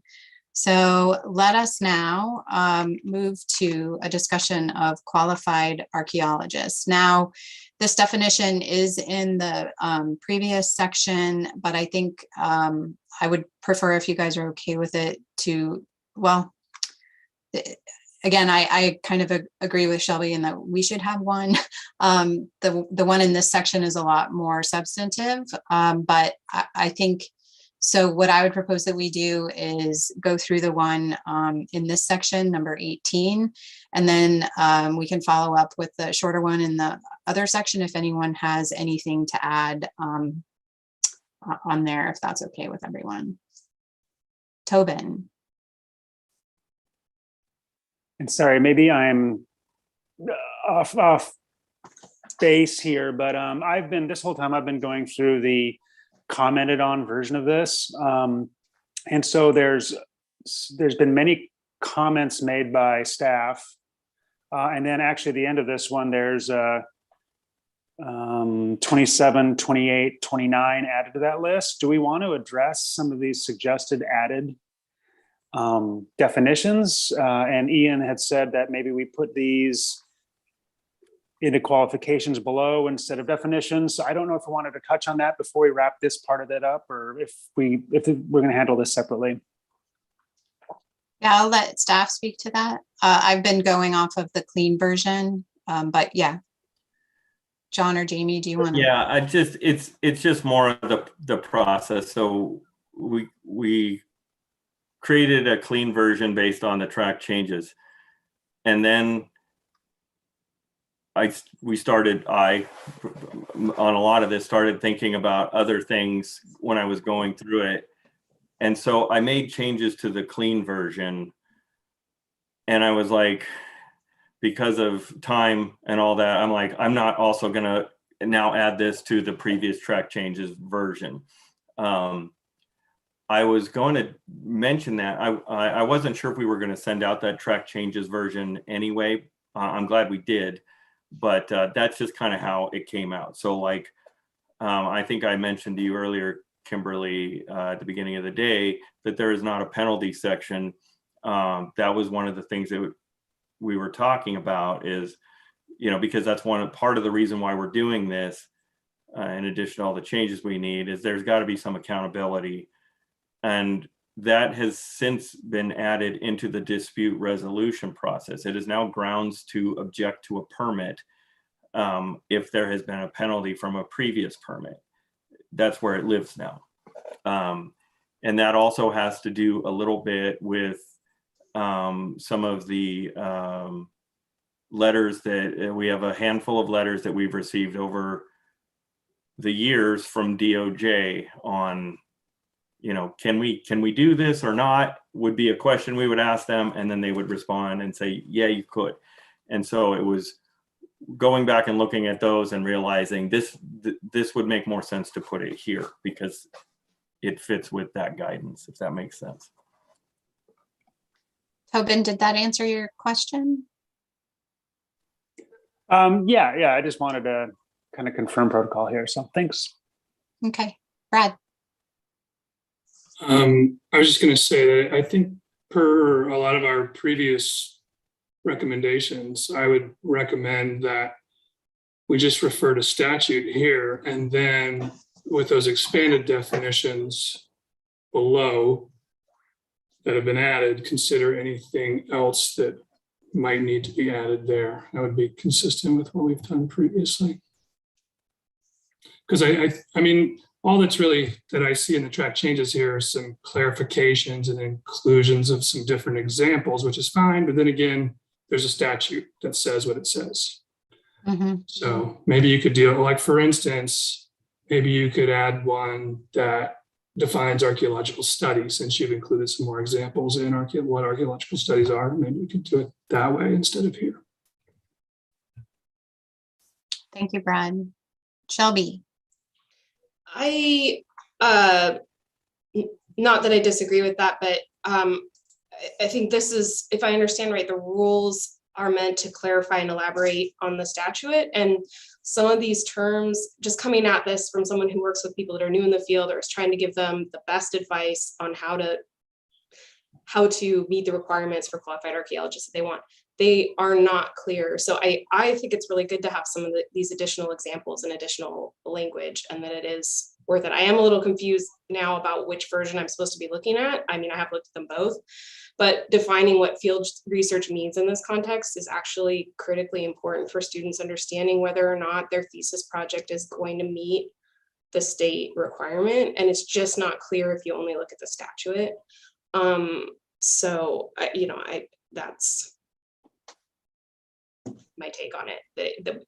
We do need, I think that's why John added this, because we've had a bunch of conversations about this and trying to be really clear for people on what they can expect as they try to meet the state requirements, what they need to do.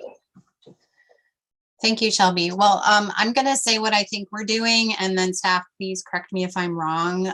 So I think folks should be looking at the clean version to see what is the quote unquote draft language proposed now. And the annotated version is John's Mind Palace.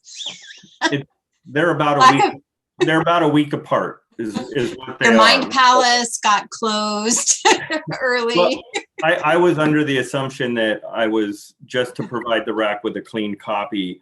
And so I kind of just stopped with the track changes one.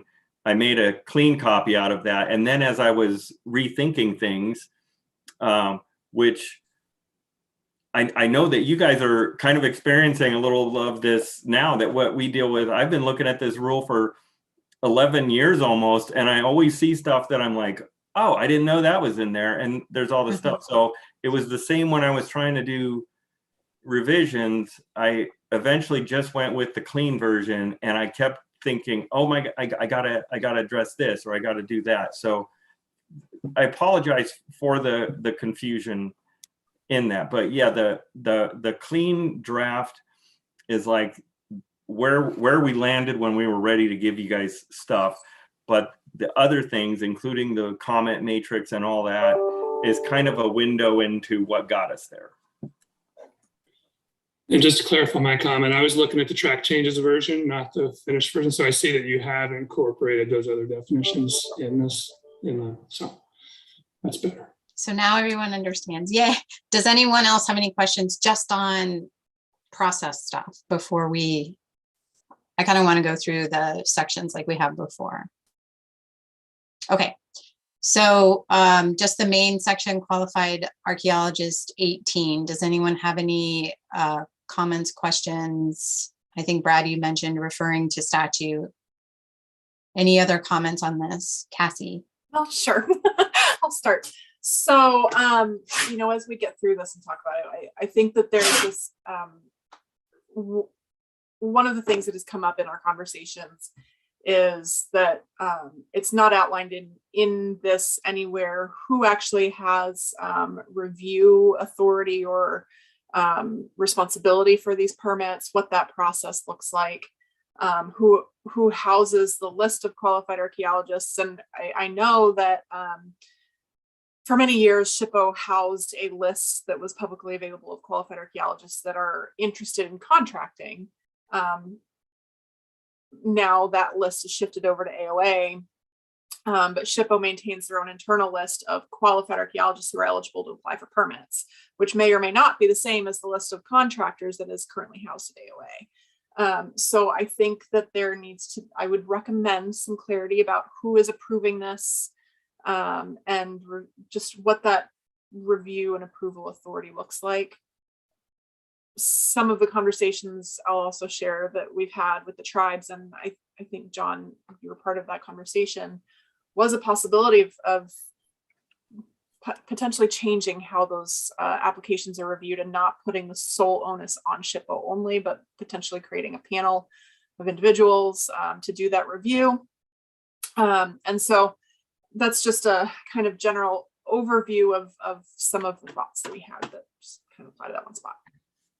Yeah, I would say that I mean we're going through this process now. We had a massive records request related to this. We've done an internal audit. There's this whole process. The rule itself is assigned to state parks and SHPO as its designee for this, unless there's somebody else's role is defined in there. it falls to us. We're ultimately the ones that issue the permits. And so with that being said, we don't really need to be secretive about this process, but I will say that we can only do so much, and we now like track projects for staff. So I'll pull the curtain up a little bit. This was my project for a year until the rule revision happened, and so it just as the review process kind of was put on hold. We now have Corin here to help us, so I kind of refer to her as part of the cavalry helping out in that. So we're still developing this process for review. We're also going to be putting documents on our website and anywhere else that actually explain, here's how you fill out the application, here's what you can expect from the review and all that. And it is not a closed door review. So I don't think we would have any concerns with folks sitting there. But the thing is that, and for this discussion, the only thing I'm going to add is, and this is just one of the things that I was shocked by. I went to two universities, three, well, only one was for a short period of time. But that being said, that is my experience with higher education and all of that. And I know friends who went to different schools. I have now seen hundreds of schools from around the world. And I also will just caveat this with, if anybody who doesn't have a graduate degree in archaeology wants to get one, look online and you can find a way to get one very quick. And so what we need for this part with what we're defining, aside from when we get to statute changes, is we need to set a bar that we can define where it's clear that you make it or you don't, because you're right. That is one of the areas where folks are like, we always get the, how come you didn't approve mine, but you approved so-and-so's who went to the, same school as me. And, they did a similar thesis to mine. And a lot of times I'm like, well, the law also says that we can accept a report. So how would you know if we accepted their report or not? So a lot of it is information that folks don't have. But aside from that, because we get a lot of frustrated folks with this, the better we can define where that bar is, will help with this process. It may not meet everybody's opinion on who should be able to get a permit, and I completely get that. But that is mostly going to have to be done in statute. So we're just trying to make this clear, and this kind of ties into our successes at the beginning with clarity. This is one of the areas that requires the most clarity. There's a lot of jargon terms in here that we've tried to define. I am not married to these definitions. People can help me with them. I am all for that. So, and with that, have at it. Thank you, John. I think I just want to acknowledge Cassie's question, and I'm going to follow up on that. She did ask if there could be some clarity regarding process. I think you clarified the review authority, but just wondering if that's covered in desk procedures that wouldn't be in the rule, or if that's something that you would want to add. that was my project. So right now we have, for one of the things we've done is we've developed a spreadsheet, and in that spreadsheet we've separated the qualified part into 4 parts: your postgraduate degree, your field experience, your lab experience, and then the document you're submitting, thesis, whatever. And then we've got comment fields in this spreadsheet. So every time we sit down and do a review, we're saying, yes, we're not really, giving in-depth detail, but we are saying why somebody we didn't think they met one of those 4. And we're explaining what it is. A lot of times we're just not sure, and we're asking them to provide us with more information, but we have a record of that. We did not do that before. So that's one of the big changes is if the director came down to my desk and said, somebody just called me and is all upset, why were they not approved? I would be able to tell her now. Now, that being said, I would be able to tell before, but it would probably take me a little while to find the letter that was sent or whatever. So we have a better process for tracking this. And again, it's going to segue into the application and materials to help applicants to explain it. Now, I'm going to try very hard to not let some of my frustration show. You got a face though. 60% of the people who get objected will, when the instructions are in the box below, explain how your degree specialized in archaeology. At least 60% of people get objected will write, I've been doing archaeology for 30 years, and they just put that. or similar types of things. So we're trying to give them help, even when we're not sure they're going to look at the help, but we are going to bend over backwards to try to provide more help for this process moving forward. And with this rack and explaining these terms better, that's even going to help more, because then we're going to be able to even provide more clarity in that process. So. That helps. I did want to acknowledge that Brad had to leave at 2:30. And then Cassie, did you have another question, comment? Yeah, I was just saying, thank you, John, for that. And I know you kind of touched on everything under 18. My comment was just on that first paragraph. I have many more comments and thoughts as we go through each bullet point. And I think that together we can find a way to address all of the issues and concerns. One of the things that came up when the tribes were talking about, what needs to happen, we have a couple of thoughts and concerns that are out there. Certainly, we know and we acknowledge, we've heard before that we've got to consider and be aware of the original intent of the rule drafters. We also have to consider, what we talked about this morning, that the original intent may well have been well and good at the time, but maybe the original intent isn't applicable for how the reality of things are today and where they need to move forward. So we need to consider what changes need to happen going forward. We also need to be aware that we need to be mindful of the risk of diminishing returns. If we certainly don't want people out there doing work that are not going to be qualified. We don't want harm and damage to coming to these to archaeological sites. I mentioned this morning, the Coco Indian tribe doesn't support archaeology for the sake of archaeology. It's in the law. We can't just say, well, you can't do it because we don't support it. But we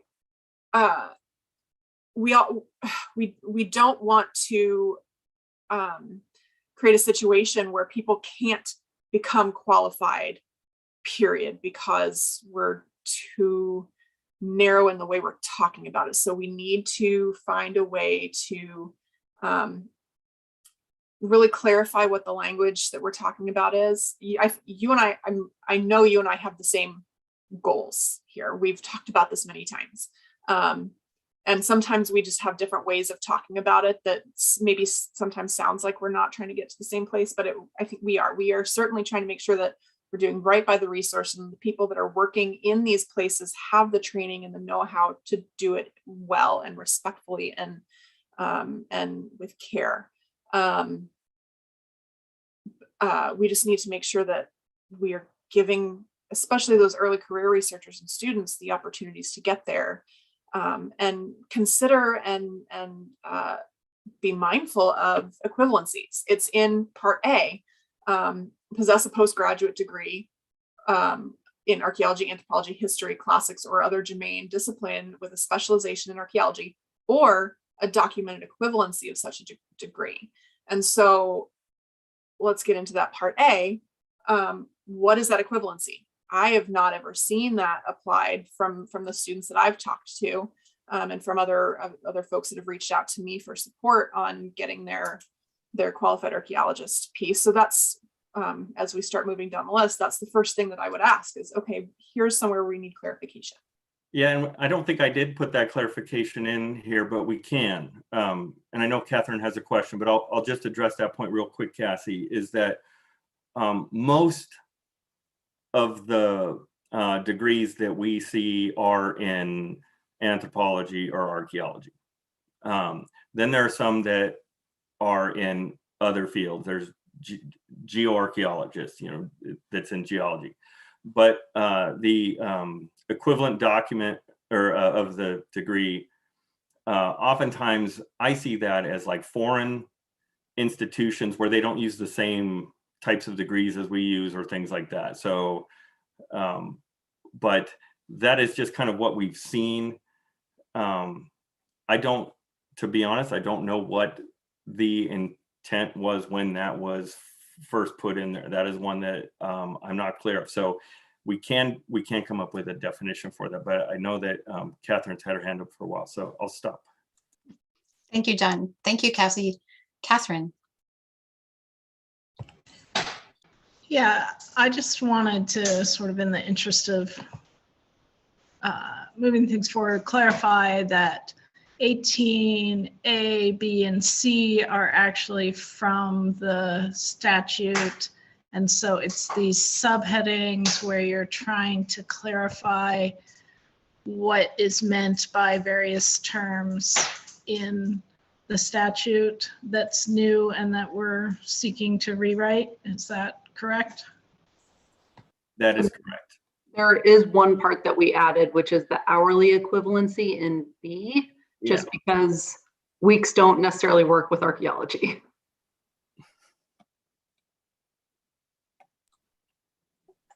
Did you have an additional comment, Catherine, related to that, or were you just wanting to clarify? No, I just wanted to clarify it, and then, I don't know how far we're going to get in the next 17 minutes, but, maybe, each of us wants to look at it and highlight the words that we think need more definition and see whether you guys got them all or didn't get them all. I think we'll have extensive discussions about what constitutes, that you didn't talk about equivalent degree. I think you could encounter people who say that they have the equivalent of a master's degree because of their lived experience and things like that. So if you're intending to limit that to actual degrees issued by accredited institutions, I think you should clarify that as well. Thank you, Catherine. Christian. Thank you. I want to make this quick and tight and concise. And it kind of verges into like the realm of philosophy, but I'll just put a couple ideas out there for the group. We need good archaeologists and we need them in the future. And this dovetails with Shelby's comment about sort of understanding of clear goals for upcoming archaeologists. I guess I can say it like this, that there may be some kind of weird incentives in there for people to dig up sites for educational or for sort of archaeology's sake. And I'm not sure how to express this, but to me, and I think kind of representing what we talk about in this office, digging the square hole is not the most important skill that's involved here. What is really important is an understanding of the material culture that you're likely to run into and a deep understanding of what kind of analysis that you can do to do really good archaeology and say good things about what you found. And that an understanding of the policy environment, the tribes and the different players in the state is also equally important. Laws and regulations are very important as well. So I'm hoping that there can be an allowance to look at existing collections. And if somebody can demonstrate that they have a deep understanding of context and what they're likely to run into and what their findings can be used to say, I think that that's something that's very important. And digging the square hole is just not the key part of the kind of archaeologists that we want to encourage and enable to do good work in Oregon. So hopefully I kept that tight, and it's kind of just a statement. So thank you very much. You did. Thank you, Christian. I do want to acknowledge that it's about 2:45. And we do have kind of a lot to go through to finish this section. I think that what I would like to do is see if there's any more comments on that first section before. It sounds like people have been commenting kind of generally through the whole section, but I do appreciate, I think it was Katherine, I can't remember, the suggestion that perhaps folks between now and our next meeting can really think about their concerns or comments about the specific language that's not necessarily in statute, and either provide that ahead of time to staff so that they can have a heads up what you're thinking, what you have concerns about. What I have heard is that there's a wish, a hope for there to be a better, more clear definition of what documented equivalency could look like, and maybe that could be articulated in the rules so that we're not setting impossible bar, and we can have an alternative path for folks that don't necessarily get the degree. I'm not sure if that's articulated correctly, but that's what I was hearing. And what I would like to do is give about 5 more minutes for folks if they have any more comments on this first section 18, or just general big picture comments. And then I'd like to do kind of a summary of what we covered today, and then talk about what we're going to do next. Does anyone have anything else they'd want to add today? I just real quick wanted to say that, and what I don't know if I can add language into the statute. Jamie mentioned we changed weeks to hours. I did include in this first part in 18, I did include, now I don't see it. Oh, postgraduate degree. I guess that's still where we're at. Never mind. Catherine. It's okay. Never. Cassie. Yeah, just as big picture stuff, I want to reiterate one of the things that the tribe, the Coco Indian tribe in particular, but I've heard from other tribes as well since we're here, is that we're, at least from the perspective of this tribe, is that we're always encouraging students of archaeology not to go out and excavate sites. It's not really what their role should be from the perspectives of the tribes. It doesn't support the tribal perspective that sites shouldn't be excavated just for the purpose of science and exploration and research. Without that designated purpose and need to excavate a site, it's just creating more harm. And so working with equivalencies to these sole authored reports and equivalencies to experience, where students can do this kind of really good sole authored report, whether it meets the fieldwork definition or not, and then can provide some equivalencies that support additional work and experience that shows that they know what they're doing, going forward, I think is one of those ways that we can capture some of these needs. So I'm asking everybody to just bear that in mind, that there are certain interests in respectful archaeology and coordination with tribes, and thinking about creative ways to meet the need for future work. I completely agree. And I think Shelby knows this, but like one of the things that I've been trying to do, and I know Jamie is available to do it, was that we want to, especially as we tighten this process up, we want to talk with universities. We're not going to be able to help folks who are studying in Florida or Massachusetts or whatever, but we want to at least work with folks, in this area. And I'm going to reiterate my point again, if for like documents and stuff like this, as far as drawing a line, because I'm always worried about what if I want the door to open, but I'm also worried about what else gets let in, for lack of a better term. And I mean, I have to be very careful. This is being recorded. And so I don't want to talk per se about some of the stuff we get, but there are some types of documents that people will draft for their thesis or reports that are unlike anything else I have ever seen. And maybe I struggle with some of that, but some of it, I'm being very coy here, but I'll just come out and say it. If there's an archaeological excavation going on somewhere, let's say Cassandra's doing an archaeological excavation, and I go out and interview the landowners around that excavation to ask them what they think about the archaeological excavation that's going on. Am I doing archaeological field research? Because we get that. So I just want to put this into perspective that I totally agree. There are so many types of, reports, theses, and all that are really amazing and all of that. But it gets so squishy with all the stuff that we see, for lack of a better term, that I just want to keep mentioning that. But yes, we are, getting back to my earlier point too, we are committed to working with universities and informing them and talking to students about this. We're committed to producing some documents that maybe Shelby and other educators can use so that they can understand as early as possible, if they want to, go through this process, what that's going to involve. And with that being said, any changes that we can make here to make this better, I am all for.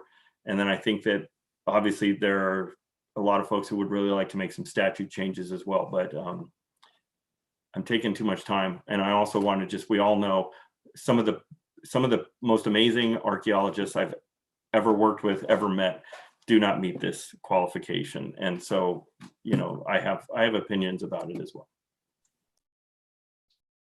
Thank you, John. It does help to hear that context. And Christian, oh, okay, you took your hand down. I guess I have one question, and then I'd like to go into sort of summary. Is there in statute, for lack of a better word, an intention statement behind the qualified archaeologist? Is there some place in statute that states this is why we are defining this? Is that anywhere? No, but I think most people know that we reached out about 3-4 years ago to the legislative task force and asked them point blank, what the heck did you guys mean? Right. A lot of this stuff. And we got some different but similar-ish responses from folks. But I know that I think Cassie had mentioned that she has notes from the legislative task force, maybe from the 80s, and I have not seen those. So I've only seen when we reached out to folks 4 years ago, 35 years after they were part of the task force, when we asked them questions about their thoughts on that. And basically, if I'm going to summarize their thoughts on it, well, one of them was that, I find it interesting, they didn't include PhD dissertation in here, but they said that they were debating whether or not they would let a master's get a permit.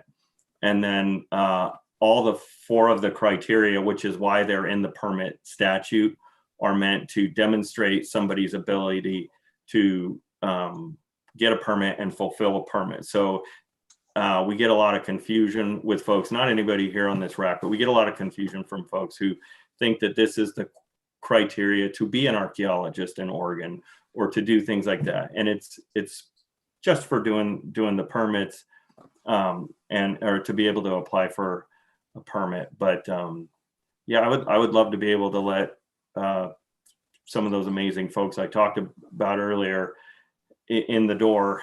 And I don't know if we can do it through the rule, but if we can, I'm excited to see what you guys come up with. And if not, as we've talked before, we've got a lot of changes in statute that we'll probably need to be doing. Okay, great. Thank you. Thank you so much, John.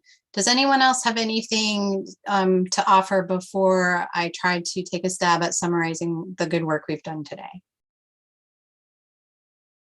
Okay, I don't see any hands raised. It is getting close to 3. So I've made some notes and I may have missed something, but I just want to say a positive thing. My most recent RAC that I served on was the middle housing RAC. And I will tell you that we accomplished more in our first meeting than we did in the first 4 meetings for that RAC. So even though you might feel like, oh my gosh, we didn't get as far as I thought we would, we did good work today. And oftentimes the hardest part is figuring out how we're going to go through something. And I think we have a good process here. So thank you all for hanging in there on that. And we did get through primarily most of the definition stuff in at 736-051-0010 and 736-051-0070. If you had any additional comments to forward or add, send them to staff.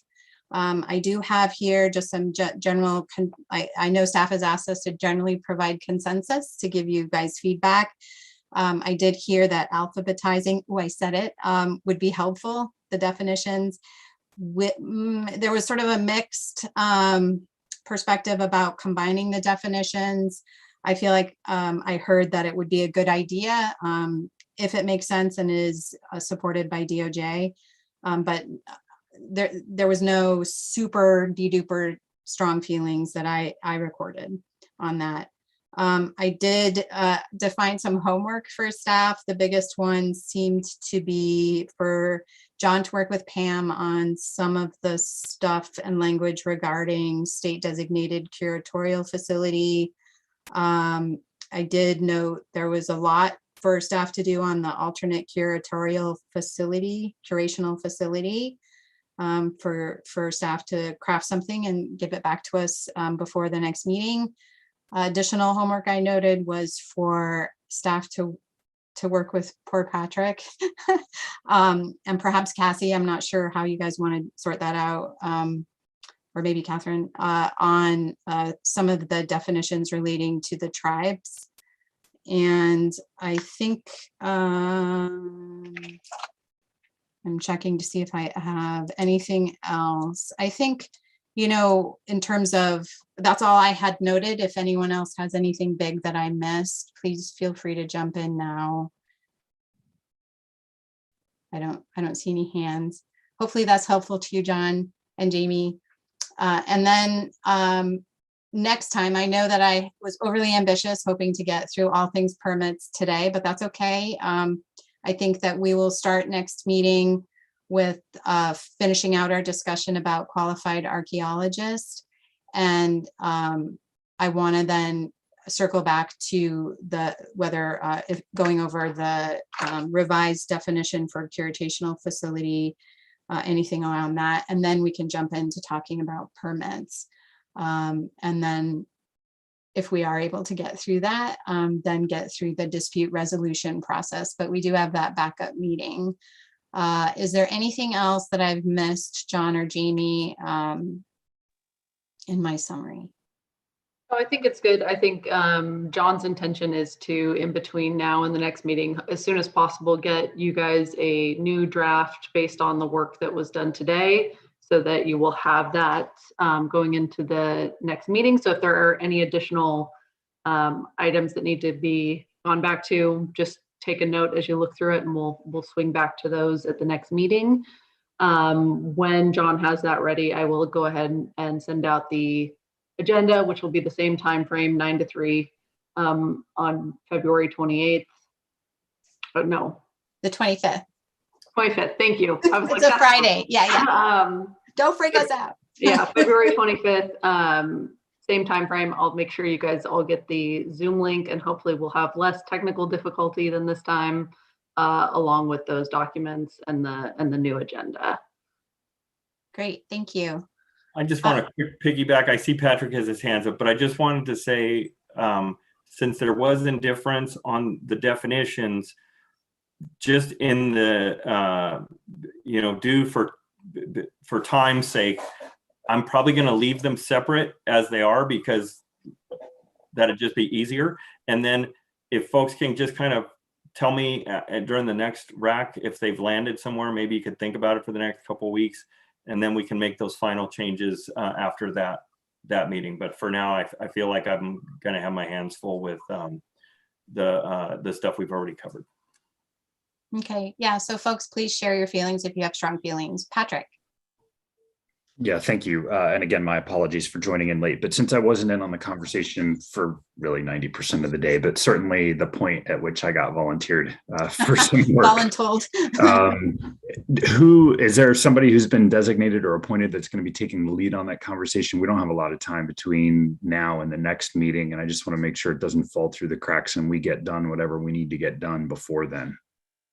I believe John has been voluntold. He will be contacting you and having those discussions that he needs to have. Okay. And then is there anybody else that's going to be in on it that needs to be in on those conversations too? Will it just be the two of us? Cassie, do you want to? You're welcome to loop me in. Yes, absolutely. We can always pull in, since Christian's also on this. Yeah, Christian. The four of us. I think we should. Let's volunteer everyone. Right. Let's have a second meeting between it's a now subcommittee. No, I mean, I think we should get everybody involved who's got an interest in the question. Again, not having been here and not knowing the extent of the conversation, but I can envision what it was.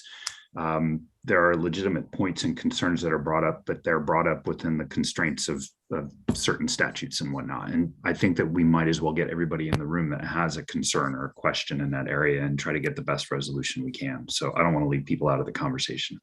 Yeah. But John, I'll leave it to you because I wasn't on earlier. If you want to just loop me in, we'll find a date and time, and whoever else needs to be involved, that's great. Great, thank you. Cassie, is there anything else you wanted to say? You got your hand up? Yes, thank you. I just wanted to double check and clarify for the next meeting, we're going to start again with the QA, the qualified archaeologist. Yes. Bullet points. Okay. Yes, we're not done. No. Don't worry. But if you have comments, you can send along to staff ahead of time. I think that just might help. Feel free to do that. Or any additional terms you feel need to be defined that weren't defined by this current draft. Yes. Okay, it is a few minutes after 3. I'm kind of a stickler for keeping things on track for time, as Jamie will tell you. Does anyone have anything else? Does anyone have any conflicts for the next meeting that they're concerned about? I hope we can see all there. Okay, the only thing I want to leave with is planting a seed with staff, because I'm kind of spoiled by Curry, who's always great at giving fabulous treats or prizes, and we're not meeting in person. So be thinking about what sort of fabulous things you can provide for us for volunteering our time for this committee, which is hard work. I know, one more thing to worry about, but I love the fun stuff. So we'll noodle on some stuff, and I may think on some stuff too. All right, thanks you guys again for all your great work today, and I hope that you have a wonderful rest of your day. I hope you can get outside and enjoy the good weather. And I'm sorry there's not 10 feet of snow outside there for you, Christian. I know that's what you're wanting. But all right, I'll see y'all next time. Yeah.